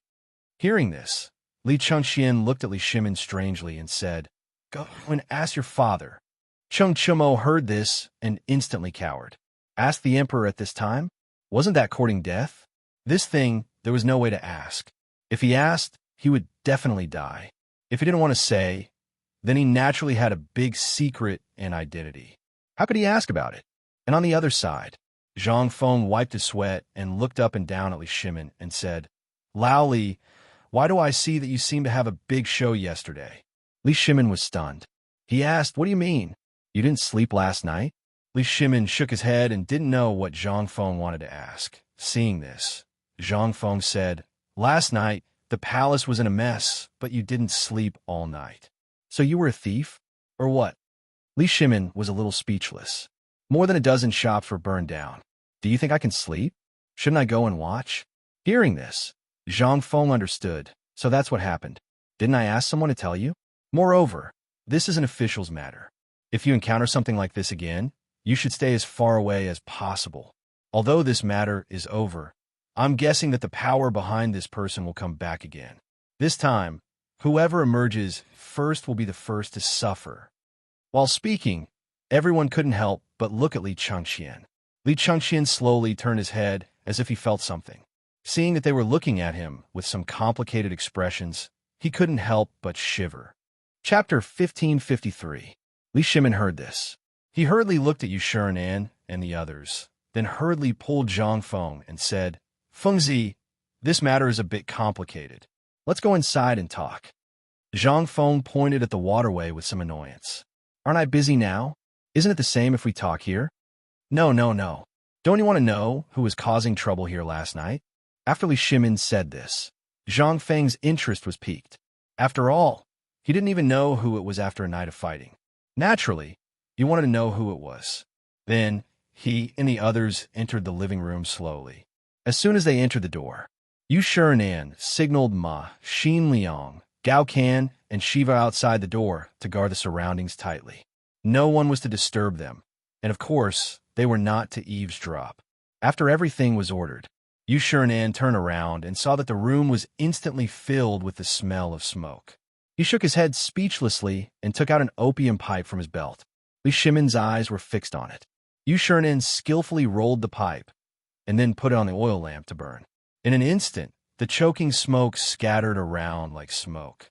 Li Shimin and the others instantly felt that the cigarettes in their hands didn't smell good. Looking at Zhang Feng, their eyes had already proved everything.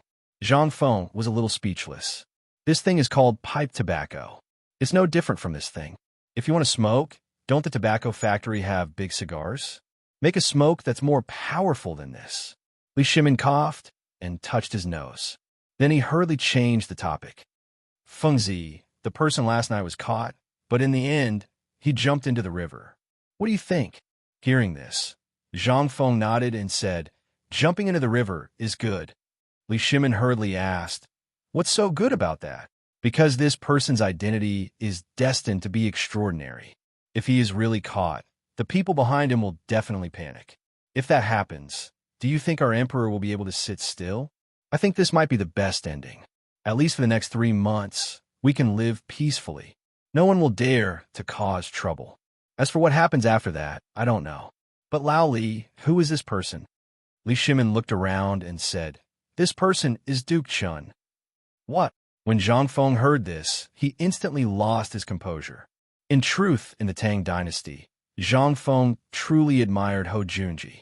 This person's intelligence was comparable to that of the villager from the Three Kingdoms. However, his intelligence was used in the wrong place. He did not truly use it for the sake of the country. Instead, he wanted to use his own power to support Li Changqian. He wanted to create a puppet emperor and take over the imperial power. But because the impatient Li Changqian could not wait any longer, this matter ultimately failed. But this incredible person was able to create an army of tens of thousands right under Li Shimin's nose. This action was truly incredible. This time, Zhang Feng was even more convinced that his appearance had changed Ayulin's entire timeline, which was why this had happened. Ho Junji was brought forward. There was also that timid and cowardly crown prince that he had never seen or heard of. This person was also an incredible person. He obeyed everything his father-in-law said, even going so far as to commit regicide and usurp the throne. The throne was his in the first place. Why did he want to usurp the throne? In the entire Tang dynasty, there were very few emperors who could smoothly ascend the throne. This was also the most speechless thing in history. The Tang dynasty had achieved a level of strength that no one in the world could match, and this imperial family was the most chaotic in the entire era. Who could stand against this? But while Zhang Feng was surprised by Hou Junji's appearance, he was not surprised. Li Shimin saw the change in Zhang Feng's expression and couldn't help but be even more dumbfounded. Fengzi, why am I not surprised to see you? Could it be that you've already divined that it was him? Yu Shinan and the others were also rather surprised. Last night, they knew that Zhang Feng was using psychological warfare, but they had also felt the terror of this sort of thing, as well as Hou Junji's terror. This person had always been amiable when they met him, but they hadn't expected this person to have hidden himself so deeply. Li Shimin took a deep breath and said, Fengzi, say, did you already guess this matter? I remember that when you first met him, you were already acting differently. Regarding this matter, Li Shimin had always been brooding over this matter. Especially after this matter, Li Shimin wanted to know even more. Zhang Feng was also speechless. He had been avoiding this matter for a long time.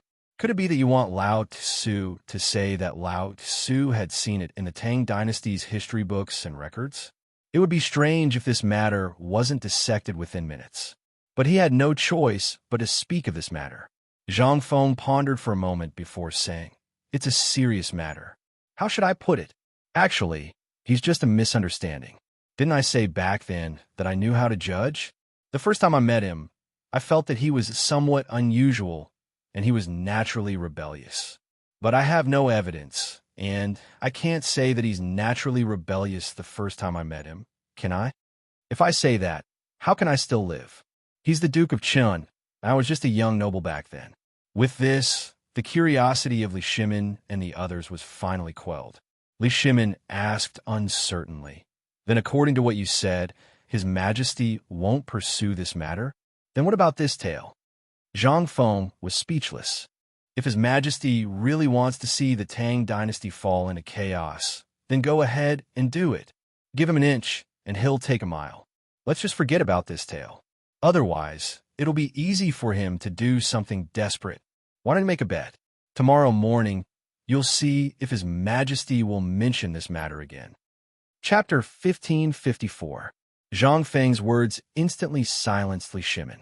Although he still didn't dare to believe Zhang Feng's words, Zhang Feng had already said that he was afraid. So how could he not believe him? That would be strange. Thus, after thinking about it, Li Shimin finally understood. Just as Zhang Feng had said, even a rabbit would bite when cornered, let alone a human. Now that Hou Junji had jumped into the river, his intention was to settle the matter peacefully. On one hand, his Hou clan had too many people, and if he died, the Hou clan could be saved. Moreover, because of this matter, the people behind him wouldn't blame the juniors of the Hou clan. This was what Hou Junji wanted. Now that he thought about it, this Hou Junji truly did have some intelligence. He had been scheming from the start, and even in death, he had been scheming for his entire life. Wasn't he tired of living in his own scheme? In the end, Li Shimin sighed and decided to let the matter rest. Moreover, it was time to put an end to this matter. Although Li Shimin wanted to continue dragging everyone out, just as Zhang Feng had said, doing so would only throw the world into chaos. Thus, Li Shimin could only put this matter aside for now. After all, there was still plenty of time. Right, Fengzi, I saw that you and Iron Bull were tinkering with the windmills. Is that thing really as formidable as they say? Zhang Feng was rather speechless. He said, did Li Gan not tell you about this thing? If not for that phosphate fertilizer factory, I wouldn't have bothered with this thing. Once this thing is out, all the phosphate fertilizer in the Guanyi circuit will be ready by the end of autumn or by the end of the year. As for the rest of the country, that will depend on your luck. If you can get Lord Jiangxuan's permission, you'll be able to use the phosphate fertilizer by the end of the year. Moreover, there isn't just one phosphate mine in the entire country. If you can find phosphate mines in every province, you'll be able to use them by the end of the year. Tell me, is this thing useful or not? Li Shimin was shocked. Looking at Yu Shinan and the others, he saw that their expressions were calm, as if they already knew about this plan. When Yu Shirenan saw Li Shimon's reaction, he hurriedly explained the entire plan. Actually, things weren't that complicated. They had asked Zhang Feng about this matter when they were building the windmill. They had also seen Zhang Feng's blueprint. In fact, it was just an experimental device that had been magnified countless times. The phosphate ores were calcined at the entrance of a large kiln like a kiln. Alternatively, dozens of large sealed iron eggs could be used to transport the phosphate ores and water inside. After that, several rubber jars were used to channel the phosphate ores into a flowing water trough. The water trough converged into a large pond, which was the place where the phosphate fertilizer was deposited. This was almost exactly the same as the test bench that Zhang Feng knew. When Li Shimin heard this, he couldn't help but smack his lips and say, "I didn't expect such a small water wheel to be able to gush out like this." Zhang Feng chuckled and said, "This is nothing. I said before that I can make hundreds of looms operate at the same time. That's not a lie.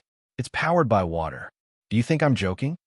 Also, let me tell you, I can also use this water wheel to create a driving device for a ship. Do you believe me? However, I can't do it at my current level. After all, I can't make such a big iron lump float on the water for the time being. But one day, this thing will come out, driving in the water, making hundreds of looms operate at the same time." Although Zhang Feng had mentioned this matter more than once, Li Shimin really didn't take it to heart. After all, he had seen this small water wheel before. How could this thing have such a great ability? It could even drive hundreds of looms? If he really succeeded, he would be able to do it. If every state had more than 10 of these things, then wouldn't the tax revenue for a year be enough to make the national server have no place to pile up the money? One must know that the silk and paper products of the Tang dynasty were very popular in many places at this time. This thing was very popular. It was one of the main exports to the outer regions of the western regions. There were also tea leaves and porcelain. If this thing could really be made, then at this time, Li Shimin's mind was full of money, which was falling from the sky. As he thought about it, Li Shimin's breath couldn't help but quicken. He asked, "Then, can this water wheel speed up the production of porcelain?" Zhang Feng was stunned. He really didn't know about this. However, at this time, when he saw Li Shimin's eyes that looked like he wanted to eat someone, he could only speechlessly point at Ching Chumo and the others and say, "In theory, it's possible. But look at how fast they are learning. If they are willing to learn, it's possible. How dare they not learn? If they don't learn, I'll chop them." Hey, Second Master, watch your words. As soon as I said that, Yu Shirenan was so scared that he grabbed Li Shimin.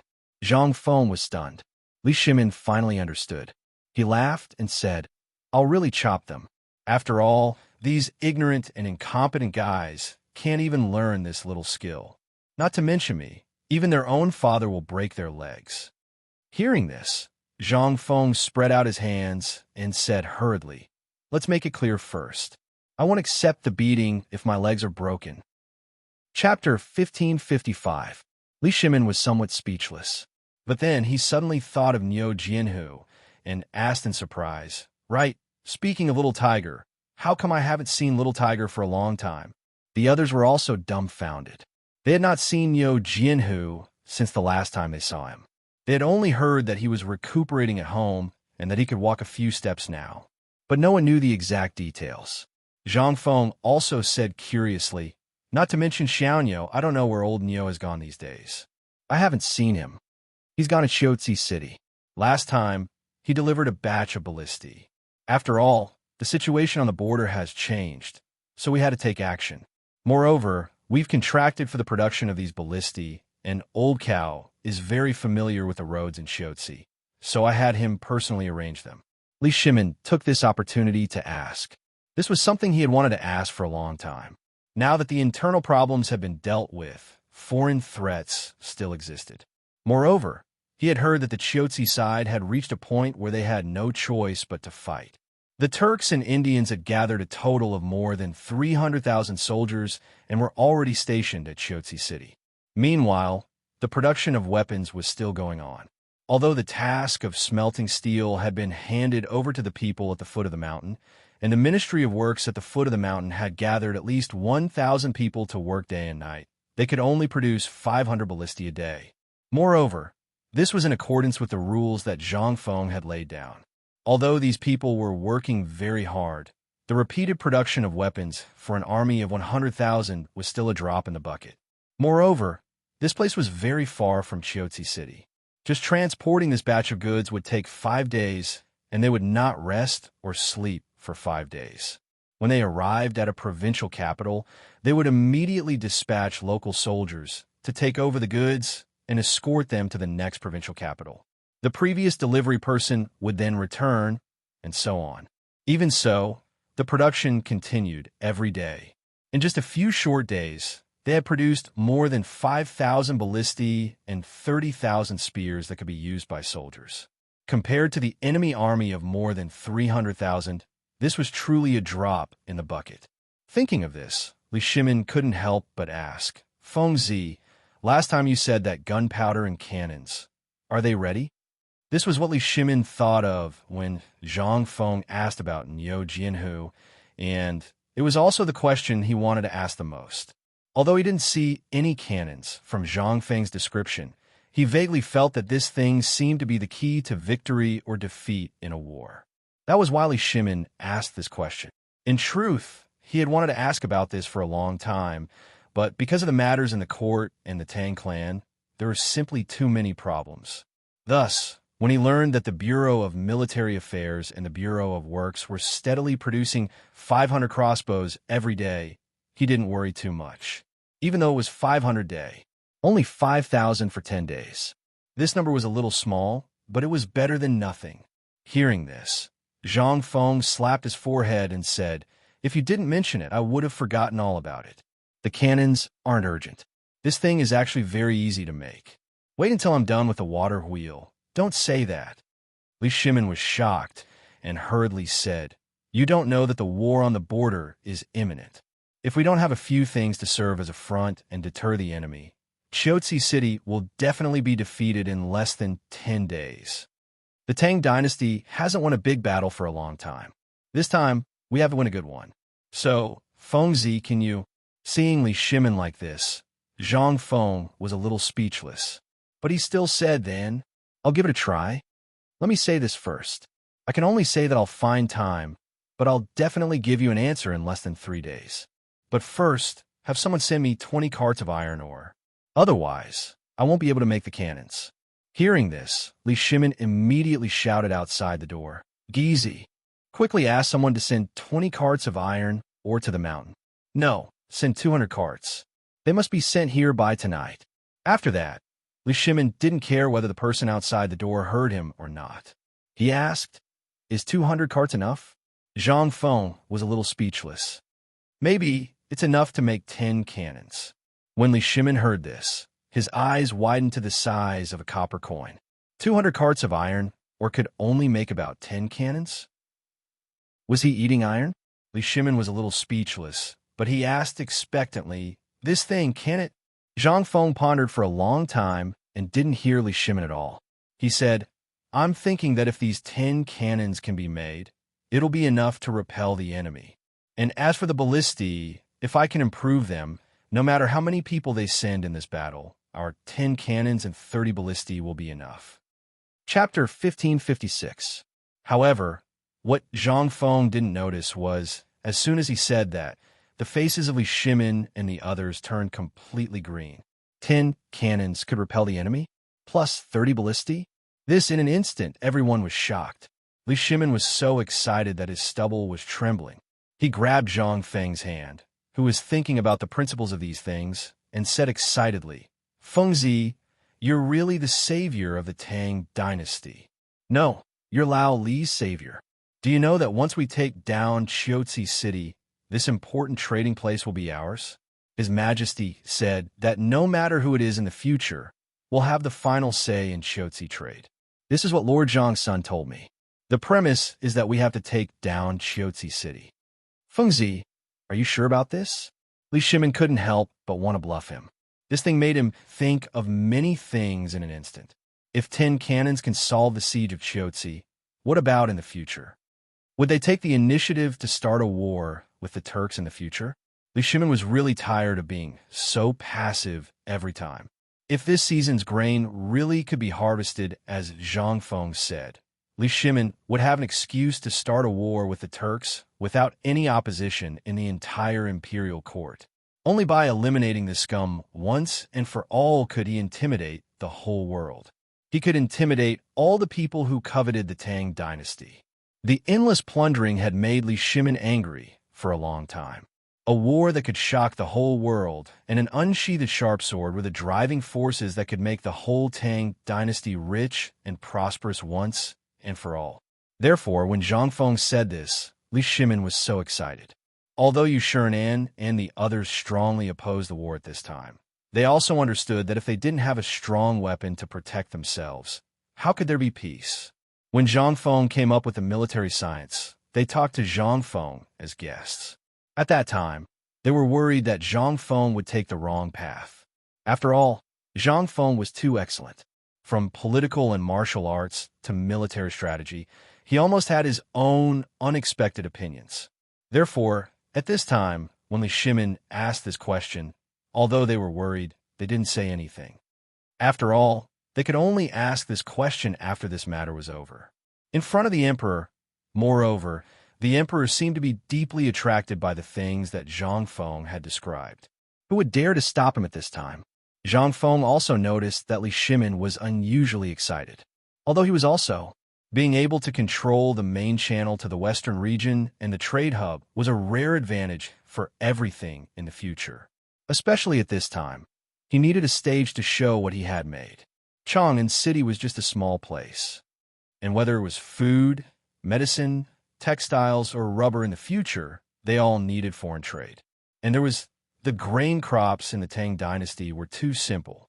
Corn and other things had to be imported from other places.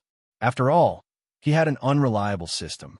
He didn't know if the system had fallen asleep or something, but King Hell, there was no sign of it. If he wanted to have a comfortable environment, he had to work hard. After all, at this time, he was a man with 3 women. He had to think more for the future. He was no longer a lonely person, although he was not married at this time. What was the difference between this and marriage? It was just a ceremony. After that, what about after having a child? There was no milk powder, diapers, and so on here. There was even no heater. He had to make these things bit by bit. And he definitely couldn't do these things alone. That was why he agreed to Li Shimin to set up an academy here. In fact, to put it bluntly, Zhang Feng already had his own plans last time. That was to prepare an environment where he could live comfortably, in a place where he could find such things wherever he went. These messy thoughts were causing Zhang Feng's head to feel like it was about to explode. He instantly thought of Jingshu, and Yu Yao in Jiangnan. He once fantasized about traveling around the world. This idea, this dream, back then, he had thought about it before he transmigrated, but he didn't realize it. But now, he could be said to be the richest man in the world at any time. But the barrenness of this place made Zhang Feng hesitate. When his son was born in the future, he would ask him, "Dad, you are so awesome. Why don't you have these things somewhere?" How would he answer? What would he say? Would he have the face to say? Therefore, all of this required one factor. That was to have a safe home country. Zhang Feng was not an ambitious person. He only hoped that the people he liked, as well as the people who liked him, could live a comfortable life. But now, there was nothing at all. Chang'an City was already used to these things. But what about other places? They didn't have these things. This required time, transition time, and a stable environment. This environment was based on a strong military deterrence. Thinking of this, Zhang Feng said, "Lao Li, the matter of the trade route is especially important. Once we control Chiotzi City, it is equivalent to controlling the lifeline, especially the Longyu Road. I don't ask for anything else. As long as the Emperor agrees to give us this golden trade route, all of this will not be a problem. After all, we can't lose out, right? So don't worry. Give me some time. I will make Chiotzi City a place that will shock the world in a short time. Everyone who covets the Tang dynasty will remember Chiotzi City deeply."